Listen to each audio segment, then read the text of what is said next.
Chapter 344. Don't call me senior brother, the old drunkard said unhappily. Senior Mo, get out. Fine, old drunkard, do me a favor. Only you can do me this favor. I'll bring someone to see you. Fang Yan made his request directly. Who? Chiba Bin, Fang Yan said. Fang Yan was a lucky guy, so Chiba Bin was a very unlucky guy. Wuxia, who went to a faraway place, was prepared to show off his skills and show off the power of the East Ocean Sword God. No one would have thought that the person he had inadvertently challenged, a young man who was originally unknown, would actually defeat him. His feet just touched the dust, but his sword was not stained with blood. He lost to someone who shouldn't have lost.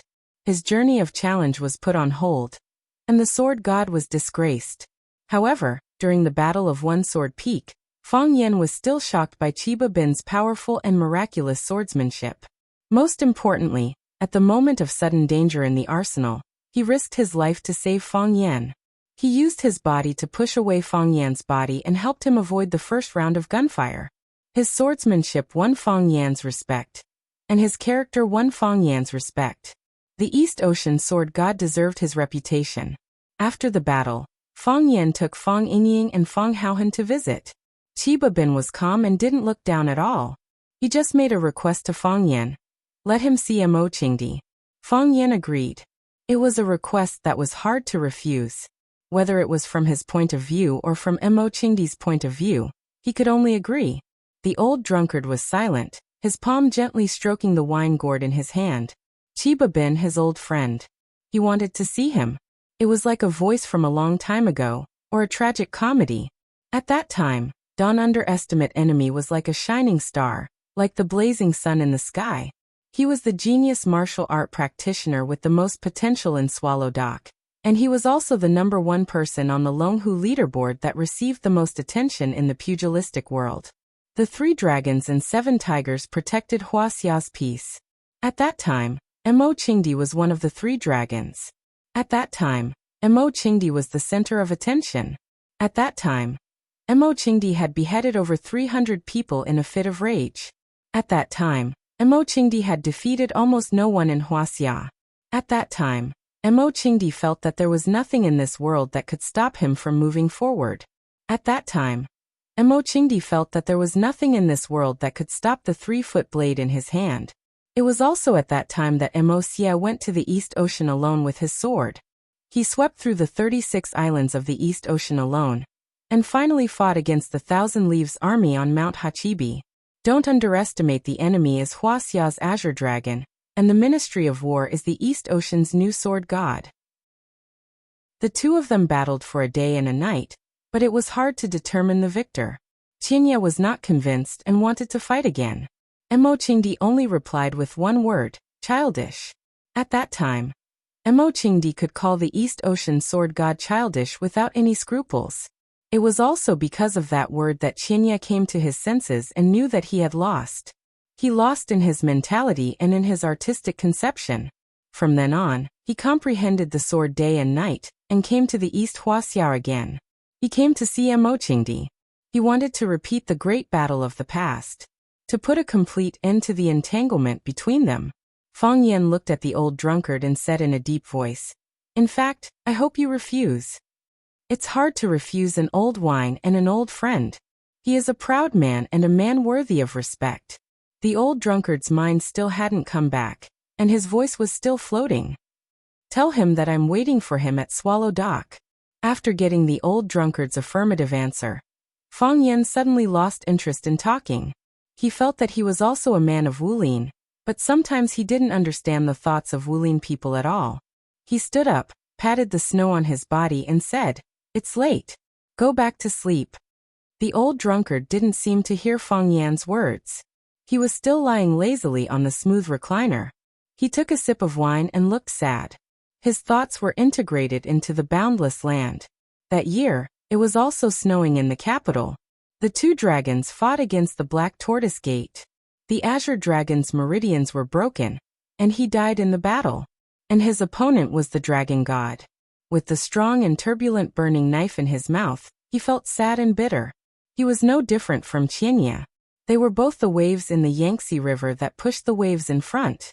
Outside the courtyard wall, Fong Yan's tuneless singing came. Hot blood surged like the waves in the river, like the waves in the sea, often stirred in my heart just because the shame hasn't been cleared. Indignation can't be dispelled. Hot blood melted like a flamered, like the rising sun, often surged in my heart. Get up quickly to get rid of evil for yourself, be loyal to the country. Get up quickly to get rid of evil for yourself, and be loyal to the country. Get up quickly to get rid of evil for yourself, and be loyal to the country. Get up quickly to get rid of evil for yourself, and be loyal to the country. No one knew whether it was intentional or not, but Fong Yan sang the last sentence over and over again. Every time he sang it, it was more passionate and hot-blooded than before. This voice was frozen by the heavy snow and blown away by the strong wind. It went straight to the sky and reached the 9 provinces. The old drunkard's body was curled up on the recliner. His eyes were closed and he didn't move. Once again he was drunk and passed out. Every day was a new day. Every time he opened his eyes, there would be a surprise. When Fong Yan opened his eyes, he saw Fong Yingying's fat face right in front of him. He resisted the urge to punch him and said angrily, "Can you please brush your teeth the next time you wake up? Don't you know that your tone is very heavy?" "Junior Marshal Uncle, did you go for a walk with Miss Yi yesterday?" Fong Yingying asked with a surprised expression. This surprised expression was very good. It showed that he was surprised about this matter, and also expressed his infinite admiration for Junior Marshal Uncle Fong Yan. Acting was really a technical job. So what? Fong Yan felt that Fong Yingying's face was a little more amiable. Isn't this a very normal thing? You can't say that. Other than Junior Marshal Uncle, who else in Swallow Dock is qualified to go for a walk with Miss Yi? We've been in Swallow Dock for so many years, but we've never heard of Miss Yi going for a walk with a man hand in hand. Fong Yingying said with a proud expression. Yesterday, Fong Haohan and I went to the city to buy some New Year's goods. When we came back today, we heard about this, so we specially came over to congratulate Junior Marshal Uncle. Just for this? You really don't know much. Could you please move your head back a little? Fong Yan pushed Fong Yingying's head away, lifted the quilt, and jumped out of bed. It's not just this. Fong Yingying said with a smile. Jiang Qin called me and said that she couldn't get through to your phone. She's looking for you quite urgently, and wants you to call her back. Jiang Qin. Fong Yan just remembered that he had promised Jiang Qin that he would contact her after the winter break. She and Yuan Lin wouldn't be in a hurry to return to Huaqing after the break. They would wait for him in Yanjing, and he would accompany them for a walk around Yanjing City. Fong Yan looked around for his phone, but found that it was nowhere to be found. I called many times, but it's turned off, Fong Yingying said. Fong Yan thought seriously for a long time, and said, I don't know if it fell in the bamboo forest or in the snow yesterday. Or maybe I lost it when I was having a snowball fight with them. Forget it. Lend me your phone for a while.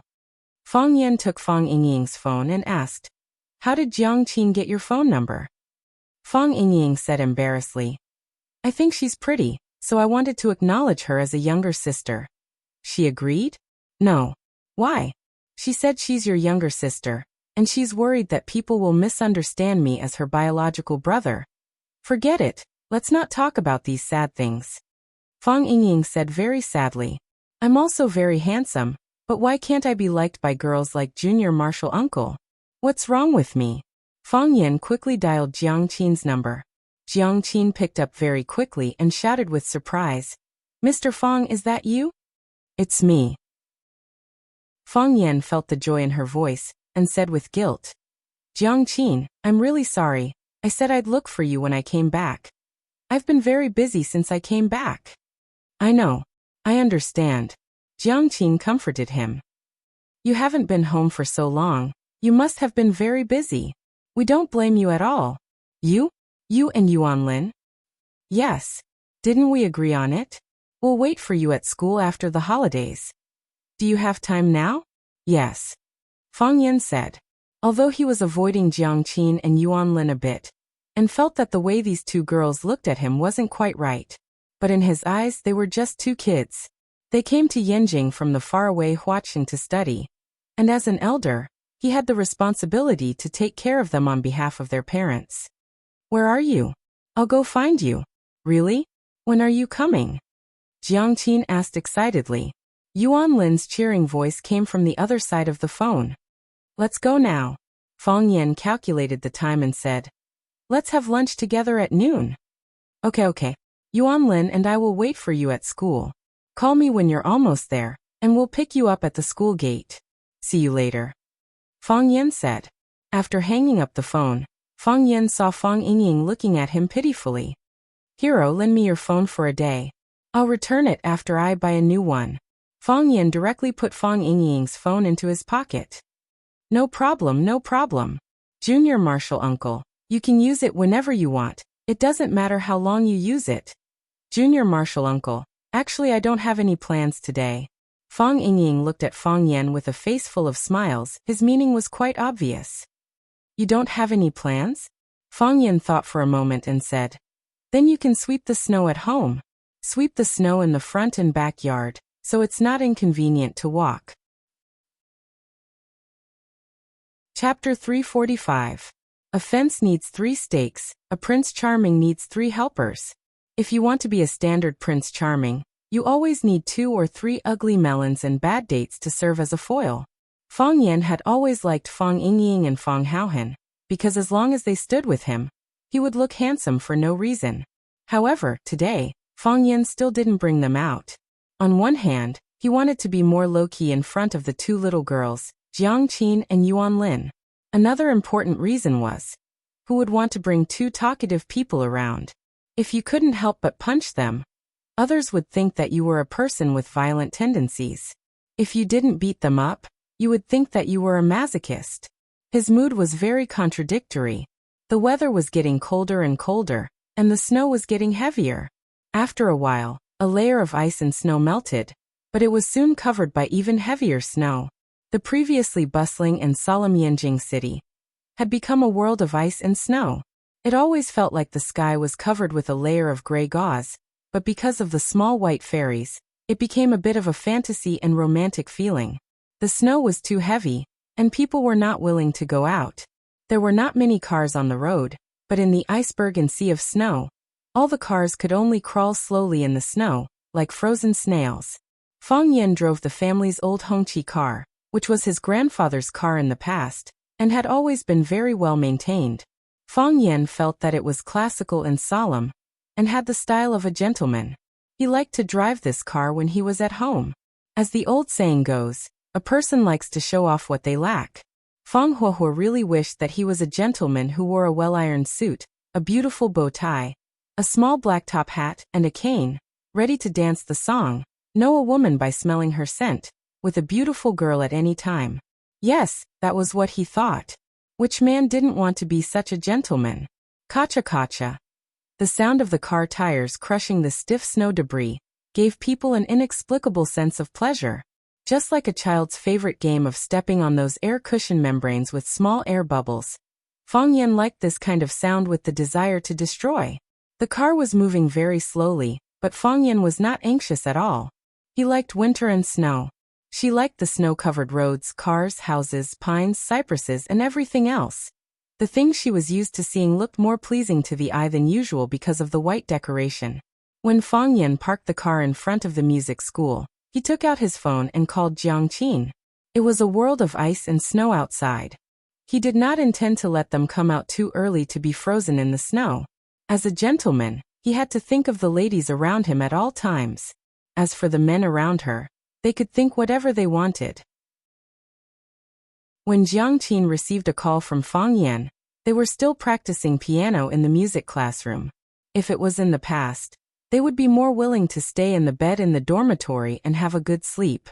It was a world of ice and snow outside, and they were lying on the big bed in the dormitory, reading Bunyan Gulong or Liu Xiaohui's novels, or watching a few rural love stories on the iPad.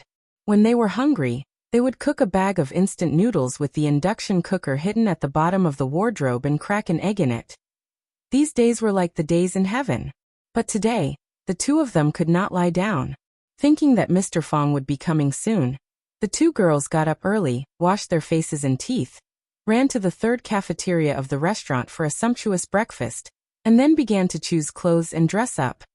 Young girls casually wiped their faces with a few handfuls of natural beauty. After a few minutes, the two of them found that there was nothing to do. They could not stay in the dormitory anymore. They wanted to call and ask where Fang Yan was, but they were worried that this would make Mr. Fang think that they were too impatient and did not have a girl's modesty.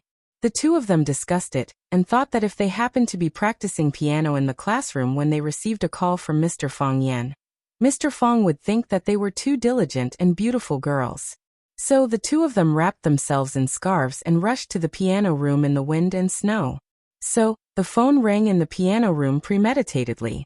Yuan Lin was playing piano, and Jiang Qin was holding the mobile phone and playing games absent-mindedly. The mobile phone in her hand suddenly rang sharply, which startled Jiang Qin. She was worried that she had ignored Fang Yan's call, so she deliberately set the ringtone to the maximum.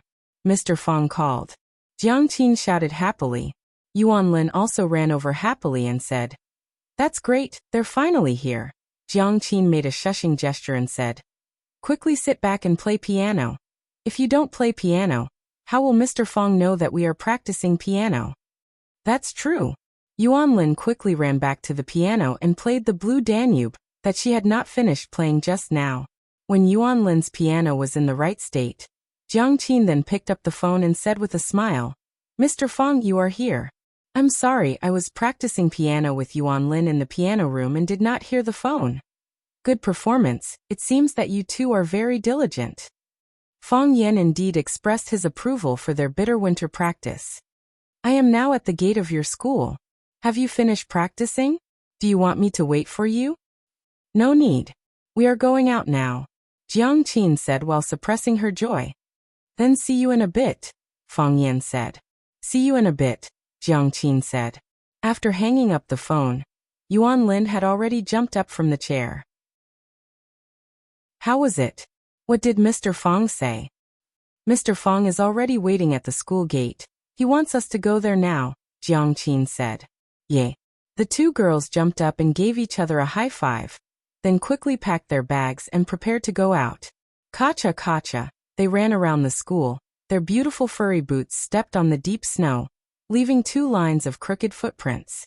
From time to time, they would kick the pine branches on the side of the road, and the snow on the pine needles would fall down, splashing all over their bodies and into their collars. They were so cold that they were shivering, but they still giggled. Even the wind and snow felt their joy and danced around them.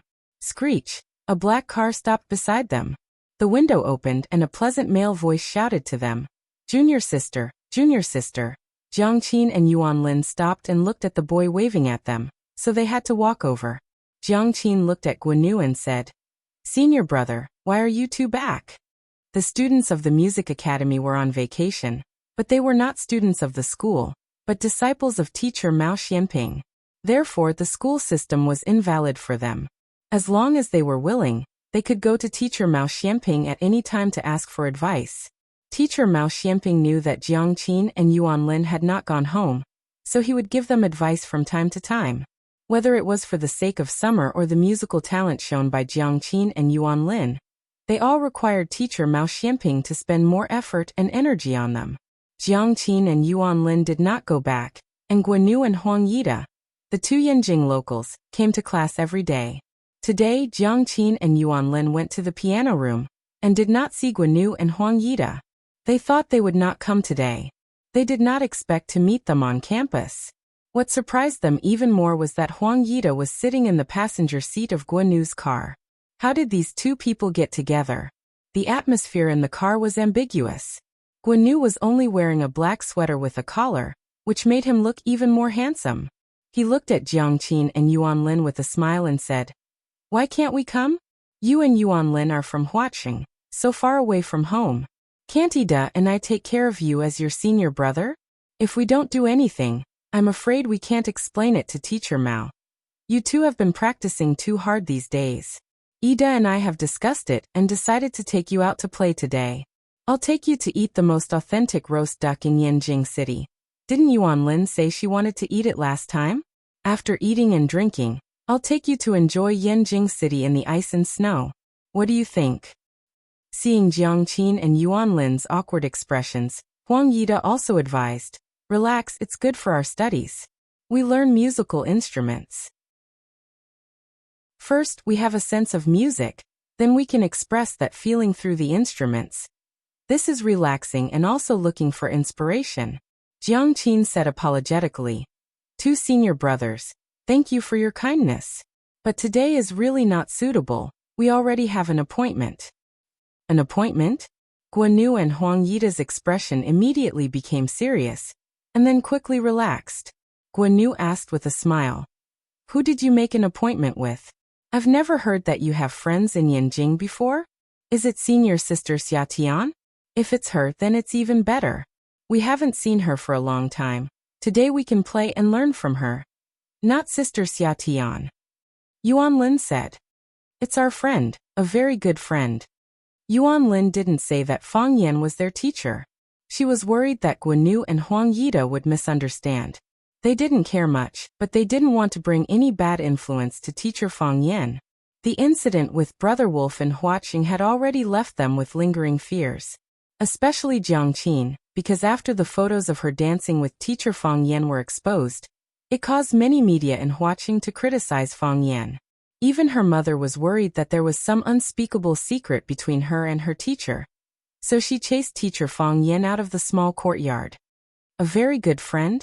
Huang Yida squinted his eyes and smiled. That's even better. Your friends are also our friends. Since you're in Yanjing City, let us the hosts treat you to a meal? Chapter 346. Yuan Lin was Huang Yida's, and Jiang Qin was Guanyu's. This was a tacit understanding between the two of them. It was precisely because the two of them liked different people and had the same direction of effort that the relationship between the two of them was getting better and better. It was no longer like before the arrival of Jiang Qin and Yuan Lin, who looked down on each other and secretly fought with each other. They were both the personal disciples of teacher Mao Xianping. With this relationship alone, they had an advantage over others.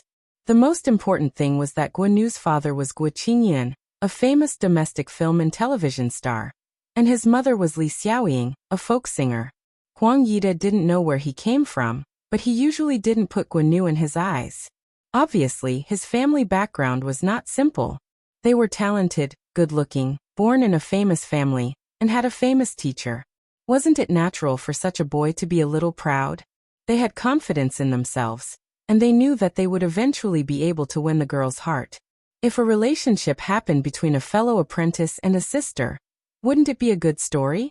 However, Jiang Qin and Yuan Lin were very vigilant. They maintained a respectful but not close friendship with them. The two of them had asked Jiang Qin and Yuan Lin countless times to eat together, go shopping together, and watch a movie together, but they were all rejected. The only time they succeeded was when they went to the concert of the famous Italian band Forest, which was led by teacher Mao Xianping. Of course, after the concert, they also tried to invite them to eat crayfish and drink beer alone. Jiang Qin said that she didn't like crayfish, so she refused. They also suspected that Jiang Qin and Yuan Lin had a boyfriend, but after careful observation and analysis, they found that there was no sign of a relationship at all. First, the phone did not ring for a long time, and there would not be frequent messages. Second, the two of them were alone after school and on weekends, and they didn't see any suspicious people. Third, they were still virgins. This was a smell, a femininity. Ordinary people didn't understand, but they understood. Now that they heard that a good friend was coming, they didn't take the good friend too seriously. If only one of Jiang Qin and Yuan Lin was happy, then either Guanyu or Huang Yida would be worried. But they were both so happy at the same time that they were not worried at all. It was impossible for two people to fall in love with the same man, right? The reason why they insisted on treating was not because of jealousy, but simply because they wanted to show their superiority in front of their good friend. Huang Yida looked at Jiang Qin and Yuan Lin and said, "We're all on the same side. Is there any inconvenience?" Jiang Qin was very embarrassed and said, "My friend, he's a bit shy and doesn't know how to talk in front of strangers. We didn't tell him that we're bringing new friends. What if he's unhappy? Senior brother, why don't we meet again next time?" Guanyu laughed and said, "First time is new, second time is familiar? How about this? We'll treat the both of you to a meal." After the meal, if he's still not familiar with us, Ida and I will leave first. We definitely won't disturb the reunion between your friends. What do you think? That's not good, is it? There's nothing wrong. Huang Yida interrupted Jiang Qin's words and said, we'll listen to senior brother this time. Your friend is here. How can we as big brothers not help to entertain him? Don't feel embarrassed, just do it this way. Where is that friend? Let's go and greet him first, then treat him to the best roast duck in Yanjing. Of course, if you have better recommendations, you can tell me. Don't think about saving money for senior brother. Fang Yan sat in the car and listened to music. He didn't pay much attention to a black Mercedes-Benz parked beside him. When he saw Jiang Qin and Yuan Lin get out of the car, he smiled and opened the window. He said with a smile, the treatment in school is not bad. You even have a luxury car? Jiang Qin was worried that Fang Yan would be angry. He carefully looked at Fang Yan and said, Mr. Fang, they are our senior brothers. They said they want to treat you to a meal. Looking at Guanyu and Huang Yida, who opened the door and got out of the car, Fang Yan waved at them and said to Jiang Qin with a smile, when did my character become so good? Guanyu walked in front of Fang Yan and looked at the logo on Fang Yan's car, as well as the plain license plate number. His confidence increased a lot again. He said, I'm Guanyu. Jiang Qin and I are both teacher Mao Xuanping students. What's your name? He could see that Fang Yan was older than him and Huang Yida. Naturally, he was much older than Jiang Qin and Yuan Lin. It seemed that this person was Jiang Qin and Yuan Lin's brother. Fang Yan. Fang Yan reached out and shook hands with Guanyu and said, Jiang Qin said that you want to treat me to a meal. You're too polite. It's what we should do, Guanyu said with a smile. We are Jiang Qin and Yuan Lin's senior brother and junior sister. We were going to take them out to play today and treat them to a big meal. We heard that you're here, so let's go together. It's more lively with more people. Fang Yan didn't care. To be honest, he could see that the two boys were interested in Jiang Qin and Yuan Lin. It was normal for such a thing to happen at this age. As the former teacher of Jiang Qin and Yuan Lin, he could only tell them not to fall in love at such a young age. But if they had their own ideas, Fang Yan couldn't force them. Besides, although he promised to take Jiang Qin and Yuan Lin around Yanjing, in fact, he hadn't been to Yanjing at all. If there were these two attentive boys leading the way, Fang Yan would feel that the burden on his shoulders would be a lot lighter. Fang Yan looked at Jiang Qin and Yuan Lin, and the two girls secretly winked at him. He understood what they meant. Thank you for your invitation, Fang Yan said. With a kind and gentle smile on his face, he tried to use words that wouldn't hurt other people's self-esteem. I really appreciate it. But today is not suitable. I'm going to take them home for dinner. The elders in my family have already prepared it at home. Why don't we make an appointment next time? Jiang Qin and Yuan Lin squinted their eyes and smiled. Guanyu and Huang Yida's faces showed a touch of anger. When Jiang Qin turned to look at Guanyu and Huang Yida, the smile on her face had turned into an apologetic one. She said guiltily, two senior brothers, I'm really sorry. Why don't we make an appointment next time? There are still many opportunities anyway. Yes. Let's go to Fang's house for dinner. It may not be very convenient. Guanyu glanced at Huang Yida and knew that he had no intention to speak, so he said aloud, in that case, forget it. Let's make an appointment next time. Goodbye, senior brother. Jiang Qin waved to Guanyu and Huang Yida, pulled open the passenger seat next to Fang Yan and sat down. Yuan Lin also wanted to sit in the passenger seat, but it was a step too late. She also waved to Guanyu and Huang Yida and said, Senior brother, I'm really sorry today. Then she opened the rear door and sat down. See you if there's a chance. Fang Yan said goodbye to Guanyu and Huang Yida and drove his classic car away. When Fang Yan and his party walked away, the smile on Guanyu's face gradually froze. She turned to look at Huang Yida and asked, what do you think?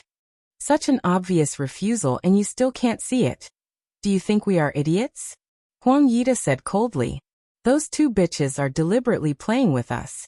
It doesn't matter if they play with us, but if they provoke us to play with them, then they will suffer. Guanyu was also very dissatisfied with the performance of Jiang Qin and Yuan Lin and said, what are they so proud of? Beautiful women? There is no lack of beautiful women in this world. What should we do now? First, find out who that person is, and then find out what's going on. What do you mean? Anyway, we have nothing to do today. Let's go out for a walk. Huang Yida said. Guan Yu laughed and said, that's true. Let's go out for a walk. I really haven't had a good look at Yinjing City after it snowed. Fang Yan was driving while joking with Jiang Qin and Yuan Lin, and said, both of them are handsome, don't you like them? Who likes them? Jiang Qin said, curling his lips. They are all naive little kids. Not mature at all. Yuan Lin also echoed. Fang Yan was amused by their words and said, other people are naive little kids, but you two are not naive? Of course we are not naive, we are mature. Yuan Lin said. Mr. Fang, where are you going to take us? Where do you want to go? Fang Yan asked. You are from Yanjing, of course we will listen to your arrangements. Yuan Lin said, pouting. Fang Yan thought about it and said, let's go eat first. What do you want to eat? We will listen to your arrangements. The two girls said at the same time. I am most afraid of the words listen to my arrangements, Fang Yan said helplessly. He really didn't know much about food, and he usually didn't like to eat out. Fang Yan put forward several choices, and finally the two girls agreed to eat Yinjing City's special copper stove hot pot. Each of them had a small copper pot, and then they put meat and vegetables into the pot. Eating hot pot in this kind of weather was also suitable. Fang Yan found a relatively famous hot pot restaurant, then stopped the car and walked into the hot pot restaurant with the two girls. As soon as they entered the restaurant, a black Mercedes-Benz followed them and parked the car in front of the restaurant. Guan Yu and Huang Yida also opened the door and got out of the car, then walked into the hot pot restaurant. They actually followed them all the way here. On the main road in front of the hot pot restaurant, a black Buick off-road vehicle was parked. Sitting in the car was a man in black wearing sunglasses. He looked at the antique door of the hot pot restaurant and said, Fang Yan has entered the capital.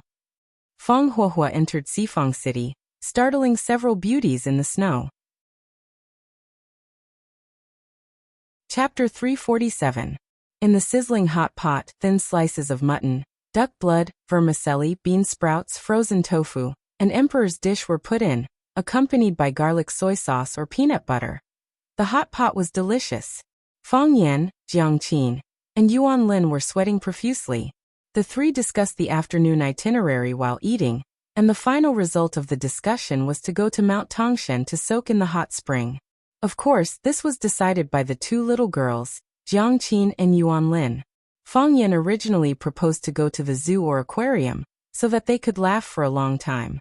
What era is it now? You still want to take girls to the zoo? Fang Yan told them very seriously that he only regarded them as children, not as girls. The two girls went crazy together and kicked Fang Yan several times under the table. This scene made Guan Yu and Huang Yida in the distance even angrier. In their eyes, these three people were clearly flirting. They usually pretend to be saints, but now look at their debauchery. Guan Yu sneered. It seems that their relationship is not simple. Huang Yida's eyes were also full of sparks, and he said angrily, previously, for the sake of the same teacher, we took care of them. Now it seems that our performance is still too gentle. Yes, we should use some different means. Otherwise they will treat us as a poor spare tire. Guan Yu said. What's the way on senior brother's side? Huang Yida came a few days earlier than Guan Yu, and he was the first disciple of Mao Xianping. Guan Yu came a little later than him, so he called him senior brother. There is a way, but which one to take? It depends on their performance and my mood, Huang Yida said in a sarcastic tone. Now it seems that the kid has a lot of means. 1 dragon and 2 phoenixes, enjoying the happiness of the world. I have to admire him. Who said that just now? He said that he is shy in front of strangers, and I'm afraid that he can't even speak. Now it seems that he doesn't look like he can't speak in front of strangers at all. The words 1 dragon and 2 phoenixes completely infuriated Guan Yu. He sneered and said, then I'll wait to watch a good show. This is Yanjing City. We can't be bullied by a little tramp that popped out of nowhere. Bully? I've tasted everything, but I don't know what it's like to be bullied. I really want to try it. Maybe that kid has a big background. When we go up to teach him a lesson, he suddenly reveals his identity and gives us a show of strength. Then, we brothers will have kicked an iron plate. At that time, senior brother had a taste of being bullied. The story is not bad. It's just a story, Huang Yida said confidently. In this four-corner city, his father's position was not very prominent, but it was very important. There were people who were more powerful than his father, but he was definitely not a guy who drove a red flag from decades ago to pick up girls. Guan had always been curious about Huang Yida's origin. He asked again, "Senior brother, your family, what is it? If there's any money-making business, I'll have to help junior brother out." "Our family doesn't do business. We're just servants of the people. We can't compare to your parents who are big stars," Huang Yida said lightly. Although he said that his parents couldn't compare to Guan's parents who were stars, there was no can't compare attitude on his face at all. "Haha, the people's servants are good. The public servants are great," Guan said with a smile. Guan was still very satisfied with Huang Yida's answer. Although his answer was not too clear, he had already guessed it. The people's servants were full of arrogance and often did not put him in their eyes. Could they be regarded as ordinary people's servants? If they didn't reach that level, they were not qualified to be shameless and arrogant in front of him. After eating and drinking to their heart's content, Fang Yan paid the bill, and the three drove to Mount Tang, which was near Yanjing. After eating and drinking to their heart's content, Fang Yan paid the bill and the three drove to Mount Tang, which was located near Yanjing. Although it was Jiang Qin and Yuan Lin who proposed to soak in the hot spring, Fang Yan also thought it was a good idea. On this snowy day, they could find a hot spring to soak in the afternoon, drink a glass of grape juice or cold plum wine, and let the two little beauties massage his back and shoulders. Thinking of this, Fang Yan was still looking forward to it. Mount Tang was full of hot springs, but the most famous one was the first-class hot spring. The first-class hot spring had a very long history. It was said that an emperor of the Ming dynasty liked to soak in the hot spring here during the summer. The first-class hot spring was also named by the emperor himself. Later, after many renovations and expansions, the first-class hot spring became the largest and most luxurious hot spring villa in the Mount Tang area. After parking the car in the parking lot of the first-class hot spring, the three walked to the reception hall. A beautiful receptionist wearing a peony cheongsam greeted them with a smile, and asked if the three wanted to go to the public area to soak or a private courtyard to soak. Fang Yan thought about it and said, "Then let's get a private courtyard." He simply thought that there was no need to squeeze with a group of people in a big bathhouse. On the one hand, it made him feel that it was not very hygienic, and another important reason was that he did not want to become the object of envy or hostility again, because he brought two beautiful girls in the crowd. Besides, he was now well off and had hundreds of millions of cash in his card, so he did not need to care about the extra expenses. Jiang Qin and Yuan Lin looked at Fang Yan with red faces. Obviously, they had some unnecessary misunderstanding about Fang Yan. "Please follow me." The receptionist looked at Fang Yan, and then looked at Jiang Qin and Yuan Lin who came with him. She thought that this man was really lucky. The private courtyard was actually an independent courtyard. There were rooms and a living room in the courtyard where one could wash and rest. There was also a huge hot spring pool. 3 sides of the courtyard were surrounded by walls, and one side was covered by a dense bamboo forest. Outside the bamboo forest was Mount Tang. Even standing on the top of Mount Tang, one could not see the scene in the courtyard. There was still snow in the courtyard, and in the middle of the white snow lay a hot spring pool that was steaming. Lying in the pool, a person could reach out and catch a snowflake. This feeling was really wonderful. Jiang Qin reached out and touched the water in the hot spring pool. He said happily, "It's so hot. It must be very comfortable." Yuan Lin also reached out and touched it. She said, "I really want to jump in." "Then let's jump in," Fang Yan said with a smile. The 2 girls were happy, and he was also in a good mood. "In your dreams?" Jiang Qin rolled his eyes at Fang Yan. "Pervert," Yuan Lin echoed. Fang Yan did not know whether to laugh or cry. "Didn't the 2 of you say you want to jump in?"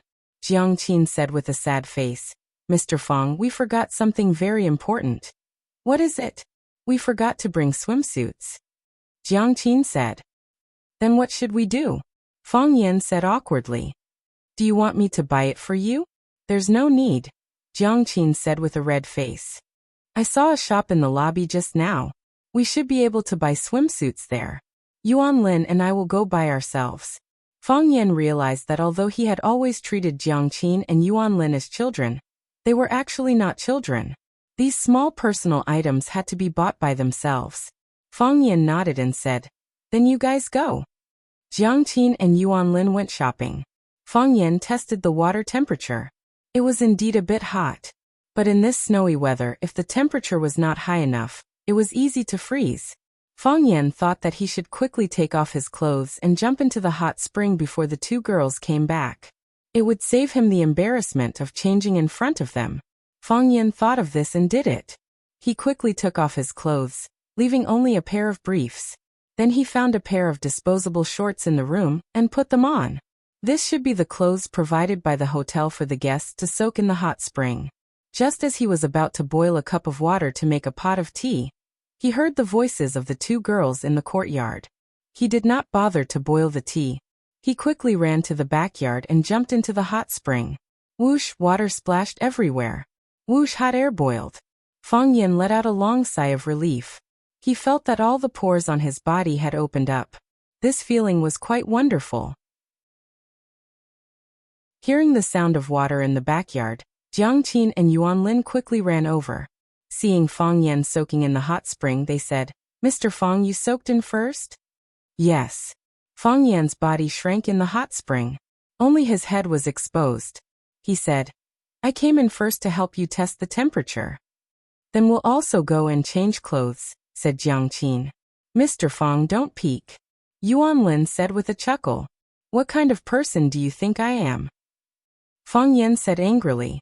You're so young but full of mischief. What's there to see? Fang Yan leaned his head against the stone wall at the edge of the hot spring and closed his eyes to take a nap. This was indeed a place for people to relax. After an unknown period of time, Jiang Qin's voice was heard. The girl's voice was soft and timid. She said, Mr. Fang, can you close your eyes first? Close my eyes? Fang Yan thought for a moment. He had already closed his eyes. However, after being reminded by Jiang Qin, he opened his eyes and glanced at the room. He said, What's wrong? Why do you want me to close my eyes? Mr. Fang, don't peek.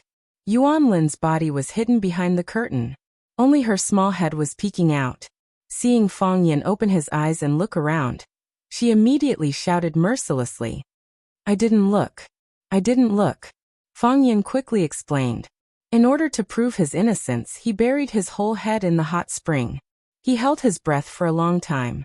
When he felt that the air in his chest had been used up, he suddenly drilled out of the pool. Then he saw two little mermaids in swimsuits sitting on the other side of the pool and looking at him with a smile. Chapter 348. A girl's mind was more meticulous. Jiang Qin not only bought a swimsuit, but also a bottle of red wine. Yuan Lin took 2 goblets from the wine cabinet and said to Fang Yan, There are only 2 glasses. Of course, it's for me and honey. You can use the teacup. So Fang Yan held the teacup and drank the red wine. Jiang Qin and Yuan Lin clinked their glasses together and said, Cheers. They gulped down the red wine in their glasses and giggled. I'm so happy. Jiang Qin stretched out her body and leaned her beautiful head against the wall of the pool. She said, How nice it would be to be like this every day. Yuan Lin lay next to Jiang Qin and said, If it's like this every day, you don't want to learn music? You don't want to play the piano? You don't want to learn the zither?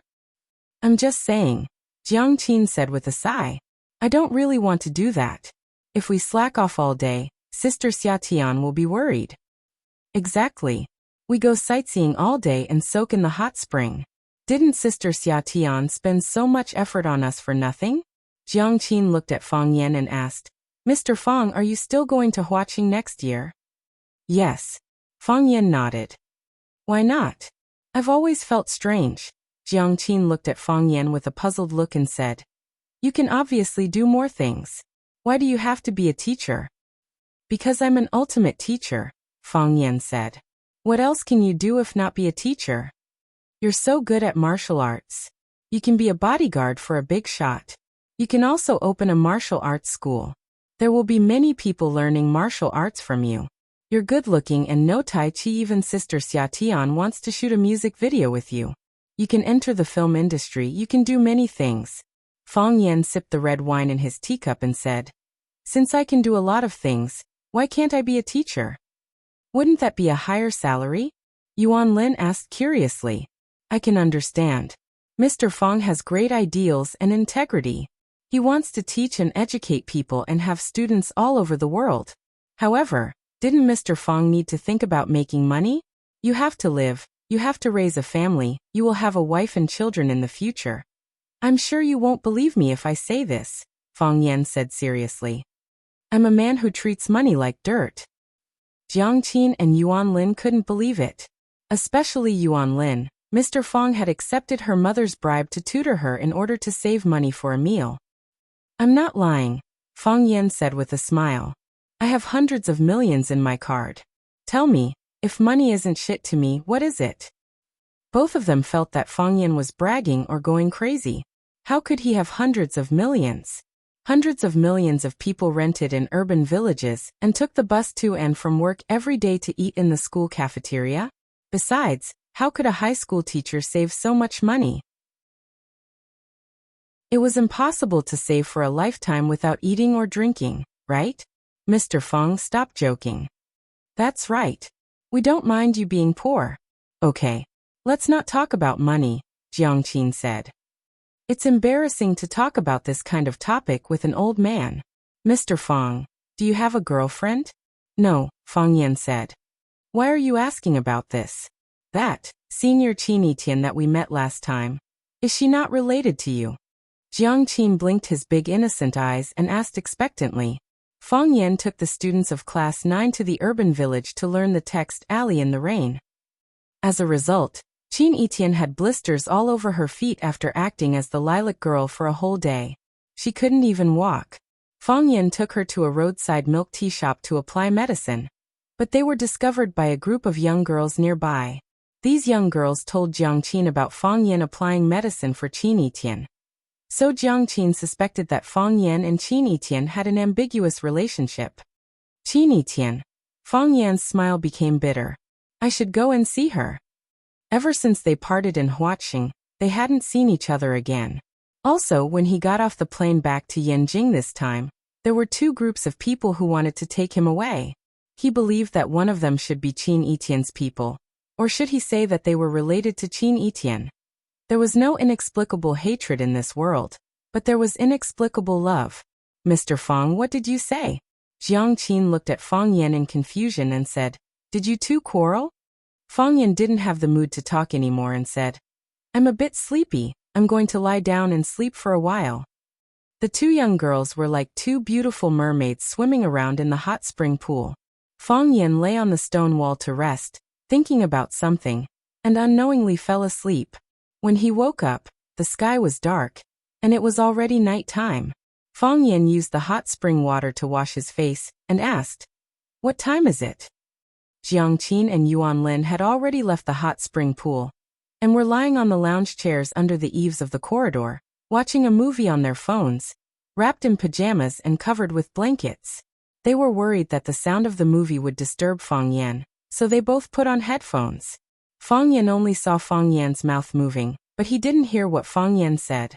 Jiang Qin took off his headphones and said with a smile, Mr. Fang, you're awake. What did you say? What time is it? Fang Yan asked. It's past 5 o'clock, Jiang Qin said. You've slept for a few hours.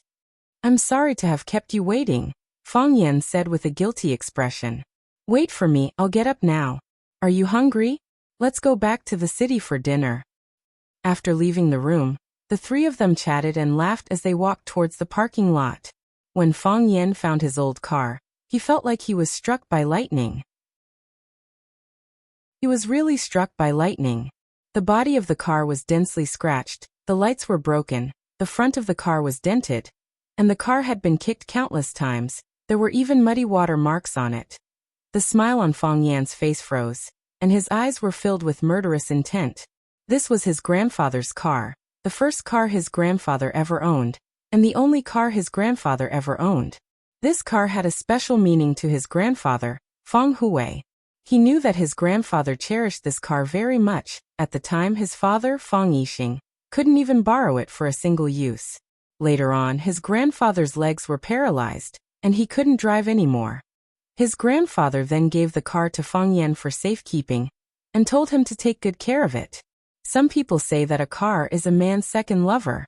Feng Yan had never had a lover, so he didn't know what it felt like to have one. But Feng Yan now knew very well that he was in a very bad mood. Those scratches weren't on the body of the car, it was more like they were scratched on his face. Those kicks didn't seem to be on the door of the car, but more like they were on his legs. Lustful, Feng Yan said in a cold voice. Those bastards are really lustful. They're willing to do anything. Jiang Qin and Yuan Lin's faces were also pale with anger. They didn't expect someone to be so shameless. Hearing the meaning behind Feng Yan's words, Jiang Qin asked, "Mr. Feng, do you know who did this?" "I can guess," Feng Yan said with a sneer. "They followed us all the way. We went to eat hot pot. They also went to eat hot pot. We came to Tangshan, they also followed us. They've been sneaking behind us. I thought they were your senior brothers and you would see them often in the future, so I didn't bother to pay attention to them. I didn't expect them to be so bold and do such a low-class thing."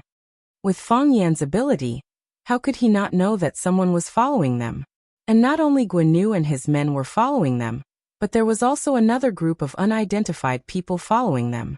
The difference was that Guan Yu and his men's tracking skills were so bad that it was difficult not to find them.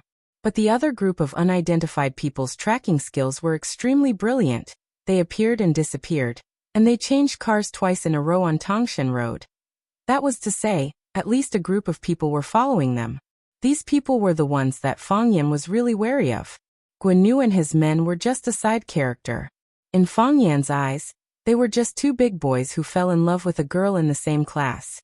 Whether it was for the sake of Jiang Qin and Yuan Lin's future studies, or for the sake of Xia Xia's face, he didn't want to have any disputes with them. He knew that they had arrived at Tangshan, and he also knew that they had arrived at this first-class hot spring. But this first-class hot spring was so big, if they could soak in it, why couldn't others?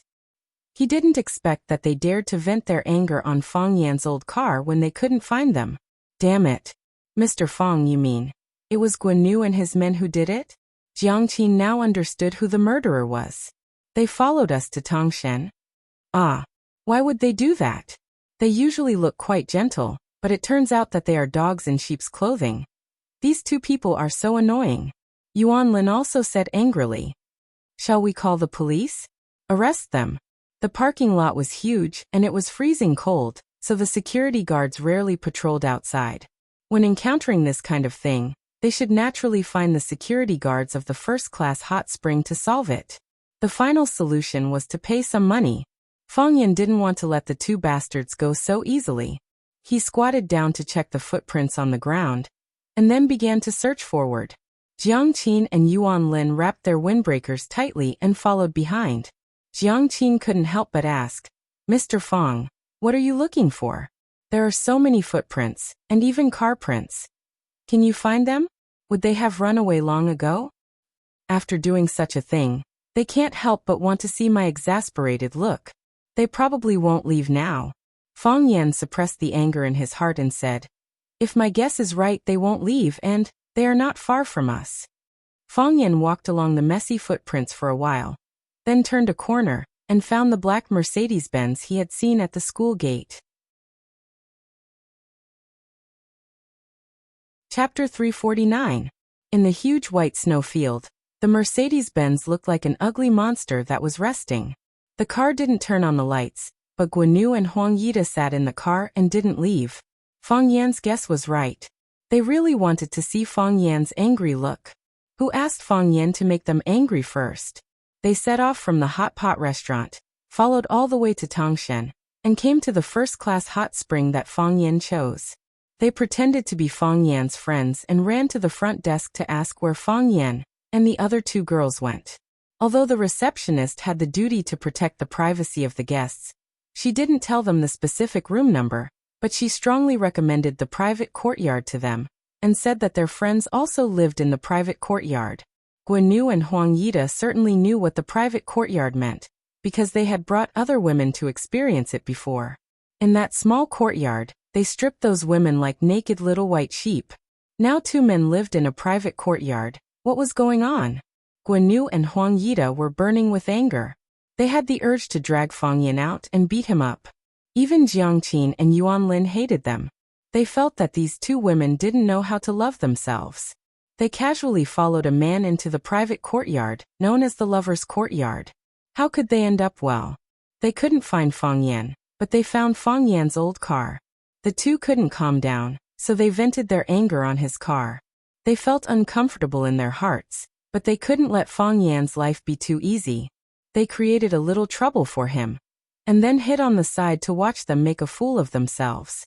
They would find a chance to teach the kid a lesson, and find a way to push the 2 girls down on the bed. In their hearts, since Jiang Qin and Yuan Lin didn't know how to love themselves, they didn't deserve their continued love. Their position was just right, so they could sit in the car and see what was going on around the old car. They saw Fang Yan walking over with 2 girls, talking and laughing. They saw Fang Yan's angry expression, and they saw Fang Yan crawling on the ground to search for them. It had been 3 hours since the car was destroyed, and the business of the first-class hot spring was especially good today. There were cars coming and going in the parking lot, and there was an endless stream of people. The footprints they left a few hours ago had long been crushed by the wheels of the car, and trampled by other customers. How did he find his way here? Was he born in the year of the hound? Fang Yan stood outside the car while they sat in the driver's seat and the passenger's seat. They could see Fang Yan outside, and they knew that Fang Yan must have seen them. Fang Yan knocked on the window, and Guanyu had to roll down the window. Because of his guilty conscience, Guanyu wanted to greet Fang Yan naturally, but he couldn't do it. He smiled very reluctantly and said, "Why are you here? We just finished soaking in the hot spring and are about to drive back." Fang Yan looked at Guanyu and Huang Yida expressionlessly and said, "I'd rather you beat me up than run to cut my car." Guanyu's expression was slightly stiff, and he said with a smile, "What are you talking about? I don't quite understand. I'm a smart person and you're too stupid. I know it was you who did it," Fang Yan said. "Otherwise, why would I come to you when there are so many cars in this parking lot? Do you have any misunderstanding about us?" Huang Yida said lazily. Since they had fallen out, he was not going to give Fang Yan any face. His prince's disease came back again, and he said arrogantly and coldly, "It's the first time we've met, and we're not very familiar with each other, so Guanyu, drive. Don't waste time on some ignorant people." Guanyu smiled and said, "Goodbye." They were very calm, and didn't even look at Jiang Qin and Yuan Lin, who were staring at them angrily. Jiang Qin grabbed the window and shouted angrily, "Guanyu, do you have any shame? Why did you smash other people's cars? Did Brother Fang offend you?" "Exactly. I used to think you were good people, but I didn't expect you to do such a shameless thing." Yuan Lin stood on the side and said, "Do you like us? If you like him, then be brave and chase him. If you can challenge Brother Fang like a man, I will look up to you. Don't you feel ashamed that you only know how to do such sneaky things? Even dogs despise such men. Don't be so ungrateful." Guanyu's face became gloomy. "Who do you think you are? Like you? Why don't you take a piss and look at yourself? You're just 2 peasant girls. If it weren't for senior sister Xia, who would care about you? The Academy of Music is short of everything, but there is no shortage of good-looking women. I can go to school with my eyes closed and pull one to look better than you." Huang Yida sneered. "Fighting for a woman? Do you deserve to make me do such a thing?" He was really a very proud and very tsundere man. In his eyes, beautiful women were like cabbages that he could eat at will. He could fry them if he wanted. Of course he could really do that. After listening to his words, Jiang Qin and Yuan Lin were very angry, and Fang Yan was even more furious. In his heart, although Jiang Qin and Yuan Lin were still children, they were both very beautiful children. More importantly, they were his students and the juniors of his friends. They attacked his friends like this. Of course, Fang Yan was very unhappy. Of course, Fang Yan was not in a hurry to explode. because he knew that it was a very serious matter for a girl who felt good about herself to be scolded for not being beautiful. This matter was more than 10 times more serious than his classic car being smashed. He needed to provide time for the two of them to calm down. Sure enough, Jiang Qin and Yuan Lin immediately began to fight back. If that's the case, why are you following us like dogs? You invited us to dinner time and time again. And even when you were rejected, you still have to pretend to be gentlemen, Jiang Qin said. If we don't give him face, he is also shameless. When we go to the hot pot restaurant, they follow us to the hot pot restaurant. When we come to the hot spring, they come to the hot spring. How pitiful are they? On such a cold day, we are soaking in the hot spring in the yard and drinking red wine, while they are outside drinking the wind and eating the snow. Their days must be hard, right? Yuan Lin sneered. You two bitches, Guan Yu cursed. Jiang Qin and Yuan Lin's words did poke at their wounds. Waiting outside for a few hours really made the two of them feel like a year. Moreover, there was a sense of shame that they were not cared about. Two stupid women. Do you know what you have done? Huang Yida was so angry that he laughed. Do you know that what will happen next is out of your control? I will make you beg for death. Shouldn't I be the one saying that? Fang Yan said. You smashed my car and scolded my friend. Shouldn't I be the one looking for trouble? Get lost, Guan Yu scolded. He didn't dare to offend Huang Yida, but in his heart, he really didn't care about a small character like Fang Yan. Who are you? If you make me angry, you will be the first to die. You really make me feel very conflicted, Fang Yan said. I originally thought that we should talk about the compensation first, and then dash. Pay your mother back, of course. Let your mother come and sleep with you. Guan Yu scolded recklessly. Fine, Fang Yan said coldly. This problem is solved. Fang Yan grabbed Guan Yu's head and slammed it against the steering wheel. Clang, before Guan Yu could fully react, his forehead had already hit the steering wheel. Fang Yan angrily hit with great force. Just one hit made his head bleed, and the blood flowed into his eyes, making it difficult for him to see. Clang, Fang Yan grabbed Guan Yu's head and slammed it against the steering wheel again. With just 2 hits, Guan Yu actually fainted. Fang Yan's action was too fast, and he couldn't even say a word of threat or beg for mercy. It was not until this time that Huang Yida, who was sitting in the passenger seat, reacted. What are you doing? What are you? He reached out and wanted to roll up the window. If Fang Yan didn't quickly pull his arm out, it would be crushed by the window glass. Click, Fang Yan's speed was faster, and he stood next to the main cockpit, directly locking all the windows. No matter how hard Huang Yida tried, there was no way to roll up the window. Fang Yan ignored Huang Yida, and one of his hands was still grabbing Guan Yu's head. He knew that Guan Yu had fainted, but this didn't mean that he had vented his anger. Clang! He slammed Guan Yu's head against the steering wheel for the 3rd time. Clang the 4th time. Clang the 5th time.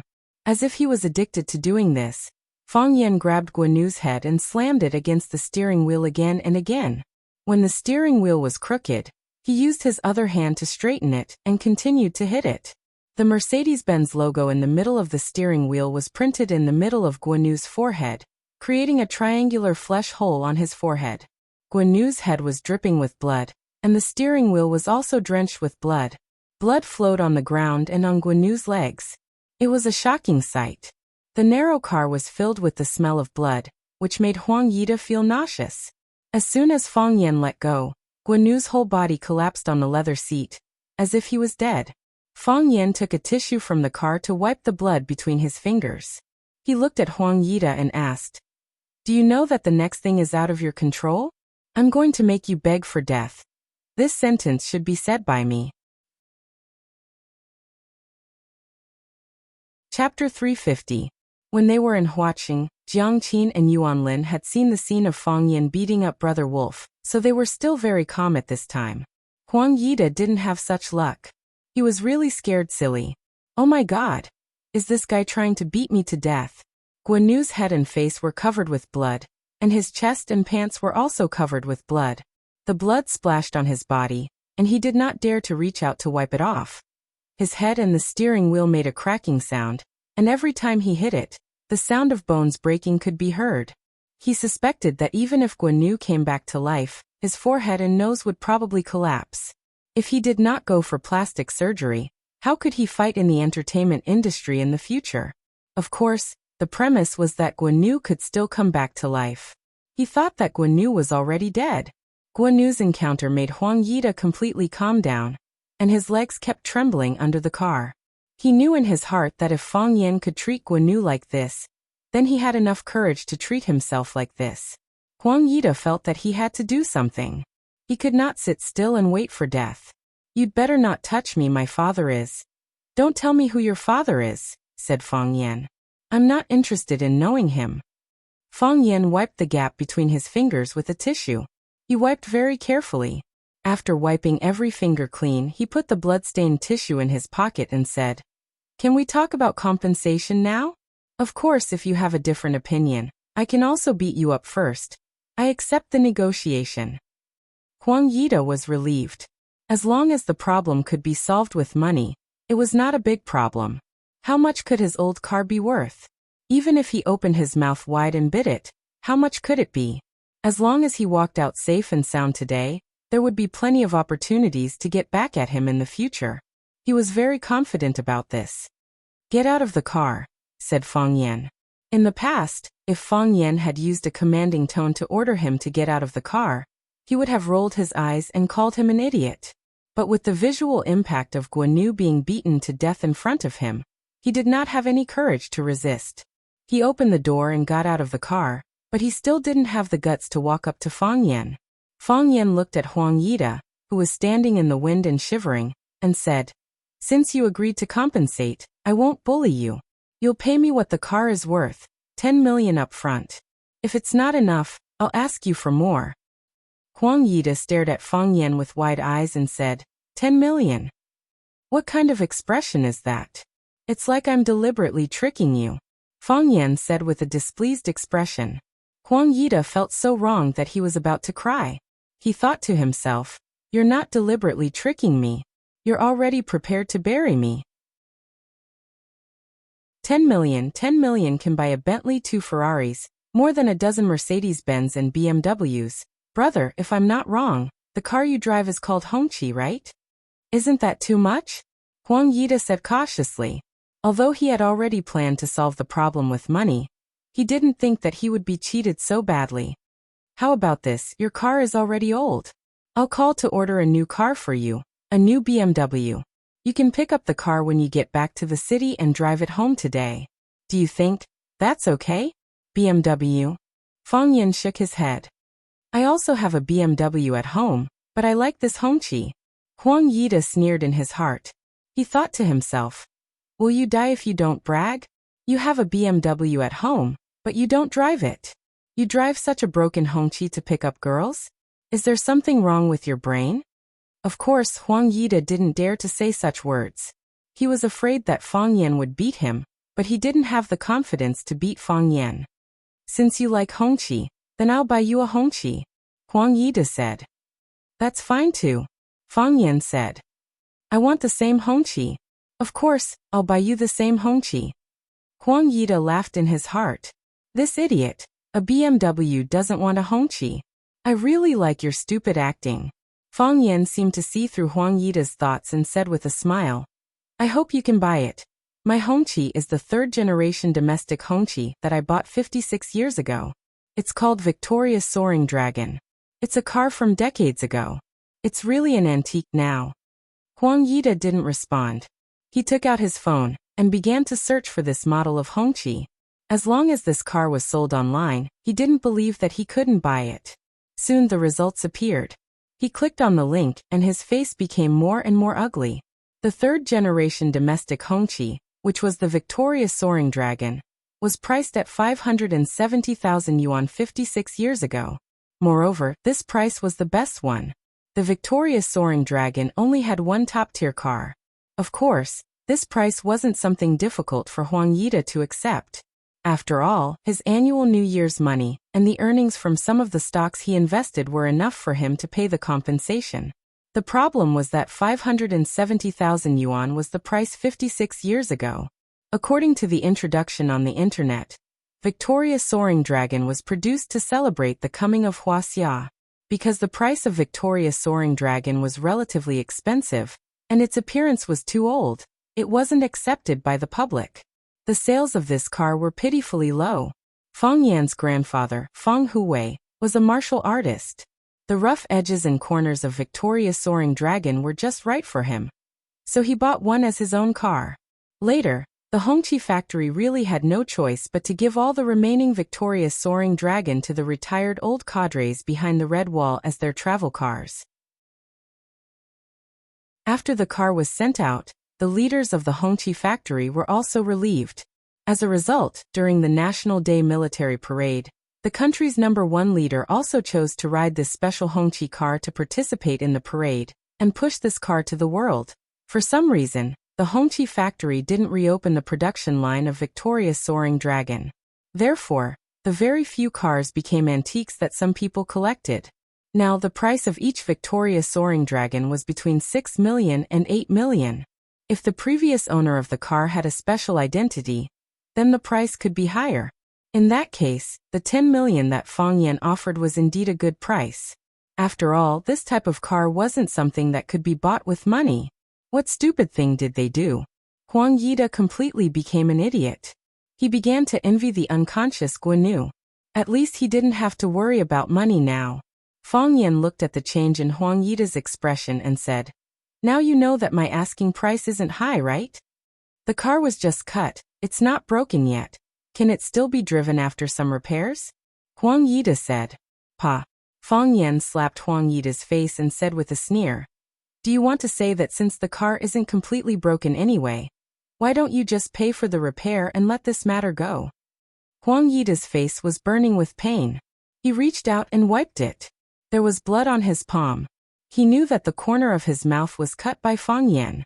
His eyes became fierce, but his voice was still calm as he said, "I didn't expect this car to be so expensive. I don't have that much money in my card." "How to raise money is your problem," Fang Yan said with a sneer. "My problem is to ask you for money. You also know that I'm just a student," Huang Yida said. "Such a large sum of money, I need the support of my family. Can I call my family?" Fang Yan squinted at Huang Yida and said, "Why? Are you ready to call for help?" "I didn't mean that," Huang Yida quickly denied. He was afraid that his thoughts would be misunderstood by Fang Yan. If this guy didn't care about anything and beat him up, then he would suffer a big loss. Thinking of Guanu's miserable state, he felt his legs becoming weak. "I have more than 4 million in my card. I'll transfer all of this money to you and write you an IOU. After I sell the stocks in my hand, I'll give you the rest of the money. Do you think that's okay?" Fang Yan thought about it and said, "You did this voluntarily?" "Yes, I did this voluntarily," Huang Yida said. "I can write you an IOU, and I can write the compensation reason on the IOU. Then I'll believe you this time," Fang Yan said. Then he took out his bank card and handed it to Huang Yida. "I have a condition," Huang Yida said. "What condition?" Fang Yan asked. "I accept your compensation condition. You can't hit people." "I can't promise you this," Fang Yan said. "What if you scold me after I accept your condition?" "I promise I won't scold you," Huang Yida said seriously. Is he an idiot? Will he scold people at this time? Fang Yan thought about it and said, "Okay. As long as you don't scold me, I won't hit you." Huang Yida opened his mobile bank account and entered Fang Yan's card number to transfer the money. After the transfer, Huang Yida got into the Mercedes-Benz and took out a pen and paper. He wrote a 5 million IOU and handed it to Fang Yan. Fang Yan took the IOU and checked it. Then he carefully stuffed it into his wallet. "Pa." Fang Yan slapped Huang Yida's face. "Why did you hit people?" Huang Yida was shocked. "I just said that you can't hit people when I give you money." Clang! Fang Yan kicked Huang Yida's stomach again. His body flew out and hit the Mercedes-Benz behind him. "You scolded me." "I didn't scold." Huang Yida held his stomach. The pain made the muscles on his face twisted. "You scolded me," Fang Yan said and rushed toward Huang Yida again. "You scolded me in your heart." Chapter 351. Bang! Fang Yan punched Huang Yida on the left side of his face. Bang! Fang Yan punched Huang Yida on the right side of his face. Hey, how dare you stare at me? Fang Yan punched him in the mouth. Mr. Fang, stop. Jiang Qin ran up and pulled Fang Yan's arm to stop him from hitting. Mr. Fang. Yuan Lin shouted Mr. Fang, and rushed up to hold Fang Yan's waist. Yuan Lin's behavior made Jiang Qin very dissatisfied. You can stop the fight, but why did you hold him? So she reached out and held Fang Yan's arm in her warm arms, saying, Mr. Fang, you can't hit him anymore, or he will die. Are you worried about him? Fang Yan asked with a smile. We are worried that you will kill him and have to bear the responsibility, Yuan Lin said. Then I won't hit him. Fang Yan was very satisfied with the girl's answer. Although he regarded them as children, he also hoped that he was the most handsome uncle in their eyes. Or the big brother. Anyway, it's not satisfying. Fang Yan was really not satisfying. He tried very hard to control his strength to avoid accidentally killing him. He thought it would be better to go back and fight with Yi Rou or Bailey Lu. That kind of fight was a real fight. Fang Yan patted Huang Yida's face, motioning him to open his eyes and look at him. Huang Yida's eyes were covered with blood. He just opened his eyes, but he quickly closed them again. Because the blood soaked into his eyes, which made him feel very uncomfortable. Do you dare to curse people casually in the future? Huang Yida had to curse again in his heart. You bastard son of a B***tch. When did I curse people casually? It's easy to blame someone, right? I'm more wrong than you, Fei. I know you will definitely take revenge, and I don't care whether you will or not. Let me tell you, the people of Swallow Dock are not so easily bullied. Fang Yan waved his hand and said to Jiang Qin and Yuan Lin, let's go back. Jiang Qin and Yuan Lin looked sympathetically at Huang Yida, who was lying motionless on the front of the Mercedes-Benz, and then happily followed Fang Yan to the smashed classic car. Ouch! It was as if his muscles were being torn apart. He felt like his body was falling apart. Many parts of his body were no longer listening to his brain. He tried his best to get up. Just as he used his elbow to push his body up, his strength was exhausted. Once again he lay on the roof of the car, gasping for breath. Senior brother. A voice suddenly rang in his ears. Huang Yida was shocked and jumped down from the front of the car. Seeing Guan Yu standing next to him with blood all over his face, he asked in a trembling voice, Are you a human or a ghost? Senior brother, it's me, Guan Yu. Guan Yu felt a little itchy on his nose. He reached out to wipe it, and 5 bright red fingerprints appeared on his face. Huang Yida took several steps back and shouted, Guan Yu, are you okay? Senior brother, I can't swallow this. Guan Yu said with red eyes. Although his mind was much more mature than children of this age, he was still a teenager after all. Being bullied like this, he felt so wrong that his tears were about to come out. Seeing Guan Yu's expression, Huang Yida was relieved and said in a hoarse voice, I can't swallow this either. He took my money, and he has to spit it out for me. Spit it out 10 times, 100 times. He hit my people, and he has to pay it back, 10 times, 100 times. This time I want his life. Senior brother, should we call the police? Call the police? Calling the police is too easy on them.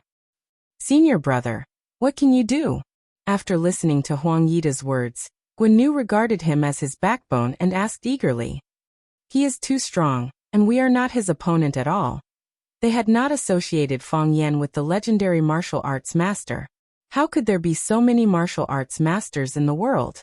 When Fang Yan grabbed Guan Yu's head, Guan Yu also tried to resist, but he did not succeed, so Guan Yu subconsciously felt that Fang Yan was stronger than him. Can strength be used as food? Huang Yida sneered. No matter how good his martial arts is, he is afraid of a machete. If he dares to hit me, I will let his whole family suffer. Swallow Dock. Swallow Dock. What is his name? Fang Yan. Guan Yu said. It seems to be the name. What kind of place is Swallow Dock? Call and ask and you will know. Huang Yida said. He searched for a while, but there was no phone in his pocket. Maybe the phone fell to the ground when he was beaten. So he searched on the ground and finally found the phone in the snow. The screen was soaked with snow. Huang Yida wiped the phone on his body, and it could still be used. He checked in the phone book, and finally chose a person called Old San to be his revenge partner this time. The phone was dialed, and it was quickly picked up. A laughing voice came from the phone and said, "Young Master Huang, I haven't found a brother to drink with for a long time. Where have you been recently?" Huang Yida was not joking with Old San. He was not in the mood. He said in a deep voice, "Third brother, your brother was bullied." "What? Bullied? In Yanjing City? Who dares to bully my brother?" Old San asked in surprise. "Third brother, I was careless this time. I came to Tangshan with my friends to soak in the hot spring, but we were blocked. Third brother, help me find a place. Swallow Dock. Have you heard of this place? Brother, you were bullied, this is a big deal. Don't mention Swallow House. Even if it is Peacock House, I will burn it down. Where are you now? I will pick you up immediately. Then we will directly bring our brothers to Swallow House to avenge you. I don't believe that there are still people who dare to bully my Old San's brother. Today I will listen to third brother's arrangement. Us brothers will kill Buddha and gods will destroy gods." In this cold weather, Huang Yida finally felt a hint of ambiguity. He thought to himself, "Father really raised a good dog."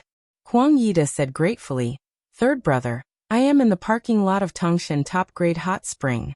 My friends and I are injured. We may not be able to drive. Today we will rely on you, brother." "Don't mention it. We are brothers after all," third brother said straightforwardly. Hanging up the phone, Guan asked with concern, "Senior brother, what did you say?" Huang Yida opened the car door and sat inside saying, "We will rest in the car. Someone will come to pick us up in a while." Guan also opened the car door and sat inside saying, "Then Fang Yan, go to Swallow Dock and set them on fire," Huang Yida said fiercely. "I want them to die without a burial place." "Great," Guan said happily. "Then catch those two little bitches, make them kneel down and sing Conquer to us. At that time, I'm afraid their mouths won't have time to sing Conquer anymore," Huang Yida said with an obscene smile. "Since they did something wrong, they have to be punished. Since they don't want to accept a toast, then let them drink yellow soup. Stinking bitch, if it wasn't for those two, would we be in this situation?"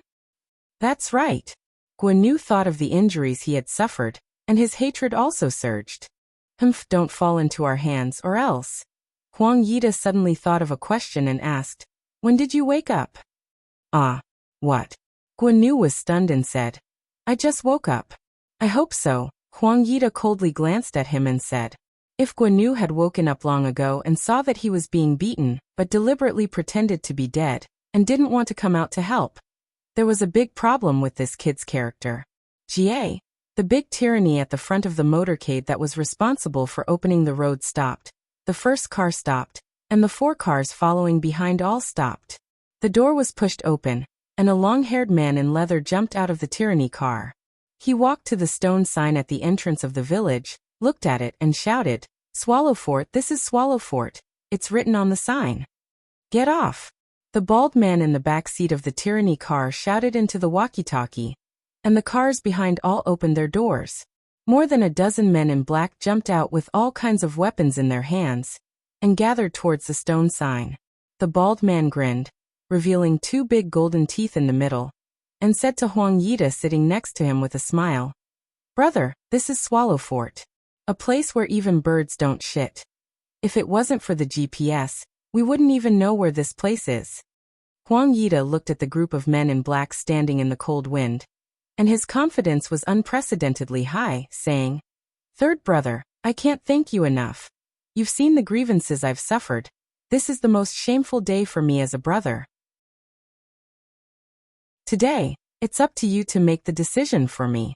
Guan's mouth was crooked, and he pointed to the village and said, "Beat them. Beat them until their mothers can't recognize them. Today we'll follow third brother, and watch third brother take your iron-blooded brothers to kill gods and destroy Buddhas." Third brother took out a cigarette from his pocket, lit it, and after spitting out a mouthful of smoke he said lightly, "It's a piece of cake." Third brother opened the door and got off, and Huang Yida and Guan also got off. In this desolate suburb, the cold wind was even colder. Huang Yida and Guan were both seriously injured, so the coldness reached their bones.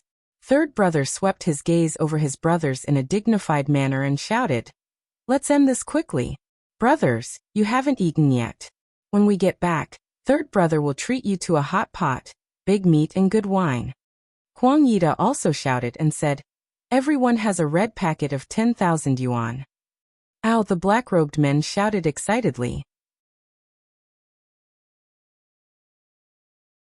Chapter 352. It was getting later and later.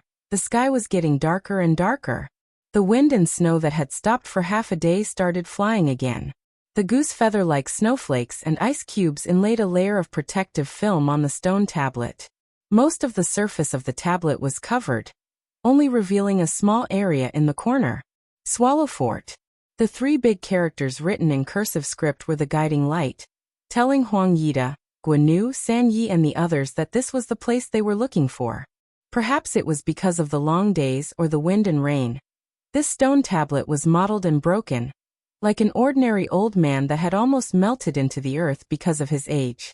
However, if they had a little more patience, or if they carefully swept away the snow and ice on the stone tablet, scraped off the thin layer of ice, and carefully studied the words on the stone tablet, they definitely wouldn't have done such a ridiculous thing. But it could only be if because they didn't do those things, so they were ignorant and fearless. To San Yi, in such a remote and ancient village, what kind of great person could there be? What kind of great person would be willing to live here? He had 2 popular bars in Yanjing, and he had dozens of underlings watching over them. He was one of the top figures in Yanjing's Grey Road. Although he often called himself Lao San, who wouldn't call him San Ge when they saw him. There were even some new lads who directly called him San Yi. San Ge was very proud. San Ge was very arrogant. To San Ge, this small village wasn't even enough for him and his brothers. Not only could he help Huang Yida please his father, but he could also give some benefits to his brothers. This was a great deal.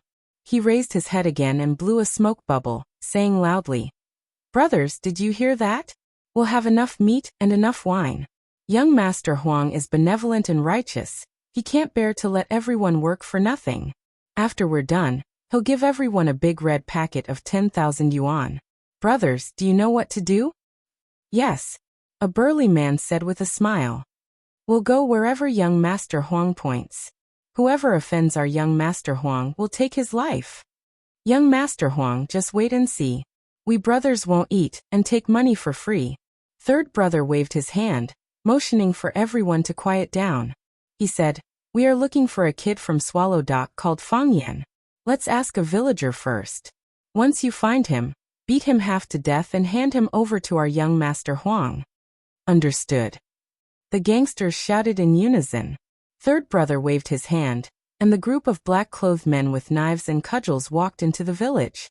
Quang quang quang, black shirt, black pants, black leather boots.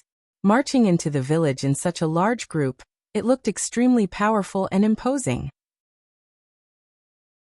Third brother turned around to look at Huang Yida and said, "Brother, shall we also follow and watch?" "Look." Huang Yida stomped his feet and cursed. "What kind of shitty place is this?" It was so cold that he almost froze. "You can't not exercise." "Third brother, there's an old man in front." A hooligan pointed at a hunchbacked old man in front of them and said. The old man was wearing a thick sheepskin coat, with a dung basket in his left hand and a dung rake in his right. He was walking towards the village step by step. "Go ask for directions," third brother said. The long-haired man quickly ran in front of the old man and shouted, "Old man, I want to ask you something. Is there a guy called Fang Yan in your village?" The road ahead was suddenly blocked by someone. The old man slowly raised his head and looked at the long-haired man, asking, "What did you say?" The old man's voice was hoarse, as if he was using all his strength, but it wasn't enough. As soon as it flew out of his mouth, it disappeared. "Old man, I want to ask you something. Is there a guy called Fang Yan in your village? Fang Yan, do you know Fang Yan?" Longhair couldn't help but raise his voice. "What did you say? I can't hear you." The old man covered his ears with his hands, as if trying to block out the howling wind. Longhair helplessly turned around and said to third brother, "Third brother, this old man is deaf. He can't hear me." "You're the deaf one." The old man's face was full of anger as he scolded. Ha ha ha ha. The surrounding black-clothed men all burst into laughter. Seeing Longhair being called deaf by an old man, they thought it was quite funny. Longhair was both embarrassed and angry. He pointed at the old man and scolded. Old man, are you King messing with me? You can't hear me when I ask you a question. But you can hear me clearly when I call you deaf. Are you deaf or not? Some words can be heard and some words can't. The old man said aloud. If you can't hear, then don't let it in. Don't dirty your ears. Old man, who are you saying can't be heard? Longhair reached out to grab the old man's leather jacket. Do you believe that I can't kill you with one punch? You can't kill me with one punch, the old man said. He didn't retreat, but his body trembled a little. Yes, it was just a slight tremble, and Longhair's hand that was about to grab his jacket missed. Longhair was a little surprised, thinking that it was because of his carelessness. Seeing the mocking gazes of his brothers, he became even angrier and slapped the old man's head. If this slap landed, with the old man's old and decaying body, he would probably faint on the spot. Ah! A miserable cry rang through the night sky and tore apart the tranquility of the village. It wasn't the old man who shouted, because his voice wasn't that sharp and loud. It was the Longhair who had attacked. He was the one who slapped the old man's head, but in the end, it was the old man who hit his face with the feces rake in his hand. Longhair covered his face, which was gouged by the feces rake, and screamed. The black-clothed men who had gathered around to watch a joke were all dumbfounded, not knowing what had happened. Cripple this old thing, someone shouted after coming back to his senses. A man with a buzz cut raised a steel pipe and smashed it at the old man. The old man raised his hand and slammed the feces basket on his head. The animal feces inside poured over his head and face. He jumped and wiped with all his might, but the stench was still overwhelming. He rolled on the ground, trying to use snow to wipe off the feces on his body. Someone is bullying great-grandpa. A strong-looking child stood at the entrance of the courtyard peeing and shouted after seeing the scene in front of him. Thus, two women rushed out of the house with a spatula and a rolling pin in their hands. The woman with the spatula slapped the face of the young man with the machete. The old lady with the rolling pin was even more ferocious. She threw the rolling pin in her hand from afar. The rolling pin flew towards the crowd with a whistling sound. Bang! The two black-clothed men were hit by the rolling pin. The one who was hit in the face screamed and fell to the ground, while the other one who was hit in the head directly fainted. This was the prelude to the battle. Wooden doors opened one after another, and countless men, women, and even children ran out of the houses. I'll poke your eyes, Dash. A beautiful little girl used two dragons' dazzling eyes to poke the black-clothed man's eye socket. You dare to hit my seventh granduncle. I'll fight you, Dash. A hot-tempered young man sent a black-clothed man flying with a punch. Before he even landed, he pounced on him again. So what if he's a hooligan? What's so great about being a hooligan? Aren't hooligans supposed to be bullied? A middle-aged man wearing a white gown threw out a punch with every curse. The black-clothed man was like a human dummy in front of him, and had no chance to fight back. Big brother. A little boy patted the black-clothed man's knee and shouted with a childish voice. The black-clothed man lowered his head. The little guy stuck out his tongue and said, I want to play with your bird, Dash. The man covered his crotch and let out a tragic cry. There were too many villagers who ran out of Swallow Fort, and the dozen hooligans that third brother brought with him weren't enough. At first, it was a dozen hooligans bullying an old man, then it was a villager from Swallow Fort against a hooligan, and finally it was a few villagers ganging up on a hooligan. There were even some who tried to snatch him away. Grandma Lee, you're old. This kind of fighting and killing isn't suitable for you. Leave these little thieves to me. First wife of the Lin family, you're pregnant with a baby, you need to take care of it, don't touch it, come, leave the one under your hand to me. Don't worry, I'll beat him up however you want. Erguzzi, you little boy, get out of my way, your father didn't even get one, what are you doing here? In the end, the old man who collected dung had nothing to do. He picked up his dung rake and basket from the ground, shoveled the animal dung on the ground into the basket again, grinned and said, During the war, the army didn't dare to enter Swallow Fort. It's been hundreds of years, and I've never met a hooligan. This old man has lived for so long, but it's the first time I've encountered something like this. Fresh. Huang Yida and Guanyu were dumbfounded. It shouldn't be like this. The plot shouldn't be like this. They brought hooligans, super thugs who lived on the edge of a knife, took people's money to eliminate disasters. This was just a small village that was hard to find on the map, and there was a huge disparity in strength between the two sides. How did it become like this? They hadn't even seen Feng Yan, and the thugs they brought were all killed. How could they take revenge? How could they get back the check and get justice? Huang Yida was upset and uncomfortable, and Guanyu had already cried out of grievance. Third brother couldn't believe what had happened in front of him, and he didn't wake up until the butt of the cigarette in his mouth burned his lips. Have we been tricked? Third brother turned to look at Huang Yida and Guanyu, and asked with an unkind expression. Huang Yida's face was extremely embarrassed, and he nodded and said, "It's very likely that he deliberately told us this place, just to lure us here for revenge. Let's just run," Guanyu said with a sad face. Unfortunately, they couldn't run away. The villagers who had defeated the bodyguards in black had already surrounded them in the middle.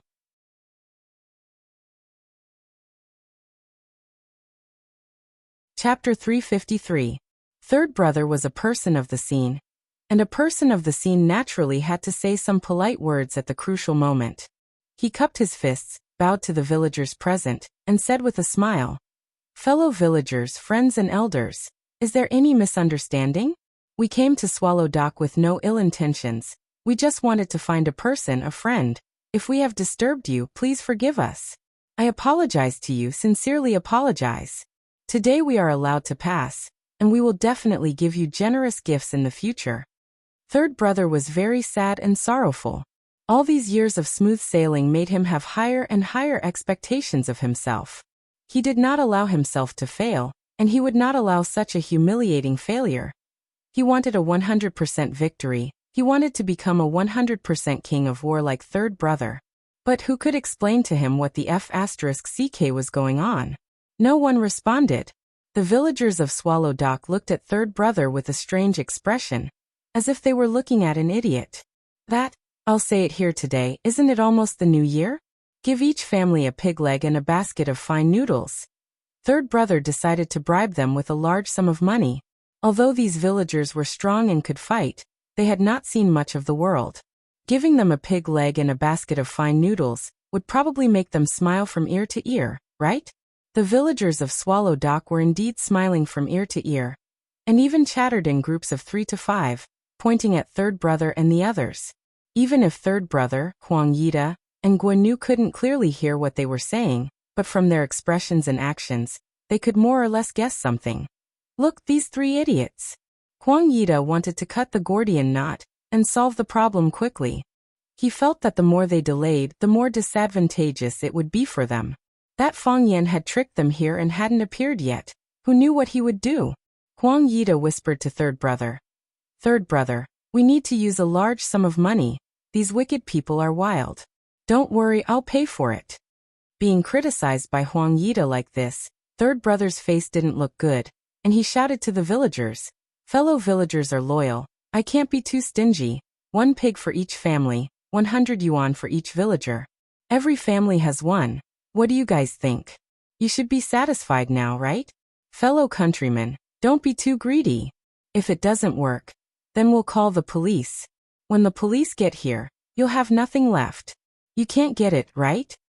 A hooligan called the police and asked the police for protection. "This is the first time I've heard of such a thing," an old man said with a laugh. "Exactly. Don't you have any shame?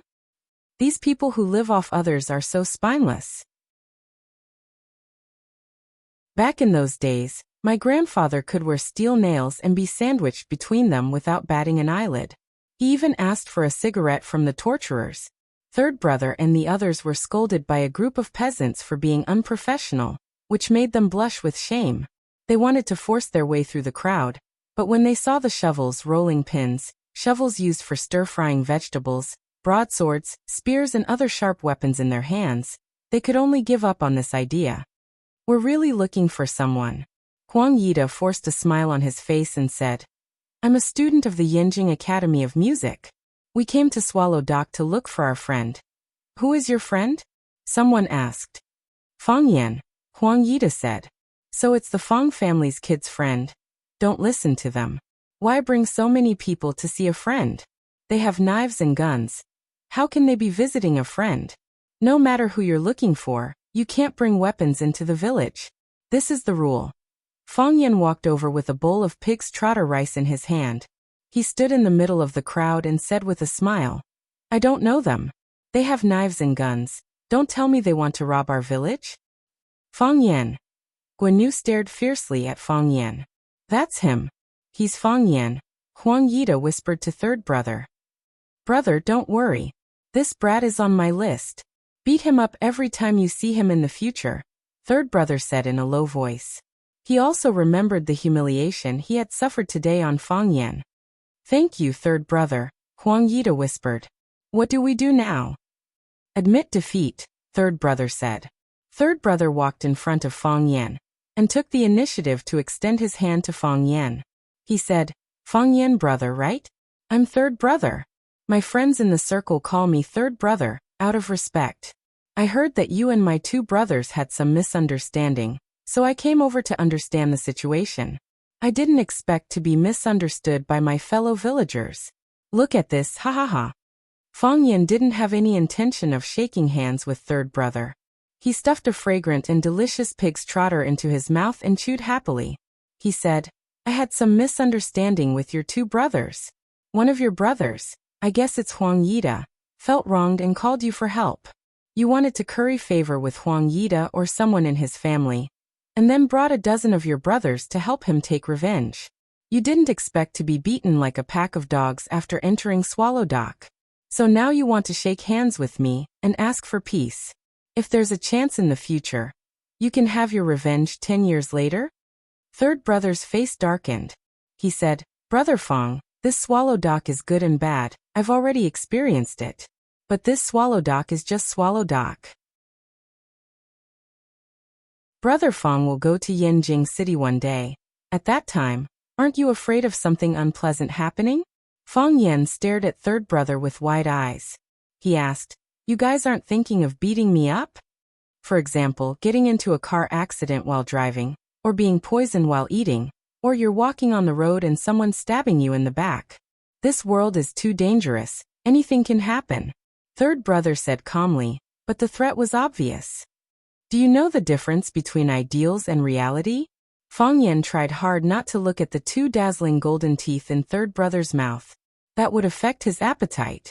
The pig trotter rice that he had just thought was delicious became tasteless after seeing third brother's face and teeth. If he wasn't afraid of wasting food, he wouldn't have the appetite to eat it. What do you mean? Third brother looked at Fang Yan and asked. Fang Yan said, Your ideal is to give me a car accident when I go to Yanjing City, or to be poisoned while eating, or to be stabbed while walking, but the reality is, Fang Yan suddenly threw the big bowl in his hand at third brother's face, letting the well-cooked pig trotter and greasy rice pour over his face. Your ideal is great, but the reality is that I'm treating you to pig trotter rice. Everyone laughed.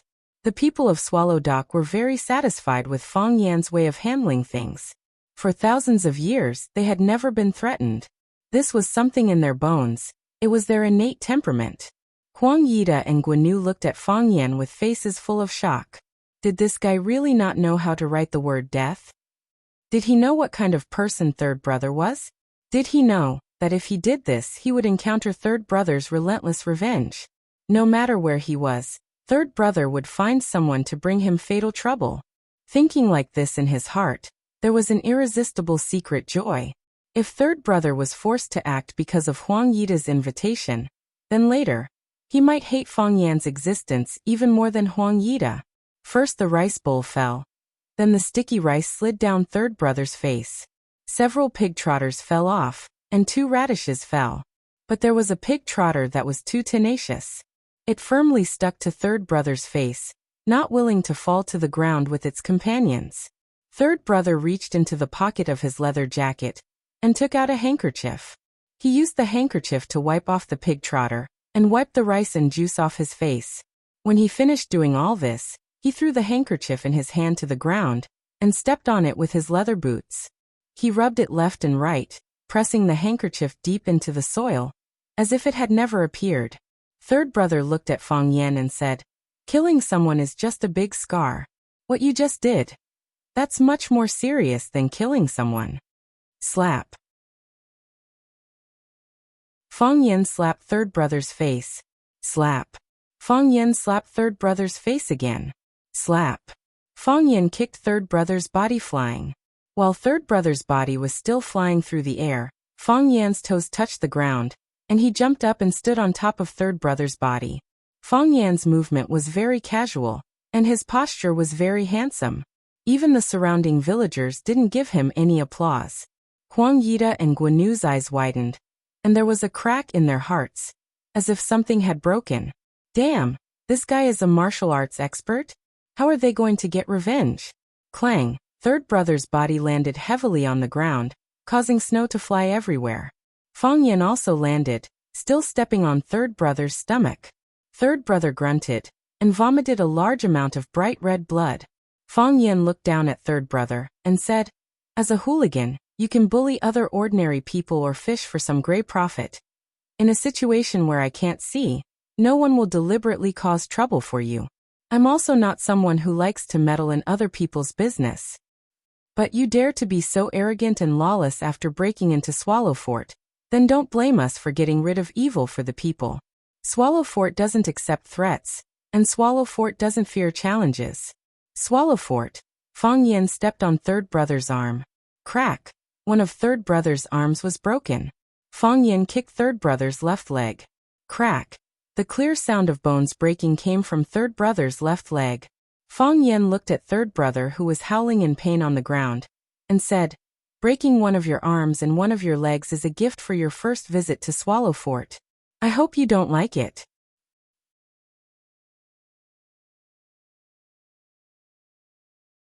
Chapter 354. Some people are pitiful because of the poverty of life. Some people are pitiful because of the poverty of IQ. The former can be changed, the latter can't be saved. Fang Yan dealt with the third brother with a gorgeous move, leaving him twisting and howling in the snow. He waved to Huang Yida and Guanu and said, "Come here." Huang Yida and Guanu looked at each other, and their eyes were full of fear and horror. Fang Yan laughed and said, "Come here. I won't hit you." Huang Yida and Guanu still didn't dare to come forward. Instead they took a few steps back. For Huang Yida, he didn't even believe in the punctuation of Fang Yan's words. "Before, we clearly discussed that you won't hit me if I give you money, but you still beat me to death. How can I believe that you won't hit people now? If I want to hit people, you won't be able to run away, right?" Fang Yan said with a smile. "And have you ever thought that if you're so disobedient, I might get angry?" Huang Yida gritted his teeth, puffed out his chest and walked in front of Fang Yan and said, "What do you want to say?" Clang. Fang Yan kicked Huang Yida's chest. Huang Yida couldn't bear such a force, his body fell to the ground, and then kept rolling forward. It wasn't until he was blocked by a child's mischievous kick that his body stopped. Fang Yan walked in front of Huang Yida and said with a smile, "To tell you the truth, I'm very grateful to you. I hoped you would come, but I didn't expect you to really come and bring me such a big surprise. The reason why I hit you is because I want you to remember, to let you know. Don't always think you're number one in the world. In fact, you're just a fart in the eyes of many. In my eyes too. I'm not afraid of your revenge, but I don't want Jiang Qin and Yuan Lin to be hurt in any way." Fang Yan patted Huang Yida's face and said, "Can you promise me?" "Yes." Huang Yida gritted his teeth and said. The corner of his mouth began to bleed again. The old wounds had not yet healed, but new ones had appeared. He felt that if he stayed with Fang Yan any longer, he would definitely bleed to death. Fang Yan was a dangerous person, the most dangerous person he had ever met. "No, he's a pervert." "Are you sure?" "Yes," Huang Yida said. He was very sincere when he said this because everything that had happened today had really made him afraid. He didn't dare to easily find trouble with Jiang Qin and Yuan Lin. "I won't touch her, I won't. I promise you. I'd rather believe that there are ghosts in the world than believe a man's stupid mouth," Fang Yan said. "What should I do to make you remember it better?"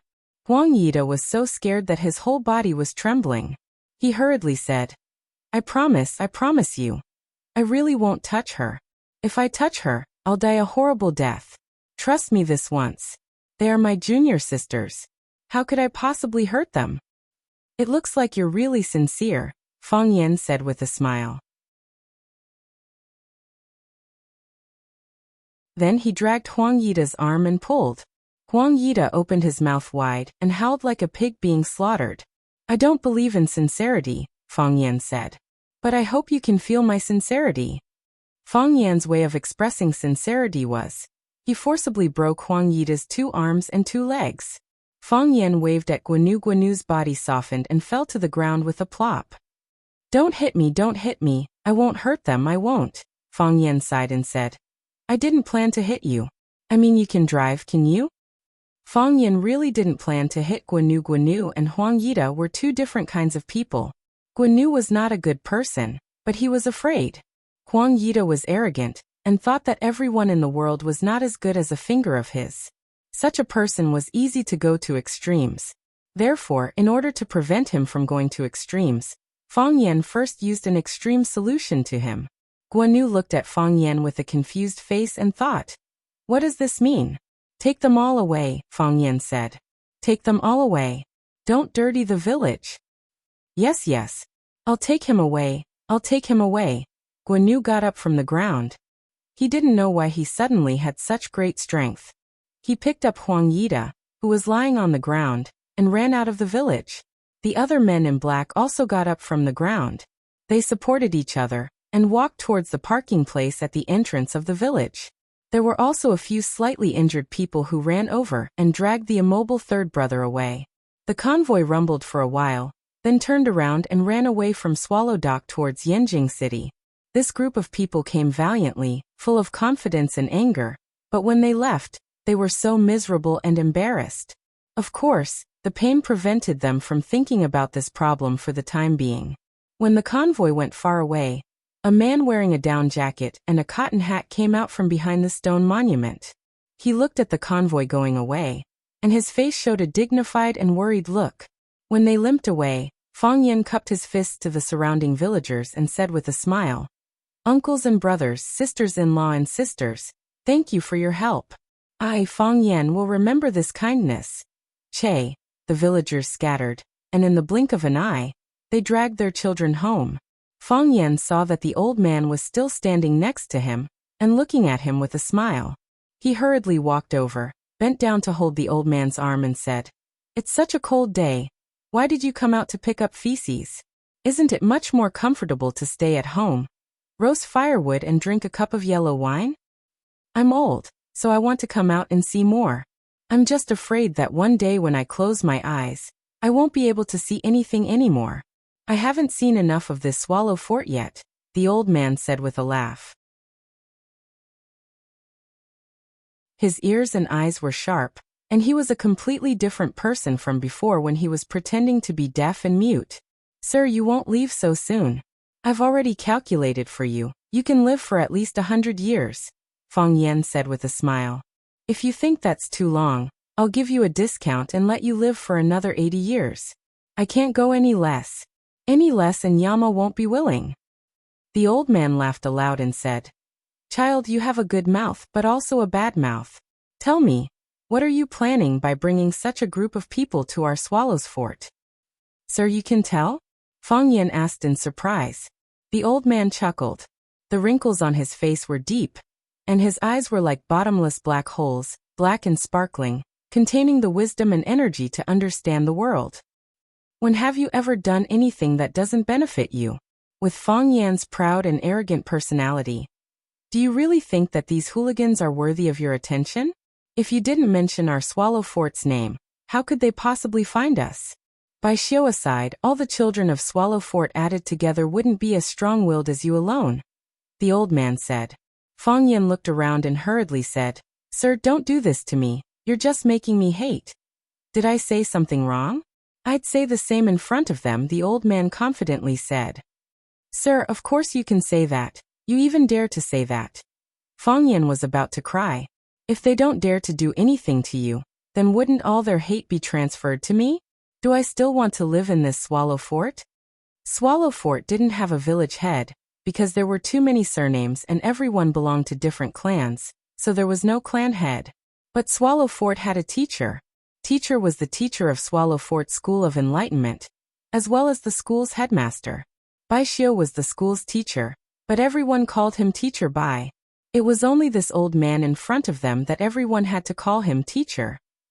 If there was anything important in the village, it was teacher who went from door to door to inform everyone. If there was anything that needed to be decided, it was teacher who would be the judge. This old man wasn't the soul of Swallow Fort, but he was definitely its totem. Just like the stone tablet at the entrance of the village, they both had symbolic meaning. The old man laughed and said, "What? Scared?" "I'm really scared," Fang Yan replied. "I can act like a tyrant in this Swallow Fort because everyone loves and cares for me. But those people outside, they're really stabbing me to death. They're willing to do anything they can. How could I not be scared? So we brought these petty thieves to Swallow Dock and let the people outside see the power of Swallow Dock. Let them reign in their hearts and reign in their hands. Don't go too far in doing things. Am I right?" The old man's guess was correct. No one took Huang Yida and Guan Yu seriously. Even Huang Yida's reinforcements, third brother, was just a small character. Fang Yan even thought that third brother's power was too small, and that this trip to Swallow Fort was too dull. Whether it was Huang Yida, Guan Yu, or third brother, they were only pitiful pawns. Fang Yan wanted to catch the big fish at the back, so that they could set their sights on Swallow Fort as a whole. He wanted them to know, "Don't bully me, I have a lot of brothers." Fang Yan's expression became serious, looking respectfully at the old man and said, "Teacher, don't you think our Swallow Fort is too low-key? Why do we have to be high-profile?" The old man asked. "I'm being bullied. The people of Swallow Fort are being bullied. If we don't be high-profile, who knows what they'll do?" Fang Yan said. "Teacher, we've been low-key for hundreds of years. Shouldn't we be high-profile for once?" The old man lightly shook his head and said, "The gun shoots the bird that sticks out. The knife cuts the snake in its territory. The wind blows the eggshell. Wealth leaves the people in peace. Who says that Bai Shan Song doesn't waste the green pine? Who says that muddy cement doesn't stain the bright moonlight?" The old man hummed a tune with his back hunched, carrying a basket in one hand and a rake in the other, wearing thick cotton shoes as he walked into the wind and snow. Fang Yan lightly sighed. He was still not strong enough.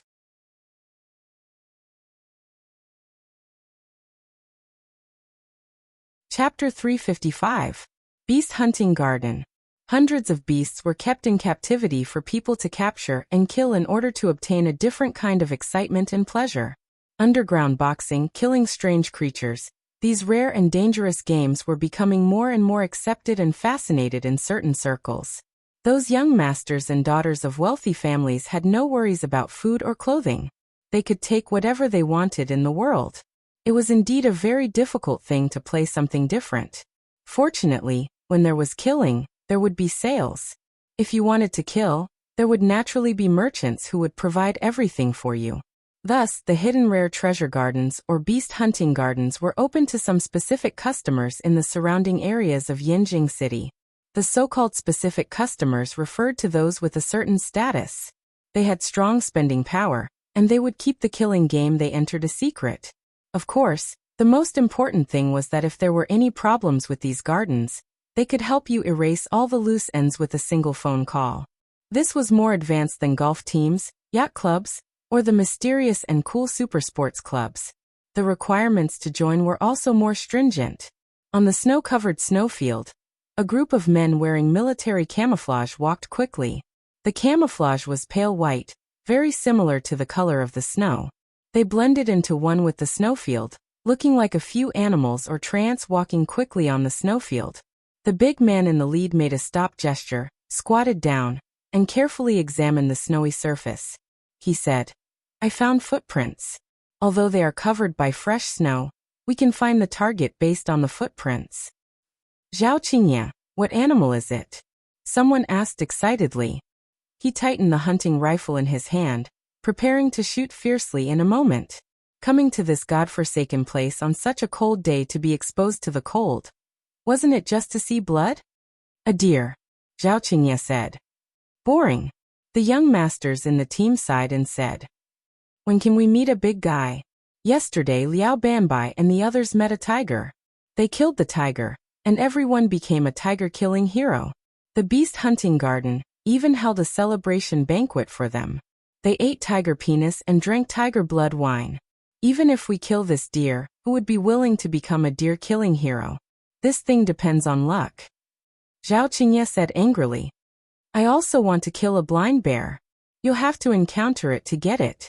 The other team members were all on high alert, carrying hunting rifles or crossbows in their hands, and scanning the surroundings. However, at the back of the team, there was a man following leisurely. His expression was calm and his posture relaxed. He didn't look like he was here to hunt beasts, but to walk in the snow. Sitting and looking at the depth of a foot, it emits a cold light at dusk. She was tired of dancing in the air, and was actually lazy. She busied herself with the slightest breeze, falling all the jasper flowers in the sky, sealing it as fragrant plum blossom jade. Who would grind it into a soup pancake, only to exchange it for the smoke and fire of the mortal world? What a great snow, the man said with a sigh. If there were these beautiful elves here, how boring would winter be? Everyone laughed and someone said, Young Master Jiang, are you here to enjoy the scenery? Young Master Jiang has made a good poem. What was the name of this poem again? Although I don't understand it, I think it's very nice and interesting. Li Guochang, how dare you say something like that? If your old man hears it, he'll definitely shoot you. He's never been educated in his life, but he hopes you can become a cultured person. The man called Young Master Jiang laughed and said, This isn't a poem I made. It's Yang Wanli's Snow Gazing. Where is this Yang Wanli from? His poem is so good, he must be an elegant person. Let's find a chance to invite him out for a drink. Li Guochang laughed and said, I can't invite him, he's from the Song dynasty. If we want to invite old Yang for a drink, we have to at least find a way to solve the transmigration problem, General Hang said with a smile. General Hang and Li Guochang had been good friends for many years. He knew that Li Guochang looked rough on the outside, but he had a meticulous mind. He said he was uncultured, but every word he said was very cultured. It was rare to see someone who could accurately grasp the humor of a sentence. Any social circle and gathering needed it. There's a problem in this world that you, young Master Jiang, can't solve? There really is, General Hang said. I'm not my brother. Children should be like Jiang Junling. Li Guochang laughed as he looked at General Hang and said, Having a brother like this, you must be under a lot of pressure as an older brother, right? That's why I don't do anything proper. I just follow you guys to play chicken, walk dogs, pick up girls, and admire the snow all day long. I'm not as good as him in other aspects, but in these aspects, my brother can't compare to me, General Hang said with a face full of arrogance. Giving birth to a son should be like a general's order. His words raised the reputation of the general's order to the top. It also stepped on his older brother, General Hang, into the dust. If children should be like Jiang Junling, then as a man from the general family and Jiang Junling's older brother, what was he? Luckily, General Hang was carefree and didn't have any great ambitions. He played around with women, hunted beasts, and raced in cars. His days were easy and comfortable. If your old man heard this, he'd definitely use a whip to beat you. His temper isn't very good. That's right, General Hang. I heard that your omnipotent brother suffered a big loss in Huaqing. Your girl has been snatched away by someone else? Hey, you guys already know? This kind of thing can't be spread around. Don't wash your dirty linen in public. Even if I knew, I wouldn't tell you guys. General Hang threw the cigarette, but in his hand onto the ground and stepped on it. At this moment, a gust of wind blew, bringing with it scattered snowflakes. General Hang still maintained a moving smile on his face, but his body slightly tensed up. He raised the crossbow in his hand, and undid the safety buckle on the side of the box. Keek. A strange sound like a big saw pulling on a branch sounded. Leopard. Zhao Qingye shouted loudly. It's a leopard. When Zhao Qingye shouted this, a silver-white wild leopard had already approached them under the cover of the snowstorm. It sped up and pounced towards them. Its speed was as fast as lightning, not giving anyone any chance to react. Some people fired randomly, while others were so shocked that they forgot to pull the safety buckle on their crossbows. They desperately pulled the trigger, but none of the arrows were shot out. Ta ta ta. With 3 leaps, the leopard had already rushed to the front of the group. Zhao Qingye didn't have time to counterattack. All she could do was quickly roll away. The others were even worse off. Some of the young masters even fell on their butts.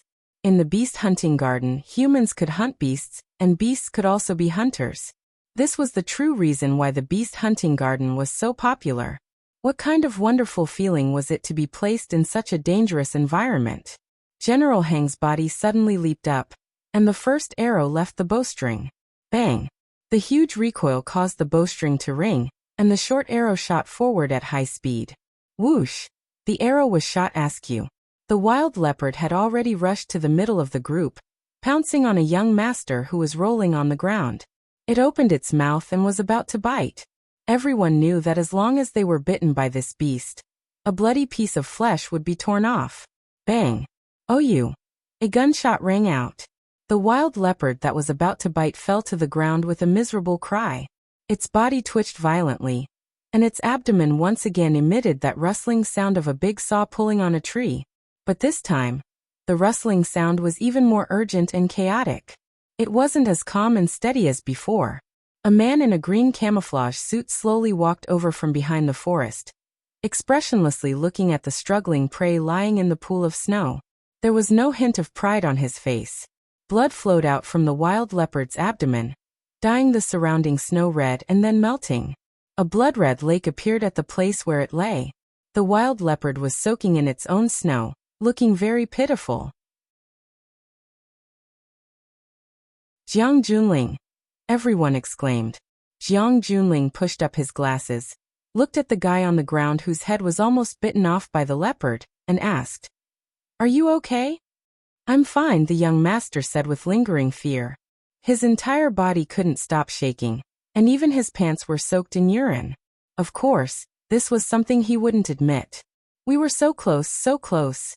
Second young master Jiang, "Thank you." The general token appeared like a hero and instantly resolved the crisis that the team had encountered. He was warmly welcomed by the young masters. "Jiang Junling, why are you here?" "Jiang Junling, good marksmanship. Next time I come to the beast hunting garden, I'll have to ask for your protection." "Military commander, long time no see, what have you been busy with?" Jiang Junling smiled and didn't answer their questions. He walked in front of General Xing and gently asked, "Bro, are you okay?" General Xing put his arm around Jiang Junling's shoulder and affectionately replied, "I was busy, but now you're here. Now that you've come, it's all right. You've saved us again, my good brother." "As long as you're fine." Jiang Junling pushed up his glasses and said, "Next time you enter the beast hunting garden, it's best to bring a team of guards. No one knows what will happen in the next second." "Ha, bringing a team of guards is boring." General Xing shook his head. "The prey has already been killed by them. The danger has already been blocked. Why would we still come in?" "Staying alive is more important," Jiang Junling said with a serious expression. "Bro, you have to listen to me on this. Otherwise I'll tell Grandpa." "Fine, fine," General Xing bitterly smiled. "Who told me to have the smartest little brother in Yanjing City? I'll listen to you. Next time I enter the garden I'll bring a team of guards." Jiang Junling nodded and turned to leave. "Jiang Junling, your prey!" Zhao Qingye shouted. There was an unwritten rule in the beast hunting garden. No matter who found the prey first, whoever killed it would get the merit. This cheetah was shot in the stomach by Jiang Junling, although it wasn't dead yet. It was only a matter of one more shot.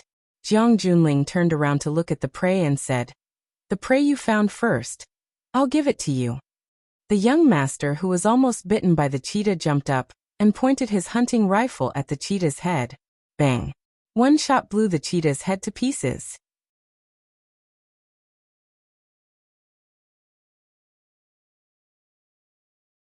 Chapter 356. The general gave the order to leave. With a wave of his sleeve, all that was left was snow. Some people were praising Jiang Junling for his righteousness. Some people were circling around the dead leopard, taking pictures and sending them to their moments, Some people were blaming Chen Xiaoran for smashing the leopard's head, depriving them of a delicious leopard brain. Li Guochang looked at Jiang Junling's receding figure in the snow and said, "Having a little brother like this really makes it hard to relax." General Xing grinned and said, "He's still my little brother. The title of leopard-slaying hero isn't bad, right?" "Not bad." Li Guochang looked at General Xing and asked, "Why did the arrow miss?" "Because I was nervous," General Xing said. "Even though I don't want to admit it. But I was really nervous at that time." "You should be nervous." Li Guochang laughed and said, "We killed a leopard. The beast hunting garden will have a celebration feast for us tonight." "What a waste of a leopard's head." The Beast Hunting Garden's transfer station, a comprehensive service station for beast hunting teams to replenish their food, water, or ammunition. General Xing unloaded his load and walked over. Looking at his little brother Jiang Junling, who was sitting by the window and admiring the snowy plains, he smiled and said, "What's wrong? Even the smartest person has a problem that he can't solve?" "Fang Yan," Jiang Junling said. "It's that kid again. What kind of problem did he give you this time?" The use of the word again proved that the two brothers had talked about Fang Yan quite a lot. "He didn't give me a problem." Jiang Junling pushed up his glasses and smiled warmly, saying, "He was demonstrating to me." "Demonstrating to you?" The cigarette in General Xing's mouth almost fell to the ground. "Demonstrating to you? What right does he have to demonstrate to you? What right does he have to demonstrate to you?" "Swallow Doc," Jiang Junling said. "What about Swallow Doc? What does Swallow Doc have?" General Xing's eyes widened, saying, "You mean Swallow Doc? Swallow Dock where the general gets off the horse and the prime minister gets off the carriage?" "That Swallow Dock," Jiang Junling said. "So what? Swallow Dock doesn't belong to him alone." General Xing comforted her. "What kind of storm can a small character like him stir up? Swallow Dock doesn't belong to him alone, and it definitely doesn't belong to us," Jiang Junling said. "I never thought that I would waste so much time and energy on a nobody." General Xing looked at his brother and asked, "What can I help you with?" "Thank you." Jiang Junling smiled and shook his head. "I can solve this problem. It's just a matter of time. You've never let us down," General Xing said. He patted Jiang Junling's shoulder and said, "Well then, I'll go to the next stop. Listen to you, bring the guards. I hope I can meet a bear." "Have fun," Jiang Junling said with a smile. When his brother's figure was far away, the smile on Jiang Junling's face slowly disappeared. His gaze once again turned to the snowy plain. His eyes were as cold as the snow on the plain. "Fang Yan, are you challenging me to a duel?" The fireplace was burning brightly. The girl was reading a poem from a book of poems. "The furthest distance in the world, not the distance between life and death. But I stand in front of you. You don't know that I love you. The furthest distance in the world, not I stand in front of you. You don't know that I love you." Ding. The phone on the cushion made a crisp sound. It was a notification tone. The girl looked at the message on the phone, then closed the book and stood up. She walked barefoot on the expensive carpet in the room. Even though the wind was howling outside and the snow was falling, she didn't feel cold at all. "This method is a good one," the girl said softly. "But if it's like this, wouldn't it be easier to anger him? He's a prideful person." The girl walked around the room a few times and understood a lot of things. Then she sat in front of the fireplace and read the poem again. "The furthest distance in the world, not I stand in front of you. You don't know that I love you. But I love you to the point of obsession. But I can't say that I love you. I've caught one too, I've caught one too," Jiang Qin shouted happily, jumping on the ice like a child. Fang Yan quickly stopped her, saying, "Don't jump, don't jump. Be careful that you don't step on the ice." Hearing Fang Yan's threat, Jiang Qin didn't dare to jump anymore. But the smile on her face was still bright. She raised the small white fish on the fishing rod and said, "Let's eat this fish for lunch today." "Who can eat this fish?" Yuan Lin said with a smile. "It's not even enough for you. We can make it into fish soup. Everyone can drink one bowl," Jiang Qin said. "Plus, it's still early for lunch. Maybe I can catch a lot more?" "I'll definitely catch more than you," Yuan Lin said. "Today, I will definitely win." Jiang Qin didn't want to be outdone. Fang Yan invited Jiang Qin and Yuan Lin to be his guests. Of course, it was not an invitation, but the two girls took the initiative to visit Fang Yan's parents, who were their aunt and uncle. They made such a friendly suggestion. How could Fang Yan refuse? He had to bring them back. The two girls were cute and sweet. Fang Yan's mother, Lu Wan, liked them very much. She wanted to keep them as her own daughters. Fang Yan knew that his mother had always wanted another daughter, but she couldn't get her wish. Originally, Jiang Qin and Yuan Lin said they would stay at Fang Yan's house for a day. Now it had been 3 days, but Lu Wan still didn't want to let them go. She kept asking Fang Yan to take the two girls out to play.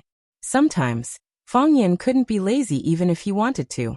Lu Wan picked up the feather duster and was about to beat him. She had never been so strict with Fang Yan before. Therefore, Fang Yan used the skills that he used to play, such as catching birds in the bamboo forest, ambushing from all sides, and fishing by drilling ice on them again, making the two girls so happy that they forgot about home and home. It seemed like they were going to stay here in the future. In the past 2 days, Jiang Qin and Yuan Lin had been holding a fishing competition. Yuan Lin won the first 2 times, so Jiang Qin was not convinced. Today, she was the first one to fish, so she naturally wanted to show off. Snap. Yiro shook her wrist, and another herring, which was more than a foot long, was pulled up by her. The herring struggled desperately with its tail fin, making a beautiful and desperate arc. Yiro shook her wrist again, and the herring was off the hook and fell on the ice. Fang Yan quickly ran to catch the herring, and put it into the small bucket. There was already half a bucket of fish in the small bucket, which was enough for them to eat for several days. Of course, Yiro was not allowed to participate in the fishing competition between Jiang Qin and Yuan Lin. The reason they gave was that Sister Ro is too awesome. This was also the reason why Yiro was always unpopular. You were only a little better than others, but people thought that they had a chance to surpass you and were willing to play with you. You were always much better than others, and people wanted to die when they saw you. Who would want to play with you? Because Jiang Qin and Yuan Lin came, Fang Yan used the two girls as an excuse to invite Yiro out to entertain them. Because they were girls and he really didn't understand these things. Yiro actually believed Fang Yan's nonsense and really accepted Fang Yan's invitation. Therefore these days Fang Yan, Yiro, Jiang Qin, and Yuan Lin hung out together. Would Jiang Qin and Yuan Lin be willing to entertain them with Yiro? Besides, Fang Yan didn't know how to entertain them, but Fang Yingying and Fang Haohan knew. Fang Yingying had come to beg several times, but was kicked away by Fang Yan. Seeing Fang Yingying being kicked away, Fang Haohan looked at Fang Yan sadly for a few times, but dared not say anything excessive. Seeing Fang Yan staying by Yiro's side like a shadow, Jiang Qin and Yuan Lin felt very uncomfortable. Jiang Qin said, "What's the relationship between Mr. Fang and Sister Ro?" "I don't know," Yuan Lin said in a low voice. "Could they be a couple? They live in the same village, and it's very likely that they are childhood sweethearts." Jiang Qin shook his head and said, "They don't look like it. I've observed them carefully. They hardly talk, and Sister Ro has never smiled at Mr. Fang." "In this case there is only one possibility," Yuan Lin said. "Mr. Fang is Sister Ro's pursuer, but Sister Ro doesn't like Mr. Fang. Mr. Fang is so poor." The two girls had infinite sympathy for Fang Yan in their hearts. Fang Yan squatted again beside the pony that Yiro was sitting on and said, "I have another question to ask. My Tai Chi heart was originally from the surface to the surface, but it changed from the surface to the line after the battle in the One-Sword Peak last time. What will it become later? Will it get better or worse?" Yiro didn't answer. "I met a strange old Taoist. He showed me a trick of rejuvenating a withered wood. What's the principle behind it? Is it just Qi dynamic? Are there other things that I can't get in touch with?" Yiro still didn't answer, but her hand holding the pole trembled slightly. "There's also the problem of the old drunkard. The meridians on his wrists are cut off, so he can only use force but not Qi. I've asked many doctors and they said that it's impossible to reconnect his meridians. Does it mean that he can never use Qi again? If he can't use Qi, can you help him with his cultivation?" Yiro's eyebrows twitched. But she still didn't want to say anything. Sigh, it seems that you can't solve this problem either. If you could, you would have already done something based on your friendship with the old drunkard. I still have another problem. Last time, my Tai Chi heart suddenly stopped working and disappeared. Do you think it will happen again in the future? If I'm fighting with a peerless expert at the peak of my power, and it suddenly stops working, wouldn't that be a dead end for me? Do you have any suggestions in this regard? Yi Rou kicked Fang Yan's butt and his body slid forward. Plop. He fell into the cold ice hole, scaring away the fish that were about to take the bait. Can you change the topic? Yi Rou looked at Fang Yan, who was struggling and screaming in the ice water, and said coldly.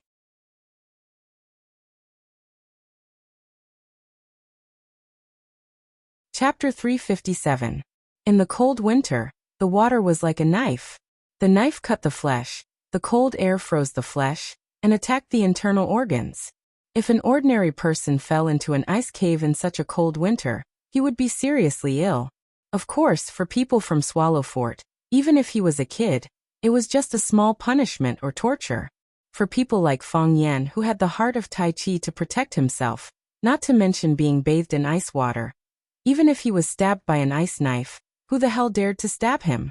Fang Yan rolled around in the icy water. He reached out and grabbed the ice block, trying to get up. Unexpectedly, as soon as he exerted his strength, he heard a crisp cracking sound. The ice block in his hand broke and fell into the river. Yi Rou, you bitch, why did you hit me for no reason? Fang Yan cursed angrily in the water. What did I do to you? I just asked you a few questions, didn't I? Even if the questions were difficult and you couldn't answer them, you can't push me into an ice cave.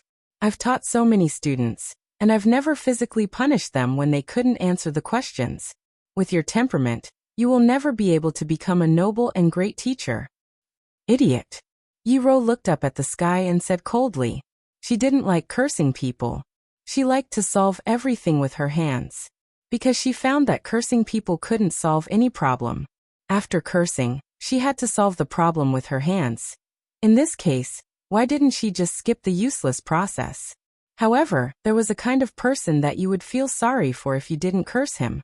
For example, Fang Yan. Since the first day he came back and visited the Yi family, he said that he had something to say to you. It has been a few days, and this is what he said to you. Why did my heart of Tai Chi become like this? What will my heart of Tai Chi become? Do you think my heart of Tai Chi will suddenly become a dead heart? Old drunkard. It's really so annoying.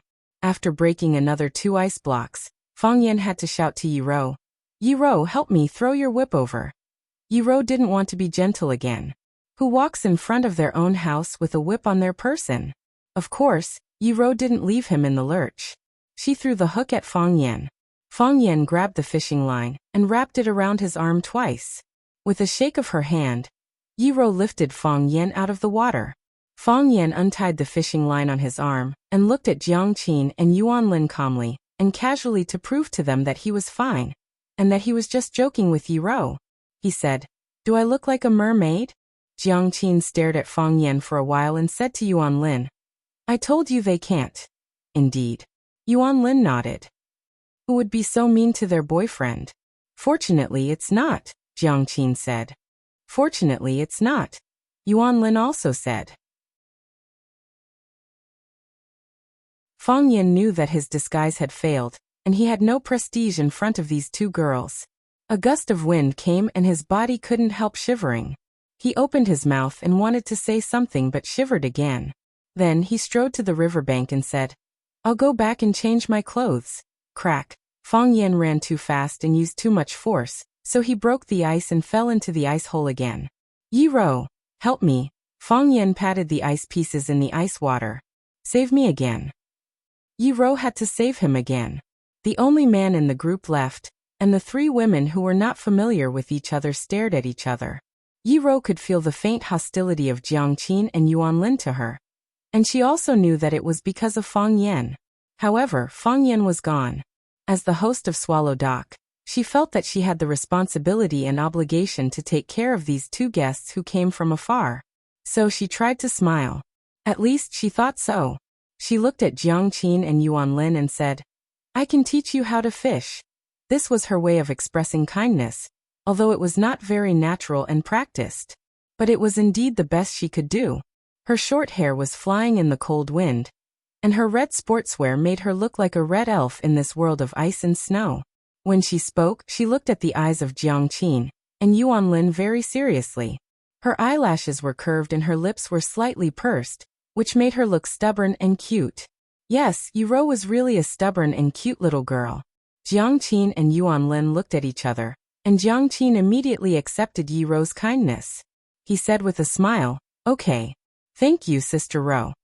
Yuan Lin immediately stuck to Yiro, holding her arm and said, "Sister Ro, can you teach us how to hunt rabbits?" Yiro was so accurate that Jiang Qin and Yuan Lin's eyes almost fell out. The two of them were really envious. They felt that if they learned this unique skill, would they still be short of rabbit meat in the future? Yiro was not used to this kind of contact with people. Maybe because Jiang Qin and Yuan Lin looked sweet and cute, she didn't reject their approach. Hearing Yuan Lin's request, Yiro looked serious. "What's wrong? Sister Ro doesn't want to teach us how to hunt rabbits?" "It's not easy to teach," Yiro said. "I've been practicing since I was a child." Yiro was worried that they would misunderstand, so she explained patiently, "It takes a long time." Picking up a small stone from the ground, lifting her wrist and throwing the stone could kill pheasants and hares. Even old hunters who had been wandering in the deep mountains and forests for more than 10 years couldn't do it. They still needed the help of tools like bows and arrows. It not only required high eyesight, accuracy, speed, strength and other aspects, but also Yiro used a little internal force. She really didn't have the confidence to make Jiang Qin and Yuan Lin so powerful in 2 or 3 days. Yuan Lin stuck out her tongue and said, "It's so troublesome. Then we'll learn fishing from you first." Yiro let out a long sigh of relief. It was more difficult for her to deal with the children's request than to beat Fang Yan. Fang Yan changed his clothes and sat in the living room chatting with his mother. They hadn't seen each other for a while, so they had endless topics to talk about. They made a pot of charcoal fire and held a cup of fragrant tea. From time to time they could hear laughter. It was a happy and harmonious atmosphere. Mainly, Fang Yan told his mother about his various experiences in Huaqing and his various dazzling achievements. Although Lu Wan knew that everything her son said should be discounted by 15% and squeezed hard to make it more believable, she still listened with great interest. Her son was her pride and her continuation in this world. It wasn't until the sky turned dark that Jiang Qin and Yuan Lin came back, huffing and puffing. "Mr. Fang, come help." They carried a small bucket together, which was actually filled with a bucket of live fish. There were too many fish in the water, and the road was too slippery. They didn't have enough strength, so it was quite difficult for them to walk. Fang Yan hurried over to greet them. He was surprised to see the bucket full of big fish and said, "You too caught so many?" "Of course," Jiang Qin said proudly. Seeing Fang Yan looking at her with a playful look, Jiang Qin's little face suddenly turned pink. She said, "We caught a lot, and Sister Ruru gave all the fish she caught to us. So we have this much." "No wonder," Fang Yan said. Yi Ruru gave all the fish she caught to these 2 girls, so it was not strange at all to have such a bucket of fish. "Sister Ruru taught us fishing today," Yuan Lin said as if she was showing off. She said Sister Ruru very smoothly and naturally. Compared with Sister Ruru before, she was more enthusiastic and intimate. It was not a simple perfunctory. It seemed that they got along well this afternoon. Sister Ruru is very careful. She knew that we couldn't carry the bucket, so she helped us to carry it to the side of the pond. Then she let us carry it in by ourselves, Jiang Qin said. In just a moment, she was also conquered by Yi Ruru's charm. "That's what I said," Fang Yan said with a smile. There was a long distance from the Shihizi River to the Fang's house. This bucket of fish was so heavy. How could Jiang Qin and Yuan Lin carry it back? It must be Yi Ruru's help. "Where's Yi Ruru?" Fang Yan asked. Jiang Qin rolled her eyes and said, "How can you call her by her name directly? We all call her Sister Ruru. You can call her Ruru." "I call her Ruru?" Fang Yan was really angry with these 2 traitors. He said, "Who pushed me into the river just now? Why didn't you 2 speak up for me at that time?" Now I call her Yiruru, and you two can't stand it anymore? At that time, we also wanted to speak up for you, Jiang Qin said aggrievedly. But we saw that you couldn't beat her. What if she got angry and threw us into the river too? Yuan Lin said shamefully. Our bodies are not as good as yours. If we fall into the water, we will definitely get sick. Who asked you to fall into the water? Lu Wan came out of the inner room and took Jiang Qin's and Yuan Lin's cold little hands. She said with heartache, Fang Yan, you bastard. Where did he take you to play on such a cold day? Look at how cold your hands are. Come back and have a cup of ginger tea to warm up your body. I know you are weak, so I asked someone to make it in advance. Fang Yan really wanted to cry but had no tears. Mom, you have to touch your conscience. Who forced me to take these two little kids out to play? Fang Yan walked to the door of the yard and had a look. Yiruru had already disappeared. All that was left was the dusky sky and the fluttering snow. Lu Wan came over and looked outside the door. She said thoughtfully, maybe the toad really ate the swan meat. Mom, don't say that. Fang Yan looked at Lu Wan seriously and said, Yiruru is not a toad.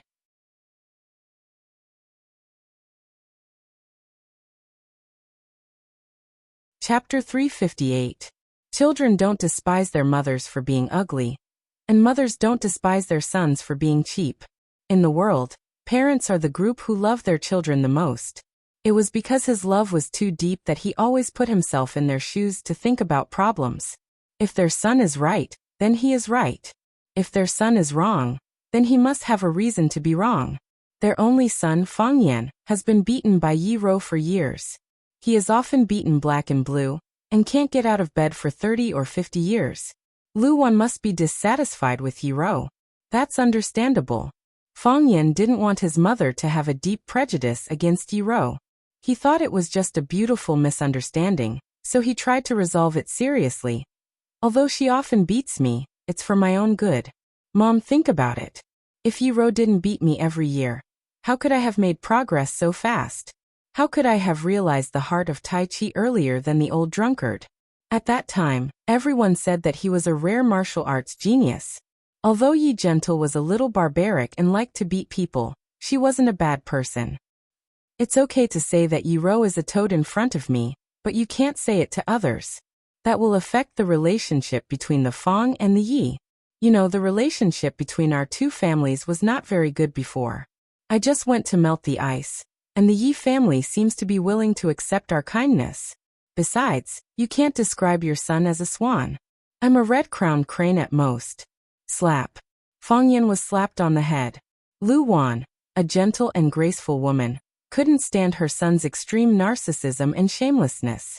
She put one hand on her waist and pointed the middle finger at Fang Yan's head with the other hand, scolding. Who said Yi Rou is a toad? When did I say Yi Rou is a toad? I said you are a toad and Yi Rou is a swan. What kind of swan are you? Is there a swan as ugly as you? I'm going to die of anger because of you. Mom, calm down. Fang Yan saw his mother was angry, so he quickly comforted her. Yi Gentle is not a toad, okay? I'm worried that you might have such thoughts and that you don't like Yiruru. That's why I want to talk to you and get rid of the contradiction and not in your heart.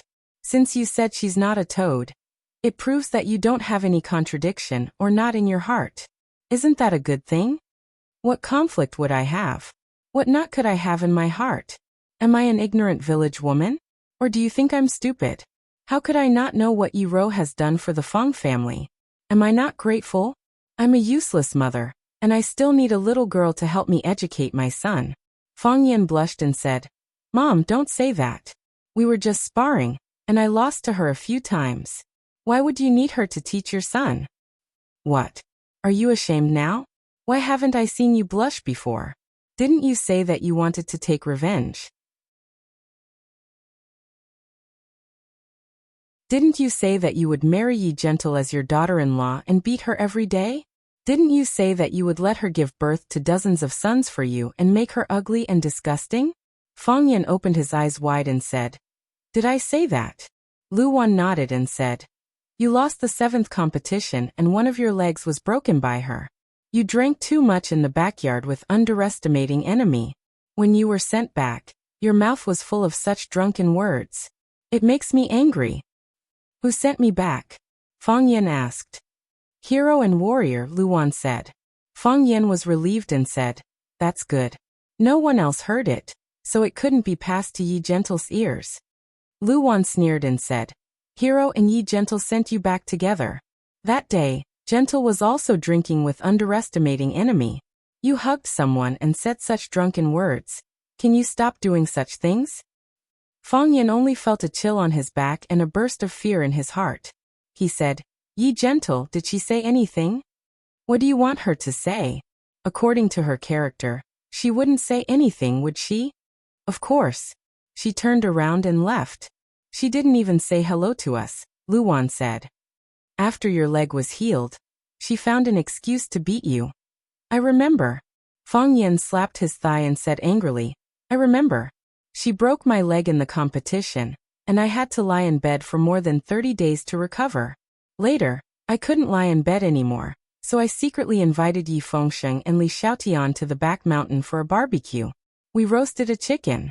It was a pheasant, but she said that the chicken was lost by her family. I told her that it was a pheasant and couldn't be lost by her family. Besides, even if it was lost by her family, it was stolen by Li Xiaotian and the others. Because my leg was injured and I was injured, I was only responsible for eating and didn't catch the chicken. In the end, she still beat me. So, after Li Xiaotian and the others carried you back, when I bandaged you and applied medicine for you, although I felt you were very pitiful, I also thought you deserved it. Can you say that about a girl? A girl is willing to give birth to a child for you, which is a great blessing and luck. Is there any grievance that can't be solved? Can you take revenge on others in this way?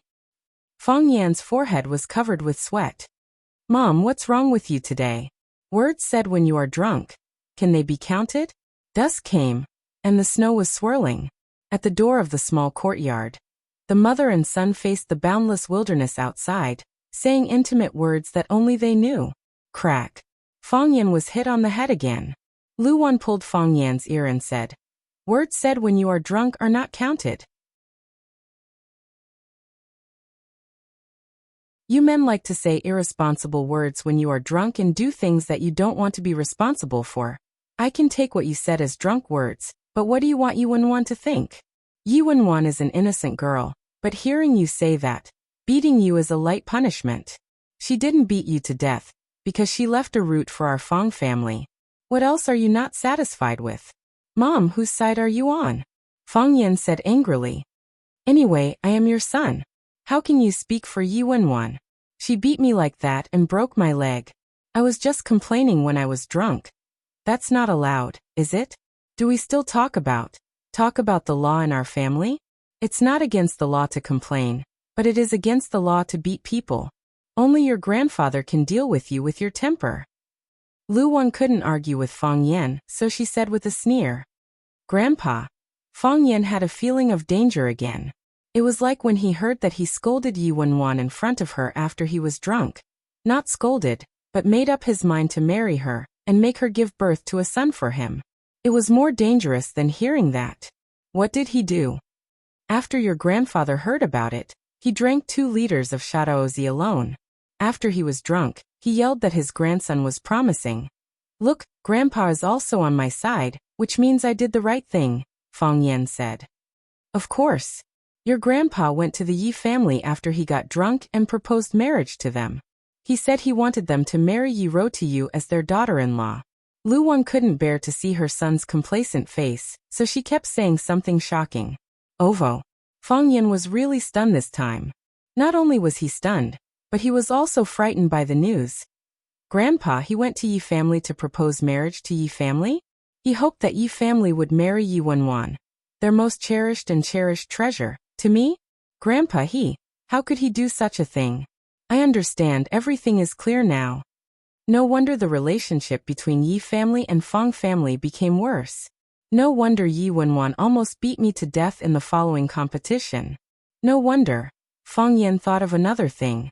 At that time, Yi Wenwan was also there to watch the duel between him and the Japanese sword god Chiba at the top of One Sword Peak. When his life was in danger and he was temporarily at a disadvantage, Fang Yingying and Fang Haohan couldn't help rushing to help, but they were stopped by Miss Yi. According to Fang Yingying, The way Miss Yi stopped them was very impolite. Yi Wenwan shouted at that time, which basically meant that if he died in the battle, she would go to challenge him. If I died in the battle, the old drunkard would go to challenge him. If all the masters of our Fang family died, there are other heroes of Wuxia to challenge him. It's not your turn to die.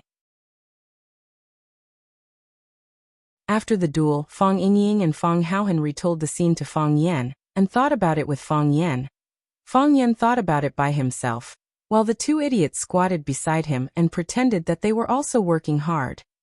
What did Yi Wenwan mean by that? What did she mean by all the masters of our Fang family died? She used the word we, which meant that she also regarded herself as a member of the Fang family. Or was it just a slip of the tongue and they were thinking too much? Of course, Fang Yingying and Fang Haohan expressed a lot of dissatisfaction with Yi Wenwan's words. What made them most angry was that she said, "It's not your turn to die." What does that mean? We are also masters of the Fang family, okay? Why can't we die? If we want to die, we must die. If we have something to do, we must die. If we want to die, we must die every day. Fang Yan was stunned for a long time. Looking at his mother's delicate and dignified face, he said, "What did the Yi family say?" Lu Wan sighed softly and said, "At that time, Yi Daoxian, the second most hot-tempered of the three tigers of the Yi family, was also at home. He said that they wouldn't agree to let Yi Wenwan marry you unless the waterfall on Green Mountain flowed backward, the river didn't freeze in winter, and the toad ate swan meat."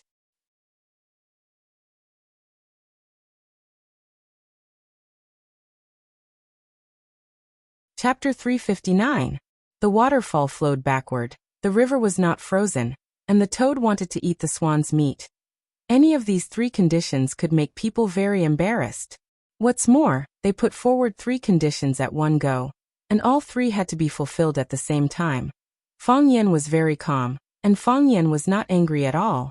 He looked at his mother Lu Wan with a bitter smile and said, "How much does the Yi family hate me?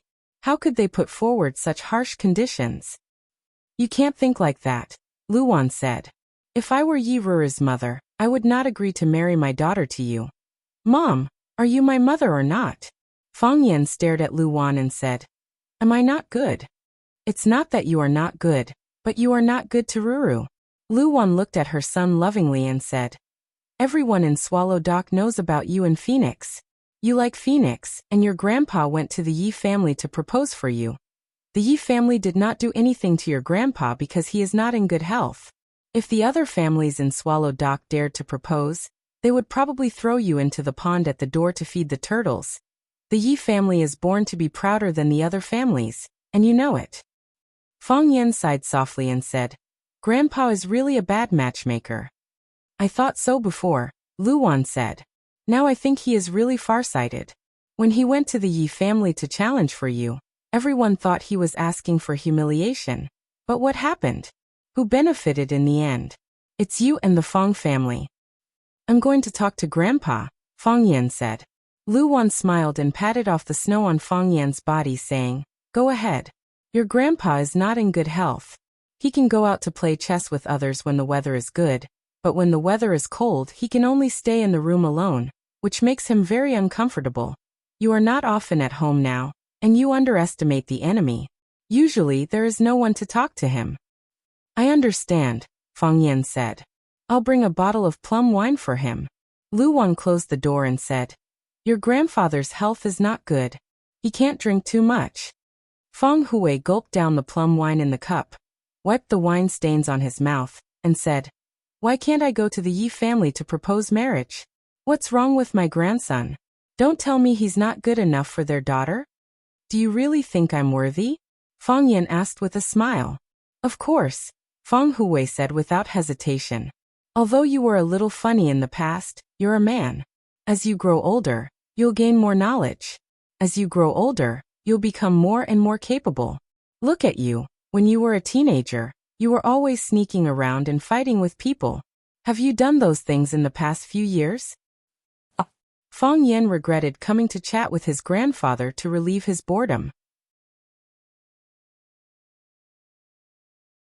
She had relieved the old man's boredom, but she herself was getting more and more depressed. Logically speaking, We old fellows shouldn't get involved in the affairs of the younger generation. Feng Hui stared at the wine pot in Feng Yan's hand, handed over his empty cup, and said, "Pour me another cup." "You're not my father. You're my grandfather," Feng Yan said grumpily. "This is the last cup. When I came here, my mother told me not to let you drink too much. I'm used to it. When I was young, I always called myself your father, and I accidentally became your grandfather." Feng Hui held the plum wine and smiled honestly. Then he stared at him and shouted, "What do women know? If you don't drink to your heart's content, is it drinking? Don't use your mother's words to shut me up. Although my legs are paralyzed, you don't dare to fight back if I want to beat you." Oh. Feng Yan thought what he said was very reasonable, and he was speechless. Who dared to beat his grandfather? The daughter of the Yi family is good. Feng Hui laughed. "It's a blessing for you to marry the daughter of the Yi family, as well as the Feng family's blessing. You want to ride on the Yi family's coattails?" Feng Yan sneered. "I won't do such a spineless thing. Then you have to be able to ride on the Yi family's coattails. Who can ride on the Yi family's coattails?" Feng Hui glanced at Feng Yan and said, "Kid, I'm talking to you very seriously today. You can't let that kid of the Yi family down. What a good kid." "Grandpa, you make it sound like the daughter of the Yi family won't marry anyone but your grandson. The waterfall flows backwards, the river doesn't freeze, and the toad eats swan meat. Which one of them can we do?" "That was before," Feng Hui said disdainfully. "When the weather is better tomorrow, I'll go to the Yi family to propose for you. I don't believe that they dare to be dissatisfied with my grandson now. We'll change what they don't like, and one day they'll be satisfied." Feng Yan really wanted to cry, but no tears came out. He had only heard of people who cheated their fathers and cheated their sons, but he had never seen someone who cheated their grandson like this. The spring festival was approaching, and it would be New Year's Eve in a few days. Jiang Qin and Yuan Lin had to go home for the festival, no matter how reluctant they were. They didn't dare to not go home to reunite with their families on the New Year's Eve. Feng Yan booked plane tickets for Jiang Qin and Yuan Lin to return to Huaqing in advance. He first sent the two girls back to school to pack their luggage, and then dragged them to the airport. Feng Yan was still driving the old car with a red flag. The scratches on the car had been repainted, and the damaged parts had been repaired. Although it looked more beautiful than before, Feng Yan still felt a little uncomfortable in his heart. He still liked the natural color that had been preserved by the frost of time, and the baptism of wind and snow. Because Feng Yan felt uncomfortable in his heart, he thought about the repair money he got from Huang Yida a few times. Thinking that he still owed him a few million yuan, his depressed mood was relieved a lot. Jiang Qin and Yuan Lin were really depressed. Jiang Qin sighed and said, "Mr. Feng, I really don't want to go back." "Me too," Yuan Lin echoed. "Swallow Dock is still fun. Grandpa is very good to us, and always tells us funny stories. And Sister Wenro, she taught us a lot of things, and every time she catches a fish, she will give it to us. She also doesn't want us to go back." "We have to go back," Feng Yan said with a smile. "Jiang Qin, your mother knows that you are here, and has already called me a few times, asking me when you will go back. If you don't go back, I'm afraid Sister Li will kill her way back to Yanjing. It's better to kill her way back. Then we will all stay in Swallow Dock to celebrate the festival." Jiang Qin said happily. Yuan Lin also wanted to say the same thing, but her mouth opened, but she couldn't say it. Her family was different from Jiang Qin's, and she didn't have the confidence to persuade everyone in her family to come to Swallow Dock for the festival. "It's okay, the gate of Swallow Dock will be open to you at any time," Feng Yan comforted. He thought these two little kids finally went back. In the future, no one would force him to wander around the village with the two kids, go skating in the stone river on a cold day, catch birds in the bamboo forest, and hunt pheasants and rabbits in the woods at the back of the mountain. He could have a good sleep for a few days. "That's great. Then we will go back to school early after the spring festival, and then come to Swallow Dock to find you," Jiang Qin said excitedly. Yuan Lin's eyes also lit up, and she said, "I think that's good too." "That's not good, right?" Feng Yan said awkwardly. Then it's decided. Jiang Qin and Yuan Lin said happily. After sending Jiang Qin and Yuan Lin through the security check, he casually tossed them a handful of tears of extreme sadness, and then drove back to Yanjing City in high spirits. After getting off the airport highway, Fang Yan was about to turn directly to the road to Swallow Dock when the phone in his pocket rang. Fang Yan took out his phone and saw that the caller ID was Yi Fengxing's number. Fang Yan stopped the car by the roadside, pressed the answer button and asked, "Fatty, what's up?" Run, no Fang Yan, where are you?" Fatso's Yi Fengxing's voice came from the other side of the phone.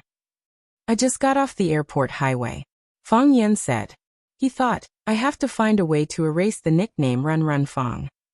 It would affect my glorious and great image too much. I went to your house to find you, and I knew you were in the city. That's why I called you. Are you in the city now?"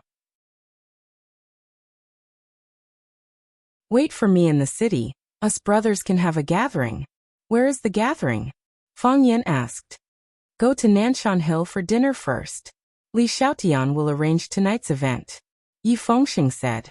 Fang Yan thought about it. He didn't have anything to do at home, so he said, "Okay, I'll wait for you guys at Nanshan Hill." "Okay. See you later. I'm already on my way," Yi Fengxing said. Fang Yan started the car again and ran towards Yanjing City that was covered by the wind and snow. Nanshan Hill was a restaurant, and it was also the place where Fang Yan and his buddies often gathered. Fang Yan parked the car at Nanshan Hill's parking lot, and Yi Fengxing also rushed over in his domineering Land Rover. Yi Fengxing very proudly honked his horn as a greeting to Fang Yan. After the two parked the car, Yi Fengxing moved his fat butt and ran over. He put his arm around Fang Yan's shoulder and said, "Let's eat first. I'll take you out to see the world tonight. If you want to drink or look at women, you don't have to call me. You know, I'm not that kind of person," Fang Yan said. Yi Fengxing glanced at him with disdain and said, "My sister beat you like a dog, and you still want to chase after her. Do you think I'll look up to you and say good things about you in front of her just because you said that to me? I'm telling you, that's impossible. In our hearts, you will always be Run Fang. You really won't." "I really won't. I just like your stubborn attitude." Fang Yan hugged Yi Fengxing back and asked, "Where are you taking me tonight?" "Do you know Luqi?" Yi Fengxing asked excitedly. "One of Huaxia's 7 addicts, Luqi?" Fang Yan's eyes also lit up.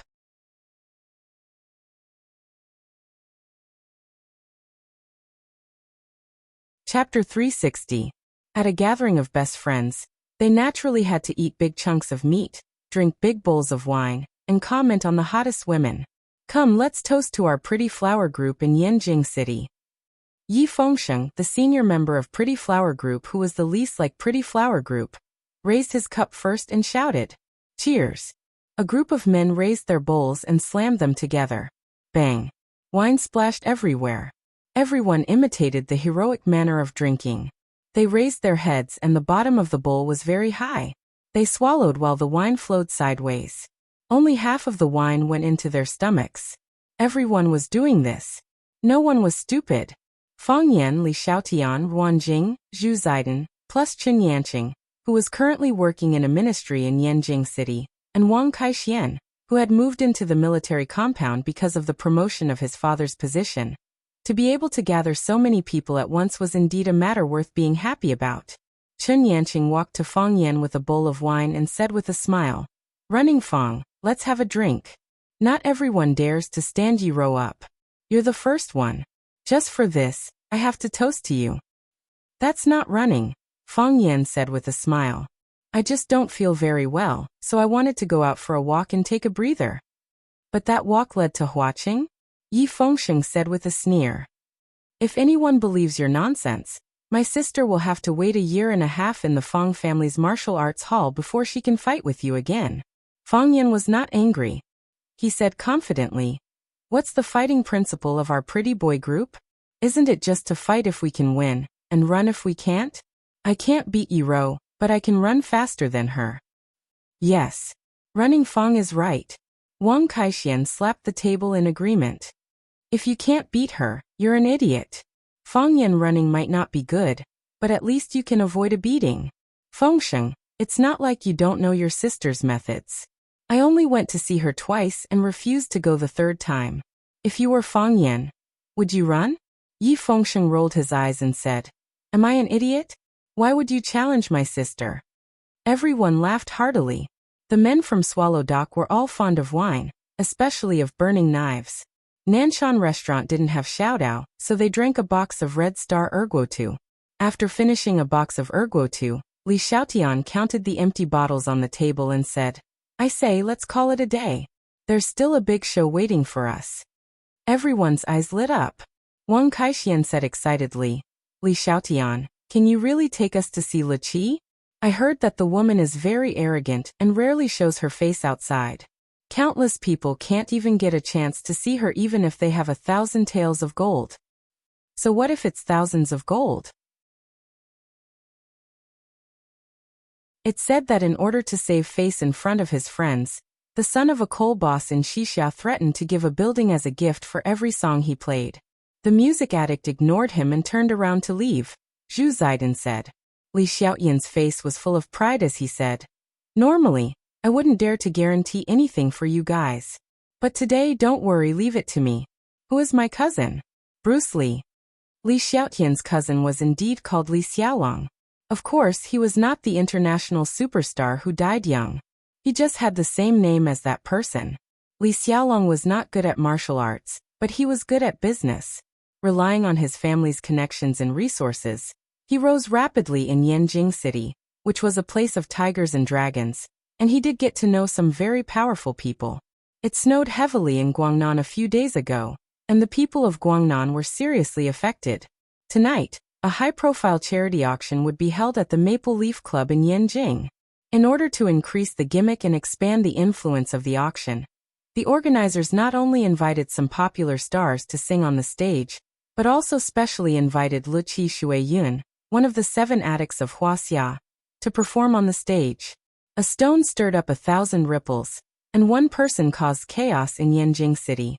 Hearing that Li Qi Shuiyun was going to perform at the charity auction, those high-ranking officials and nobles naturally wanted to see the elegant demeanor of Li Qi, and the active ladies of Yanjing were even more scrambling. In the words of a certain child, if you can't make it to the auction tonight, how can you call yourself a first-class person in Four Corner City? Li Xiaolong was also from Swallow Dock, but because he was older than Fang Yan and the others, they did not have many opportunities to contact each other. But this time, Fang Yan and the others could have the opportunity to see the true face of Li Qi, and it was indeed because of Li Xiaolong's help. Speaking of the various legends of Li Qi, everyone was even more itchy. Yi Fengsheng paid the bill by swiping his card.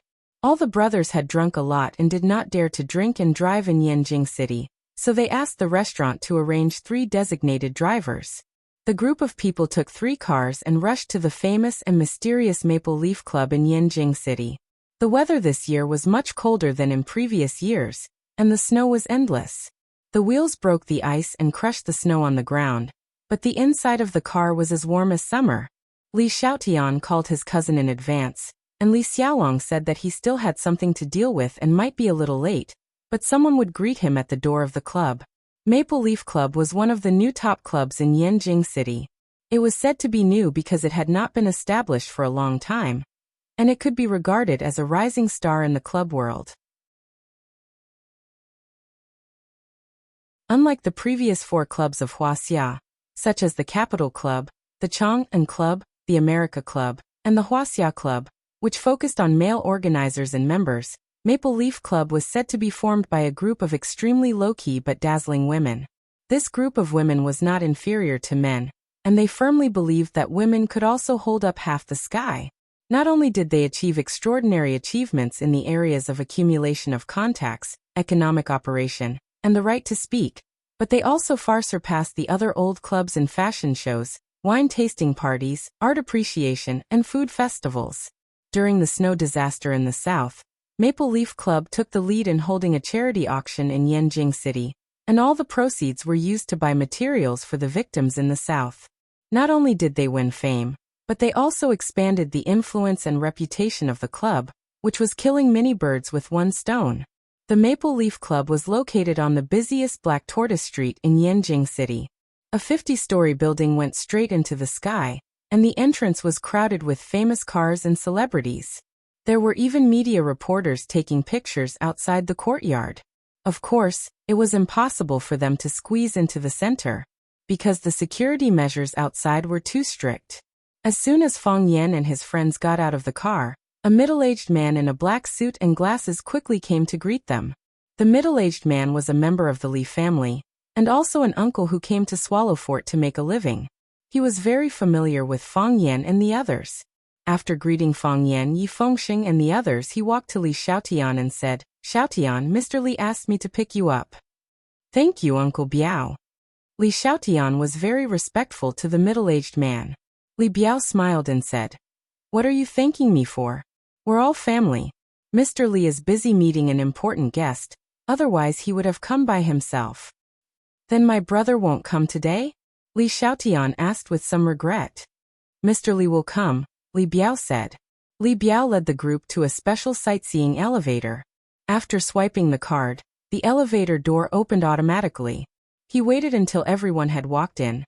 Then he pressed the letter H, turned around and explained to Fang Yan and the others, "This building is all the property of the Maple Leaf Society, but tonight's auction will be held on the top floor, Starlight World." "Starlight World? What kind of place is that?"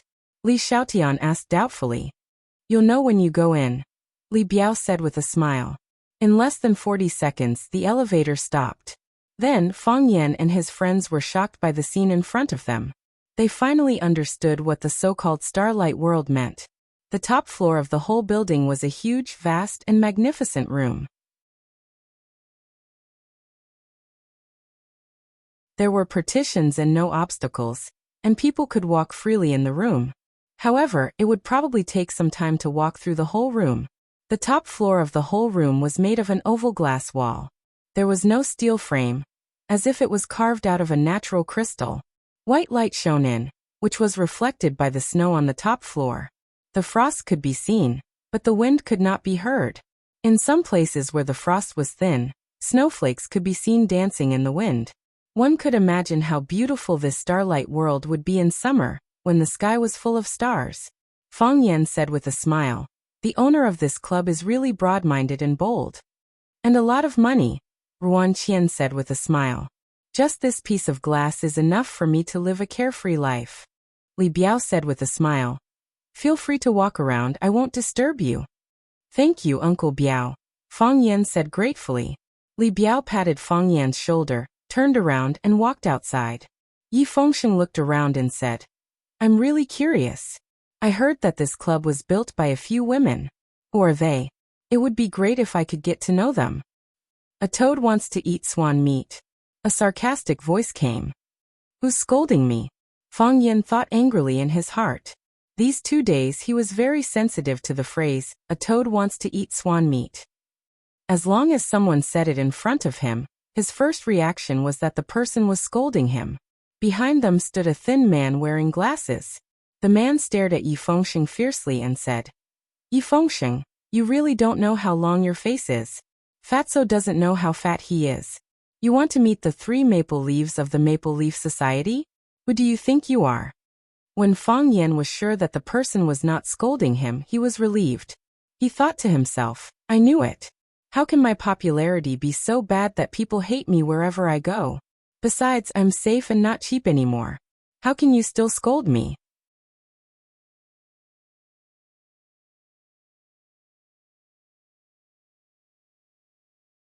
Chapter 361. Fang Yan felt that he had a naturally mocking face. Anyone who saw him would want to punch him. Swallow Dock had fled to Huacheng. How much trouble had he caused in just half a year? The enemies behind his buttocks were like a lump of sheep's dung. There was no end to them. Fang Yan always felt that those who bullied him did not truly understand him. If they could calm down and understand him, they would definitely think of a way to kill him. Yes, he was a good person. He was a low-class, good-for-nothing good person. He was not greedy for the dark, did not blend in with evil.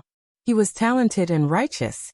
For such a kind person, how could those bad people let him live a happy and long life? They would definitely think of a way to get rid of Fang Yan, this thorn in their side. This was because Fang Yan's existence would illuminate the dark and damp depths of their hearts. He would judge their ugly minds and rotten pus and blood hearts. Like mosquitoes under the light, like maggots roasted by the sun. They would reveal their true colors and have nowhere to hide. Good and evil were natural enemies. It was difficult to reconcile. Yes, that was what Fang Yan thought. Don't bully me. Those who bully me are bad people.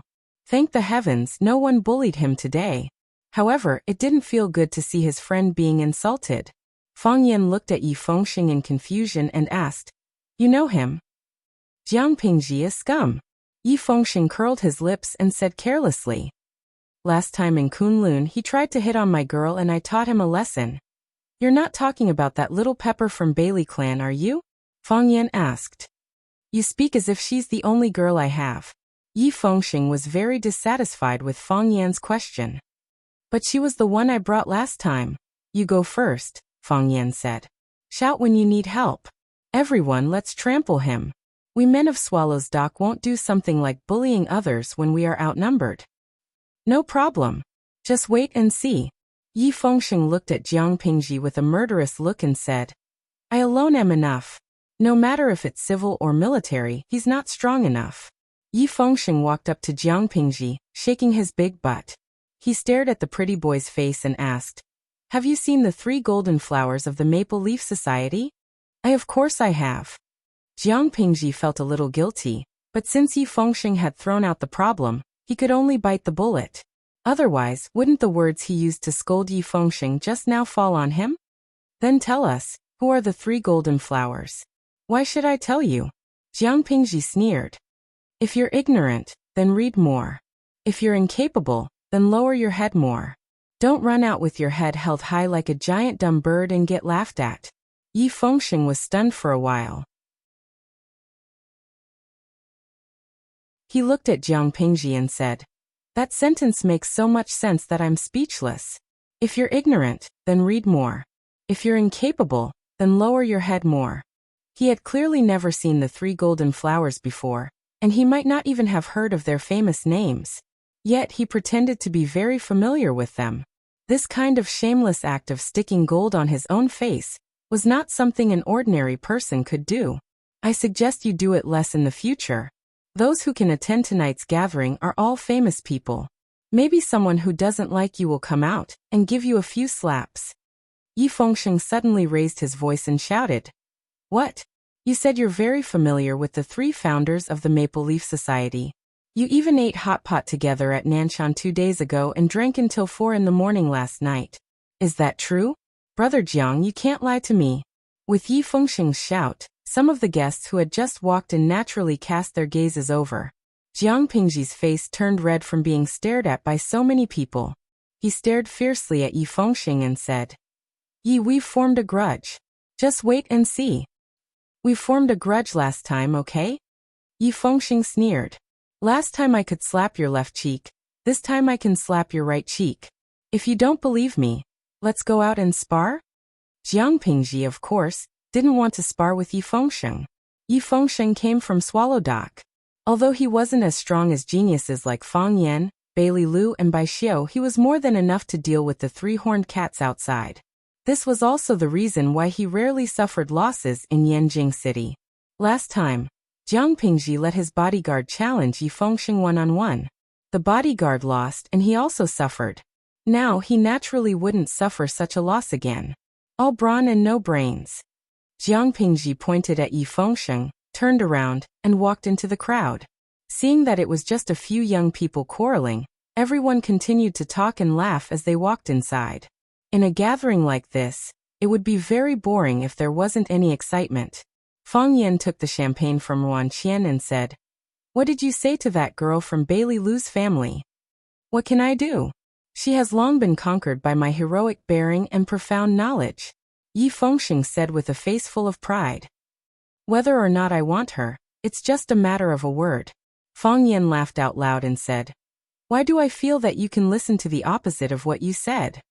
Run, Fang, run. If you're like this, no one wants to be friends with you," Yi Fengxing said angrily. "Should keep a low profile." Fang Yan advised, "Look at the others. The women are dressed in beautiful dresses, high heels, long legs, beautiful and dignified. The men are dressed in suits and leather shoes, refined and elegant, handsome and extraordinary, looking very stylish. We can't act too different and let others misunderstand that we're hooligans who sneak in to eat and drink. If the security guards come to chase us away, we'll be embarrassed, and Brother Xiaolong will also lose face, right? Come, everyone, be refined, be refined. Thus, Fang Yan and a group of friends held the golden champagne and sipped it, talking about Nietzsche, Kant, value and the distribution of capital wealth, and other big issues that affected the entire human society. As expected, the gazes that looked at them immediately became joyful and gentle. Everyone was the same kind of person. Did you see that? The guy hugging the girl in the red cheongsam, is a famous Casanova in Yanjing. His father is the big boss of the mountain group, with a net worth of more than 10 billion yuan. Li Shaoqing is here. He starred in All the Inheritors from the Stars, which is very popular in Asia, and now he's very popular. It's said that he's been secretly scouted by the director. That fair and gentle guy with glasses is gay. He's very famous in the Yanjing circle. Li Xiaotian and Yi Fengsheng, these guys who often hung out in Yanjing city, kept introducing some special people to Fang Yan, and Fang Yan also seriously memorized the information. Maybe he could use it at any time. Whoosh! Another group of people rushed in. The man in the lead was tall, wearing a black suit and a white shirt with 2 buttons unbuttoned. He didn't wear a bow tie or tie like other men, making him look more unrestrained than others. Seeing that man, many people took the initiative to greet him. Young Master Jiang, you're finally here. Without young Master Jiang's gathering, I always feel that something is missing. A woman in a white dress came forward and held General Xing's arm, saying with a flattering expression, if someone else received such praise, they would probably become public enemy number 1. However, when the woman said this so calmly and directly in front of so many men, the men present didn't have any strange reactions. Of course, Teacher Fang Huahua was an exception. Teacher Fang Huahua was not only an exception, but also very surprised. Young Master Jiang? Another member of the Jiang family? Why are they haunting me? Fang Yan thought angrily. Young Master Jiang, you have to contribute more to the disaster area today. Do you even need to say that? When has young Master Jiang ever been stingy? More and more people gathered around General Xing, and the group became bigger and bigger. He had a completely mesmerizing appearance. What was even more surprising was that not only women were fascinated by him, but men were also fascinated by him. Even some of the older people expressed their deep affection for him. This made people have a whole new level of respect for him. Fang Yan was originally worried that he would be discovered by General Xing, and the two of them would have a hot-blooded, blood-spurting fight between a loser and a rich man in front of everyone.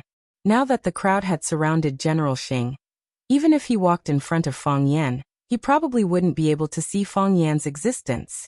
General Xing handled this kind of situation with ease.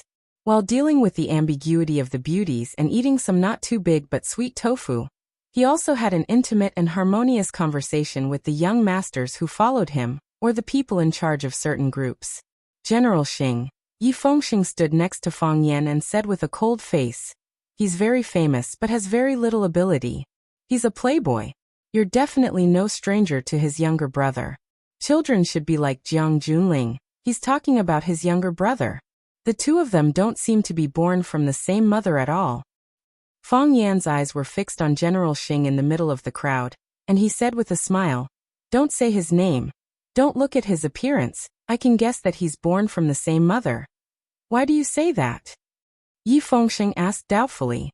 No one thought that General Xing was similar to Jiang Junling. General Xing was elegant, and he was proud of the flowers. Jiang Junling was gentle and ordinary.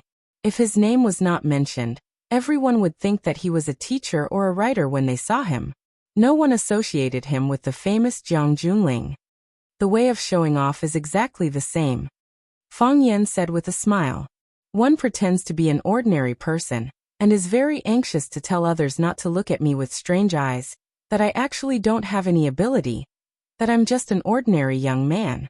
Do real ordinary people need to pretend like this? One pretends to be a playboy. He's obviously very ambitious, but he still pretends to be disgusting, as if he doesn't care about anything, that he won't fight with you for anything. I say, isn't their acting a bit too bad? How can this kind of trash become a role model?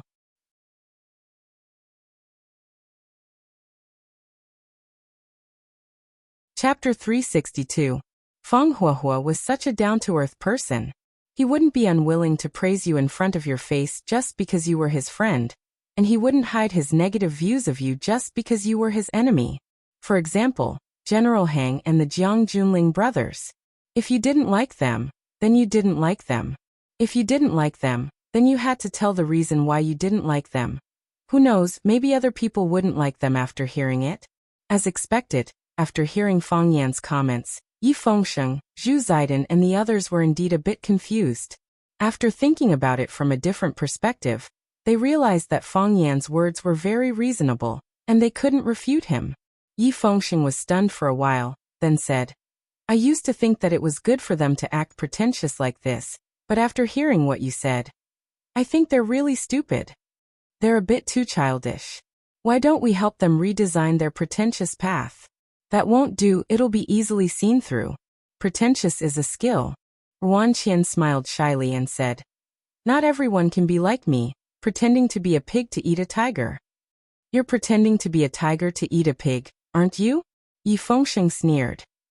Those girls that were tricked by you to come to Swallow Dock are all as stupid as pigs. You're so skilled, repeating the same trick again and again, and there are still people who keep falling for it. I say, where did you find these idiotic girls? Introduce me to a few? You insulted me and still want me to share my secret with you. Do you think I'll tell you? Ruan Qian said angrily. General Hang still discovered Fang Yan, because someone pointed him out. The person who pointed him out was Li Guochang, and the person who fanned the flames in front of Li Guochang was Jiang Pingji.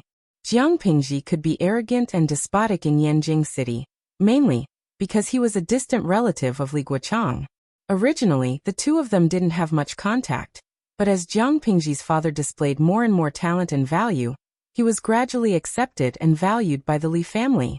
Wang Pingji didn't know Fang Yan, but he remembered Yi Fengsheng in his heart. Last time, Yi Fengsheng had beaten him up, and this time, he had humiliated him in front of everyone. He had been thinking of revenge, but could not find a way to do so. Just like what Yi Fengsheng had said, they couldn't win against him in scolding or fighting. What should they do? Jiang Pingji's eyes lit up when he saw Li Guoqiang accompanying the young master of the general family, Junxing. He thought of a ruthless way to take advantage of the situation.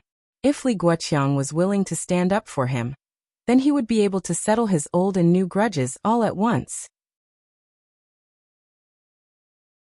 Even if Yi Fengsheng was barbaric and overbearing, how could he dare to challenge Li Guoqiang, who had a deep foundation in Yanjing City and had a close relationship with the young master of the Jiang family? As long as he wasn't stupid, he could only swallow this loss. Therefore, Jiang Pingji found an opportunity to go to Li Guoqiang's side, and told him that he had been bullied. Of course, all the responsibility was pushed onto Yi Fengsheng. He himself became a hero who couldn't bear to see a weak woman being bullied, and used force to save her. Li Guoqiang looked in the direction Jiang Pingji was pointing, and saw a familiar face. Fang Yan. The guy who made Jiang Junling suffer setbacks again and again, and even his close friend, Jiang Pingji, maintained a high degree of attention on him? He had seen Fang Yan's photo, but this was the first time he had seen Fang Yan in person. From his point of view, Fang Yan looked younger and more spirited than in the photo. His eyes were quick-witted and his temperament was calm. He had the vigor of a youth and the steadiness of a middle-aged man. This was a contradictory person. This kind of person was not easy to deal with. Li Guoqiang felt that it was necessary to tell this matter to Jiang Pingji, so he casually walked to his side and said in a low voice, Fang Yan is here. Jiang Pingji's footsteps paused and he looked towards Li Guoqiang. Jiang Pingji was like a gorgeous carriage, and the people surrounding it were all horses pulling it. The carriage suddenly stopped, and the horses pulling it naturally felt it deeply. They looked at Jiang Pingji in confusion, thinking that he had met some important person and needed to greet him.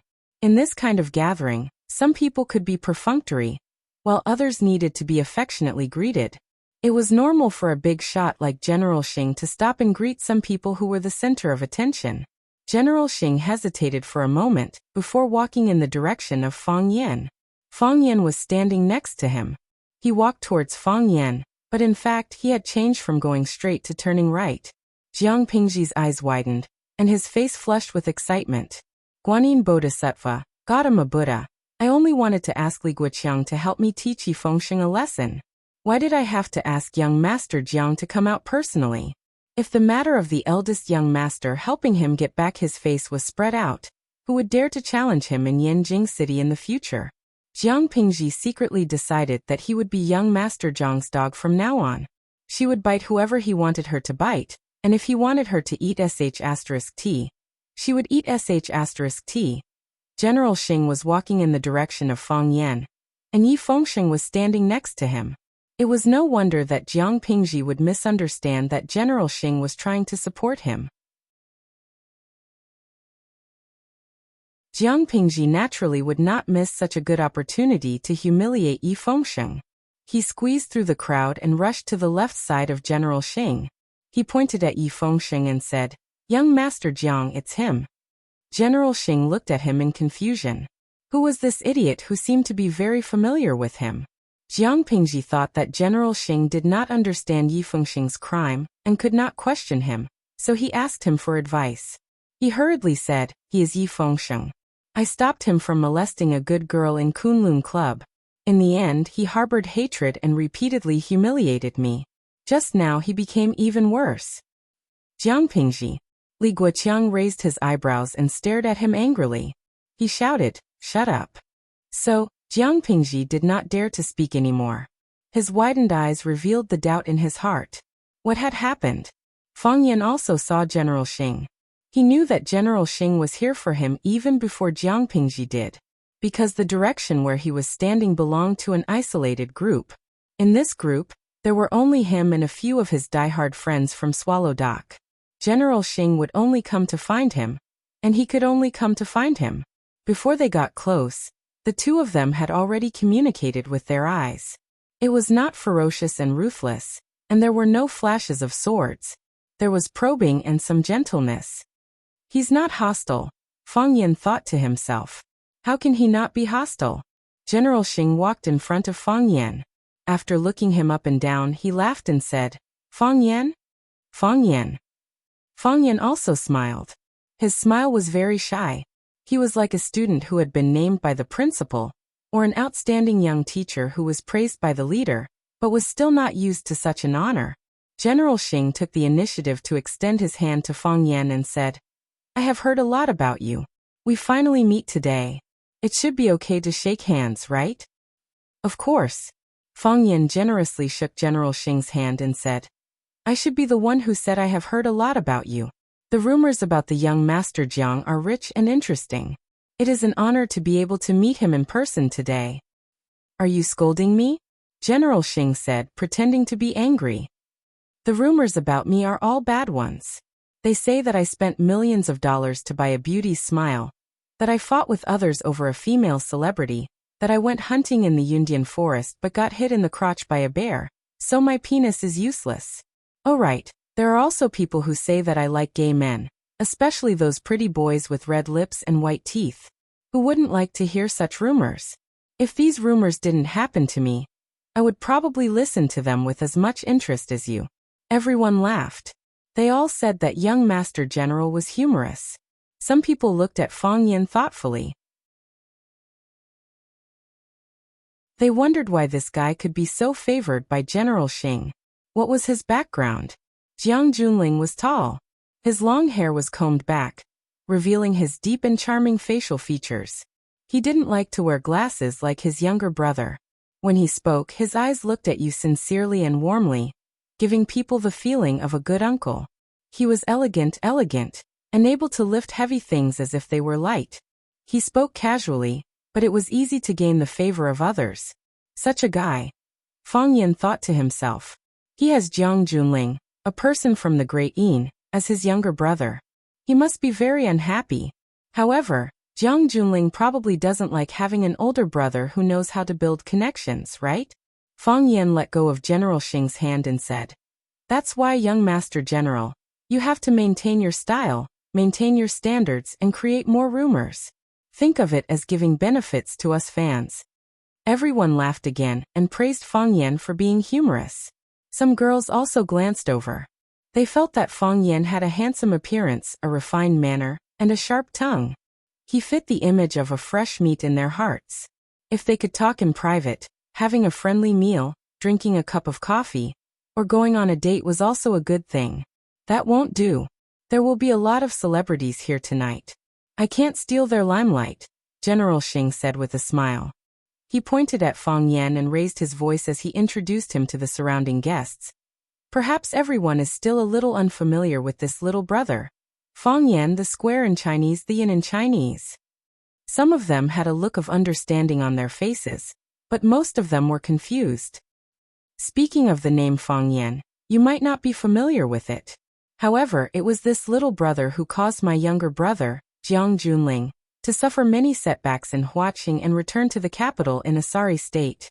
What an amazing young man, General Xing said with a face full of praise, as if he was an expert guiding a younger generation.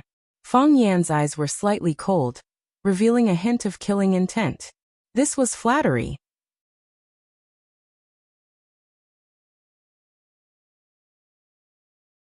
Chapter 363. Clang. As if they were avoiding a terrifying monster, the people surrounding them couldn't help but take a step back. Because everyone's movements were too uniform, it was as if everyone present had discussed it in advance, causing this originally embarrassing scene to be filled with the beauty of a drama. Fang Yan wasn't scary, but the Fang Yan who caused Jiang Junling to suffer setbacks in Huaqing, and it was said that even his women were stolen by him, was not someone they were willing to come into contact with. The men who had just praised Fang Yan's wit and humor wanted to slap themselves in the face. The young ladies who originally thought that he was a young and tender little fresh meat suddenly felt that this man really didn't know the immensity of heaven and earth, and was seeking his own death. Of all the people he could offend, he just had to offend the men of the Jiang family. Originally, the conflict between Fang Yan and Jiang Junling was only spread within a small circle, but when it was exposed in public by General Xing, it was tantamount to using a loudspeaker to announce to all the people of Yanjing. It only needed one night to ferment, or even less time, for this matter to become a hot topic of discussion in various circles of Yanjing. And General Xing coming here in public was naturally not to exchange feelings and establish friendship with his younger brother's friend. At least, no one would think so. Thus, other than General Xing and a few hardcore people standing beside him who didn't retreat, everyone else tried to stay as far away from Fang Yan as possible. No one was willing to be misunderstood by the Jiang family's brothers as having a close relationship with Fang Yan. The encirclement that made Fang Yan feel slightly oppressed suddenly became a lot more relaxed. Fang Yan's heart also felt a lot more comfortable. He disliked the feeling of being the center of attention and being surrounded by countless people. He was just an ordinary teacher, not a superstar who lived under the spotlight all day. He liked a simple, monotonous life where he could bully others even if he wasn't bullied. General Xing didn't seem to notice the changes in the surrounding environment at all. He still looked at Fang Yan with enthusiasm and a hypocritical look that said, "We are good brothers and I won't harm you." He said to the guests who were watching, "Although I don't have much ability, I like to make friends with capable people the most. My younger brother Jiang Junling is recognized as a smart person by everyone. Even he suffered losses in the hands of Fang Yan, which proves that Brother Fang Yan is indeed outstanding and intelligent. Brother Fang, I came here because I want to be friends with you. I think you won't refuse, right?" "How could that be?" Fang Yan smiled happily, as if he was overwhelmed by the unexpected favor. "I am very willing to be friends with young Master Jiang." However, young Master Jiang has spoken about the matter between me and your younger brother in front of everyone. I have to explain here. The younger brother I am talking about is General Xing's younger brother. Didn't you say that I deliberately called General Xing's younger brother? If your younger brother knew about this, wouldn't he misunderstand that you are trying to sow discord? The smile on General Xing's face didn't change, but there was a murderous look in his eyes. Of course, that murderous look disappeared in a flash, and he instantly regained his calmness. This guy was really a vicious dog, biting people whenever he had the chance. Don't misunderstand. I'm not saying that you brothers don't get along. Fang Yan sincerely comforted General Xing, saying, in a family like yours, there are often conflicts between brothers, and even fights between swords often happen. It's all for the sake of benefits. In a big family with a big business, it's inevitable that there will be conflicts. It's understandable. Of course, I know that nothing like this will happen between you brothers. However, I think it's better for young Master Jiang to avoid arousing suspicion. You said that your younger brother was bullied by me in front of so many people. Isn't that embarrassing your younger brother? If I were your younger brother, I would definitely feel uncomfortable in my heart, and have some other thoughts. I would misunderstand and think that my older brother wants to smear my reputation, so that I can't have a foothold in the circle. In the end, the family would have no choice but to consider letting my older brother take charge. I'm young and narrow-minded, so the things I think are more complicated. I hope young Master Jiang won't take it to heart. Fang Yan sneered in his heart. Want to play dirty? Want to kill with a borrowed knife without drawing blood? Stab with a knife while smiling? Who's afraid of who in this kind of thing? The two people engaged in a battle of words and swords, and the atmosphere at the scene became even more solemn. Everyone held their breath and quietly watched, waiting for the next development of the matter. Jiang Pingji was ashamed and angry, and he was about to cry. Didn't you say that you would avenge me? Didn't you say that you would support me? Why did the target change? Moreover, the whole matter seems to have nothing to do with me. General Xing laughed heartily, and it seemed that he was not affected by Fang Yan's words at all. He said, Brother Fang is really interesting. But I want to say that your worries are unnecessary. Jiang Junling and I are brothers of the same father and mother. I am the elder brother, and he is the younger brother. My younger brother is smarter than me, more capable than me, and more capable than me. Everyone in Yanjing City knows this, including me. So he is responsible for making money to support the family, and I am responsible for picking leaves and flowers. Our pursuits are not the same. I'm very glad that I have such a smart and capable younger brother. Only in this way can I be an idle playboy without any pressure. General Xing reached out and held the woman in the white dress next to him in his arms and said, Beauty, don't you think so? The girl in the white dress blushed and said shyly, Not everyone can be a playboy like young master. Besides, it's not like young master has nothing to do. In my heart, you are a very successful man. What if? Fang Yan looked at General Xing with a smile and said, What if young Master Jiang is not willing to be a playboy, and instead wants to learn from his younger brother to earn money to support the family? Brat, what are you saying? Li Guochang shouted. What are you? You dare to provoke the relationship between other brothers? That's right, gauging the heart of a gentleman with the yardstick of a villain. We have been friends with Big Brother for so many years. How can we not know what kind of person Big Brother is? Lincoln, who wore a pair of small glasses with a tortoiseshell hat on the bridge of his nose, was full of anger. Brat, are you here to cause trouble? Why don't we go out and practice? This guy was a typical fighter. General Xing's younger brother was the first to cause trouble, and the hot-blooded youths of Swallow Dock were not to be outdone. What are you? Who was the first to provoke the relationship? Even an idiot can tell? Are you idiots?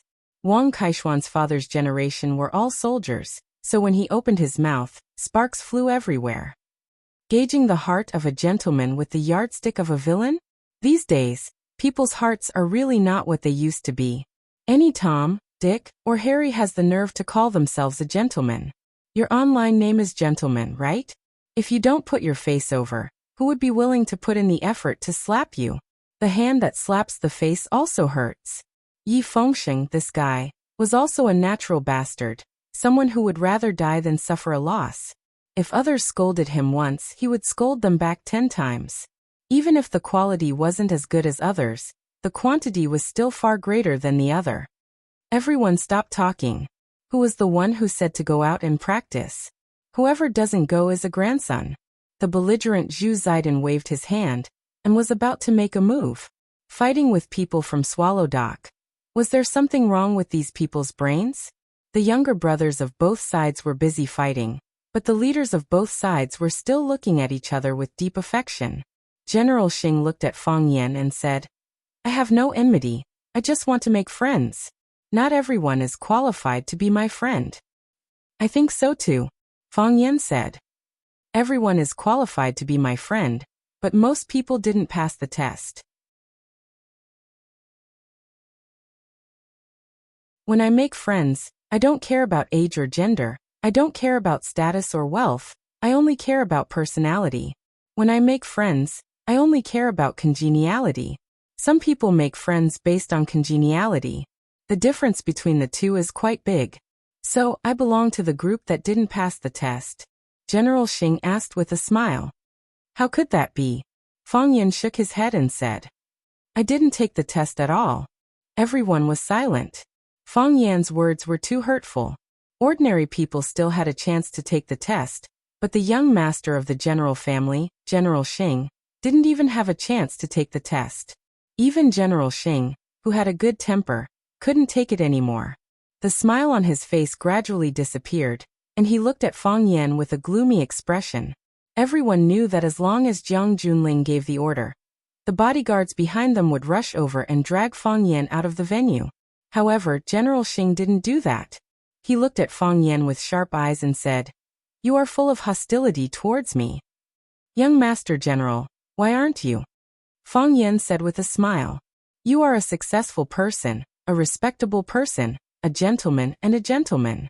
You are good at digging a hole with a smile, good at stabbing a knife in the dark, and good at killing your opponent with a smile. I'm just a nobody. I don't have a strong family background, and I don't have a fortune that can rival a country's. I can't bring 8 or 10 bodyguards with me when I go out. I'm my own driver. I'm even able to stand here and participate in this famous charity gathering, because of my friend's brother. I'm not dignified enough, but I'm real enough. I am not a gentleman, so I can be frank and direct. I don't have a gentleman's grace. Whoever dares to bully me, I will directly slap them back. Young Master General, those who can stand here are not idiots. Fang Yan looked at General Xing and said, Everyone knows that we can't be friends. Whether it is because of your background or because Jiang Junling is your brother, you can't treat me as a friend. However, I don't want to be a prop. A puppet used to smear your brother's name and damage his character and reputation. Because of what you said, I will fight with him to the death, and you will reap the benefits. So forgive me for being more direct. Whether you can compete with your brother or not is a matter between you brothers. It has nothing to do with me.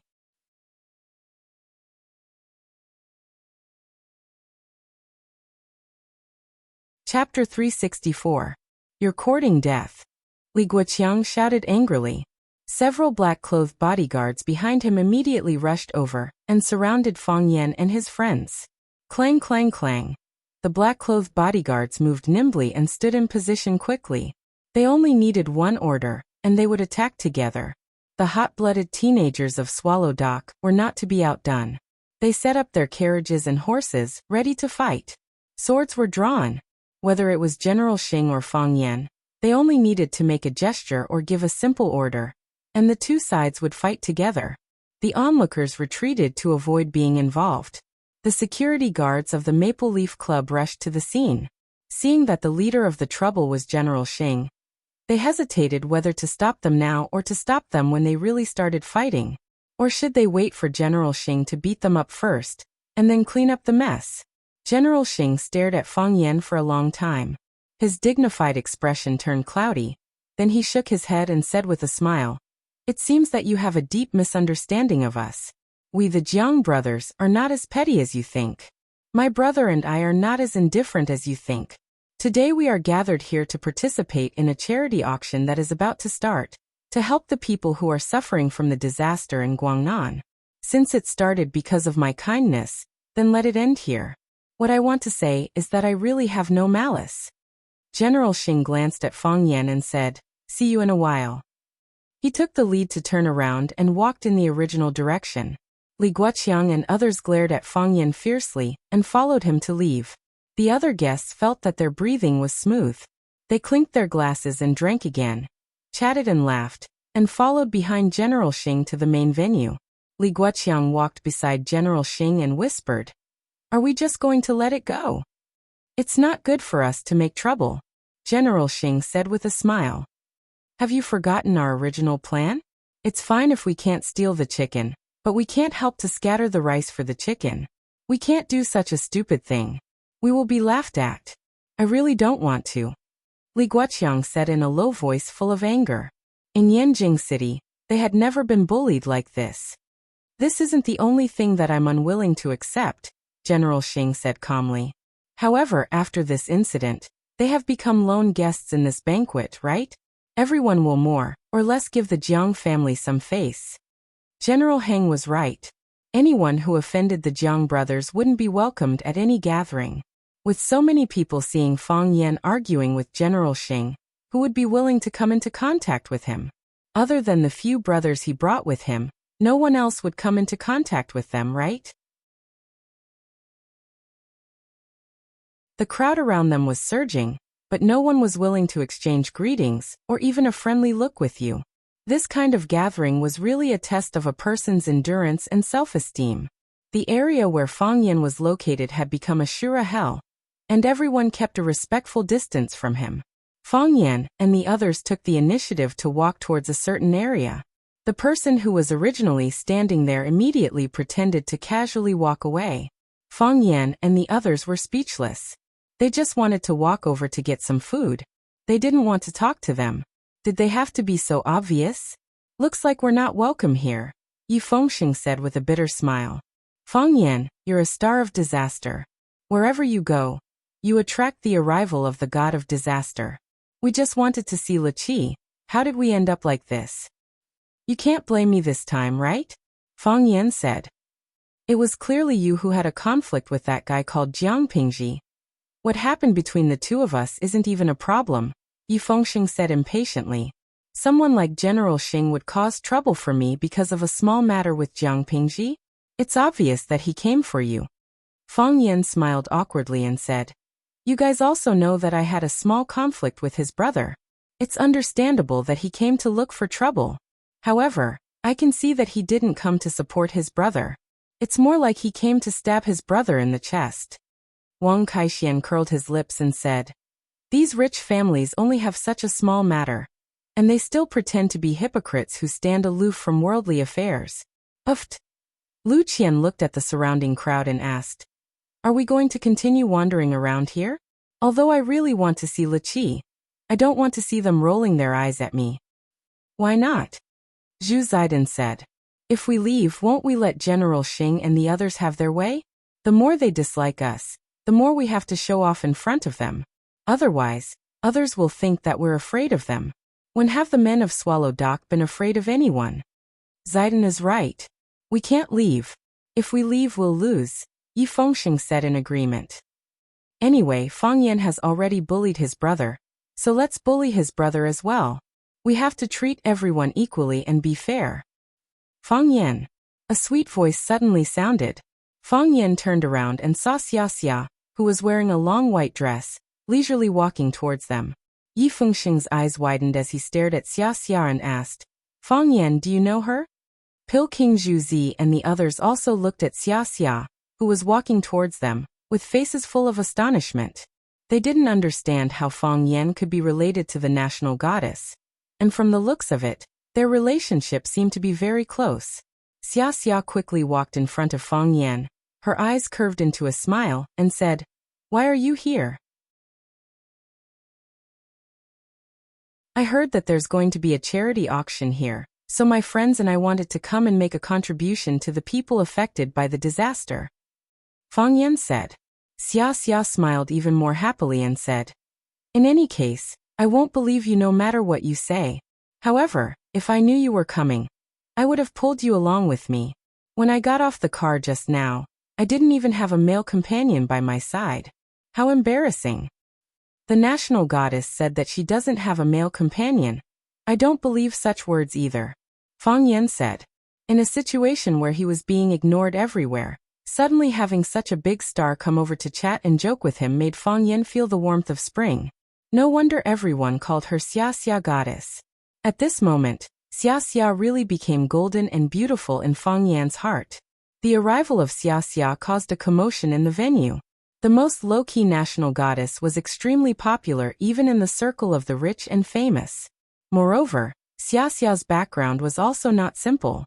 When many people saw her appear at the elevator, they wanted to go up and greet her, and exchange a few pleasantries.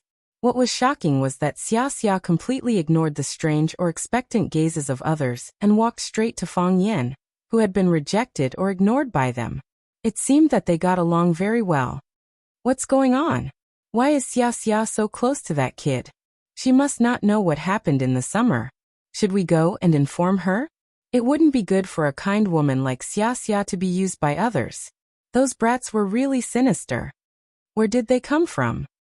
These guys are really interesting. Some people like him, some people hate him, but there's no way to ignore them. Fang Yan naturally felt the strange gazes around him. He also understood the worries of the people around him about Xiaxia. He smiled and said, "Just now, I had some unhappiness with a guy called General Xing, and then we became unwelcome people here. No matter where we went, the place would immediately be cleared because of our arrival. I bet there are a lot of people who are worried that you will offend General Xing because you are standing with us. Do you want to go over and greet them first? Maybe they have something important to say to you." Xiaxia frowned slightly, glanced around and asked, "Why did you clash with General Xing? You know him too?" Fang Yan smiled and said, "Looks like he's quite famous." General Xing is famous because he has an even more famous younger brother. Of course, he himself often becomes a topic of conversation. Xiaji calmly explained, looked at Fang Yan and said, "I'm talking and drinking with my friends. What kind of offense is this? Who made the rule that everyone in the world has to be friends with the men of the general family?" Yi Fengxing gave Xiaxiao a thumbs up and said, "These words are righteous." Zhu Ziden and the others finally had the chance to strike up a conversation with the goddess. They all gathered around and praised Xiaxia as a peerless goddess who was rare in the heavens and unparalleled on the earth. Fang Yan introduced his friends to Xiaxia, and Xiaxia also shook hands with Yi Fengxing, and the others one by one. Dignified, generous, and frank. Xiaxia looked at Fang Yan and said, "Then what plans do you have now? Preparing to leave early?" "That's what I thought," Fang Yan said with a smile. "But they think that if they leave, they will admit defeat to General Xing. If they don't want to admit defeat, then we can only continue to shamelessly stay. Then I'll accompany you in." Xia said, "I'm going to sing in a while. But I didn't come here tonight to sing by myself." "For the music fanatic?" Fang Yan asked.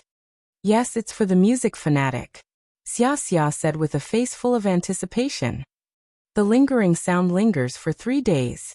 In the past, I always thought that it was impossible for there to be such music in this world. The person who said this must be a liar or an exaggerator. Now I understand that I am ignorant and inexperienced. It turns out that there really is such a strange person in this world, and there really is such music. Since you're here tonight, you must enjoy yourself. Under Xiaxia's lead, Fang Yan and his companions walked into the depths of the crowd. Countless people took the initiative to greet Xiaxia, and some hardcore fans pulled Xiaxia to whisper some whispers. Xiaxia smiled and thanked them, but did not alienate them. She still led Fang Yan and the others around. The so-called rumors, the so-called gossip, were just people worrying about nothing. Xiaxia was calm and composed, the clouds were light and the wind was light.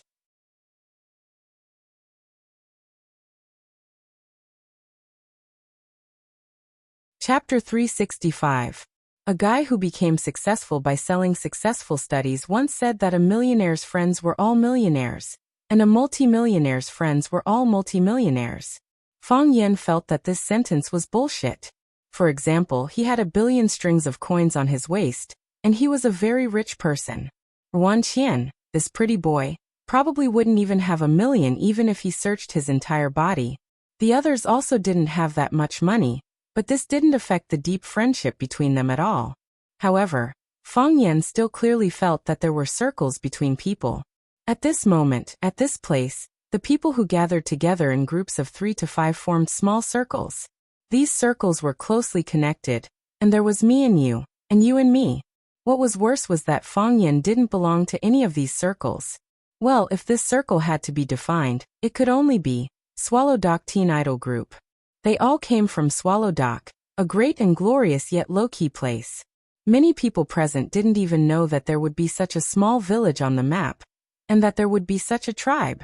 The only comforting thing was that the heavenly Queen Summer was always by their side. Even if countless people took the initiative to greet and toast her, there were even more people who tried to pull her into other circles to prevent her from getting too close to Fang Yan and offending the men of the general family. However, Summer was like a beautiful ginkgo tree, unperturbed by the wind and unafraid of the thunder. She stretched out her beautiful branches and deeply rooted herself in the soil where Fang Yan was. In Yi Fengxing's words, this girl was really a real man. Summer was the most dazzling star tonight, and her every move was the focus of everyone's attention. Because of Summer's existence, Fang Yan and the others were always under the illumination of a 10 million watt light bulb.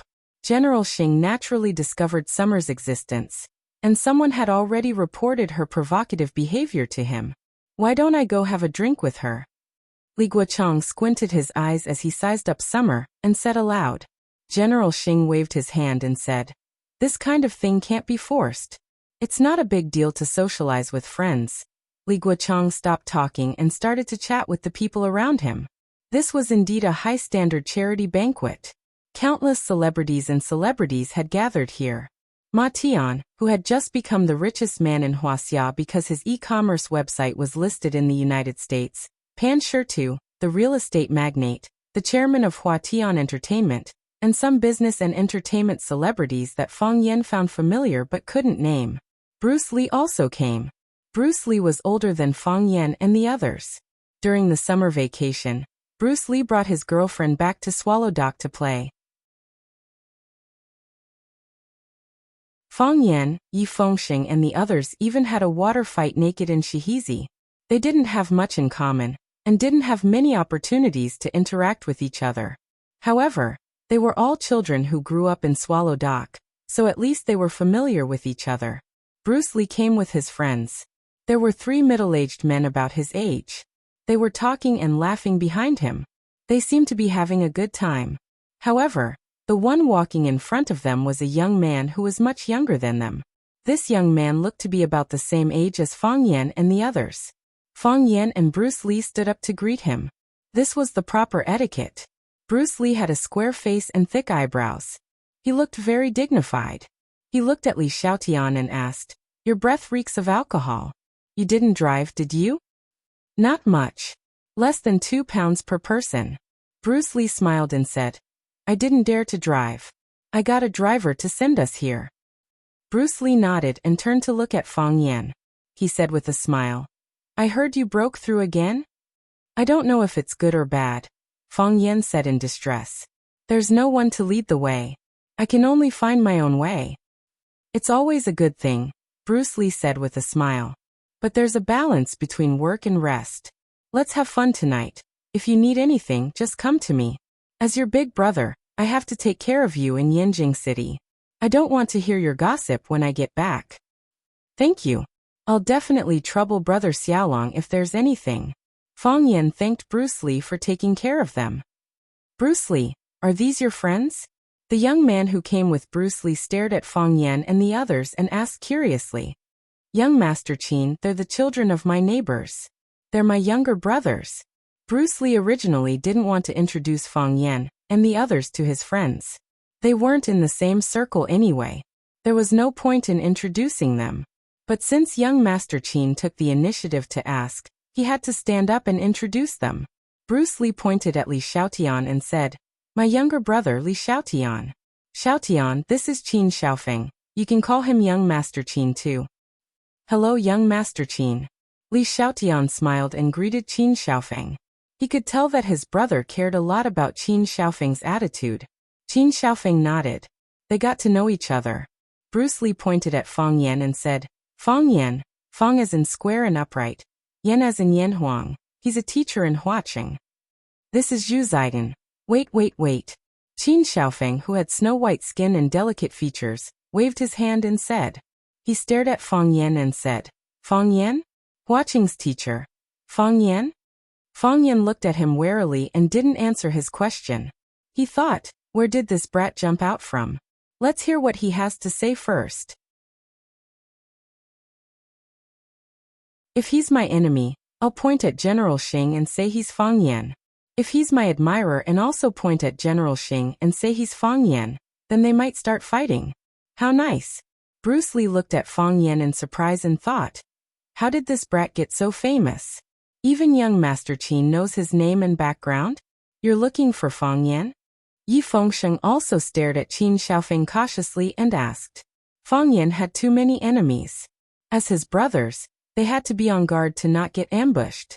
I'm not looking for him, but I've heard of him. Qin Xiaofeng laughed and said, awesome. Awesome person. In Yanjing City, General Ling was as arrogant as the King of Heaven, not putting anyone in his eyes. But when he went to Huaqing, a layer of skin was scraped off his face. It said that the guy who scraped off his face was called Fang Yan, a teacher in Huaqing. Brother, don't tell me that Fang Yan is you? Fang Yan felt very conflicted. When faced with honor, should he accept it or reject it?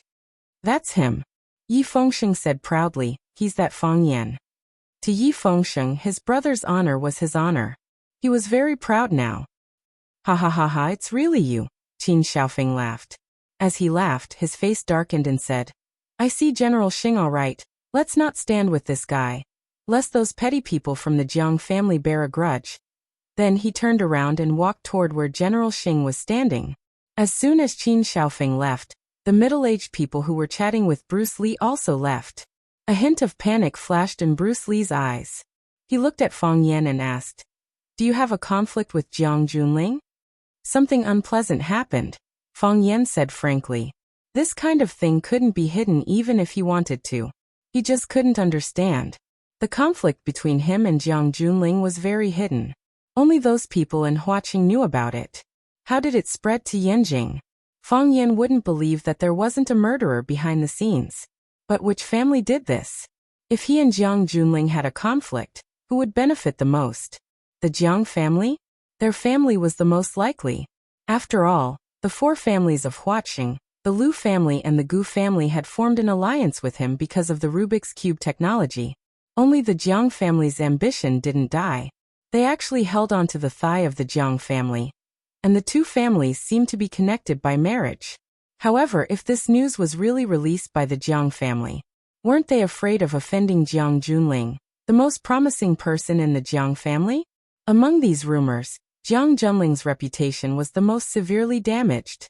He had incurred a lot of hatred because of these rumors, but he had also established a lot of prestige. Ordinary people wouldn't dare to provoke a man who even Jiang Junling bullied to the point of crying, right? Fang Yan looked at Bruce Lee and said, Brother Xiaolong, I'm really sorry to have caused you trouble. Bruce Lee was different from Yi Fengsheng and Li Xiaotian. Yi Fengsheng and Li Xiaotian were idle in Swallow Dock. They had food and drink, so they didn't need to flatter anyone or please anyone. However, Bruce Lee was the business representative of the Li family. He needed connections, a circle, someone to help him speak, someone to help him raise money, and someone to help him clear up connections. All roads lead to Rome. If someone closed the gates of Rome, you wouldn't be able to enter the city even if you had 10,000 roads. His friends, who had called him brothers just now, immediately turned and left when they heard that Fang Yan and Jiang Junling had a conflict. This was profit, this was reality. Bruce Lee sighed softly and said, This has nothing to do with you.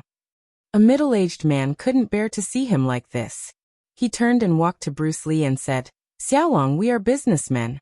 We have to take care of our fellow countrymen, but we also have to take care of the big picture. Let's go and sit with young Master Jiang. You can say that you don't know anything. This matter has nothing to do with you anyway. Bruce Lee hesitated for a moment and said, Brother Ho, thank you for the reminder. However, these are my younger brothers. I can't abandon them. The man sighed and turned to leave. Qin Xiaofeng pointed at Bruce Lee and laughed, saying, Bruce Lee, don't be reckless. That kid is a troublemaker. Do you know how deep the conflict between him and Jiang Junling is? Do you think it can be resolved by saying sorry and setting up a banquet? Childish. Qin Xiaofeng, who has a conflict with my brother again. A woman's dissatisfied voice came over. Another group of young people in bright clothes came over, led by Jiang Junling, who wore glasses and had a gentle smile on his face. The smile on Fang Yan's face was like a dried chrysanthemum. Tonight's banquet was really getting more and more lively. You're tuning into the Li Mei's Wuxia Whispers YouTube channel. We're so grateful for your support, and don't forget to subscribe to join us on this incredible journey through captivating stories. Your generosity through donations truly makes a world of difference, as it's the primary source of revenue that allows me to expand and enhance this channel for you. Thank you from the bottom of my heart for being a part of this adventure.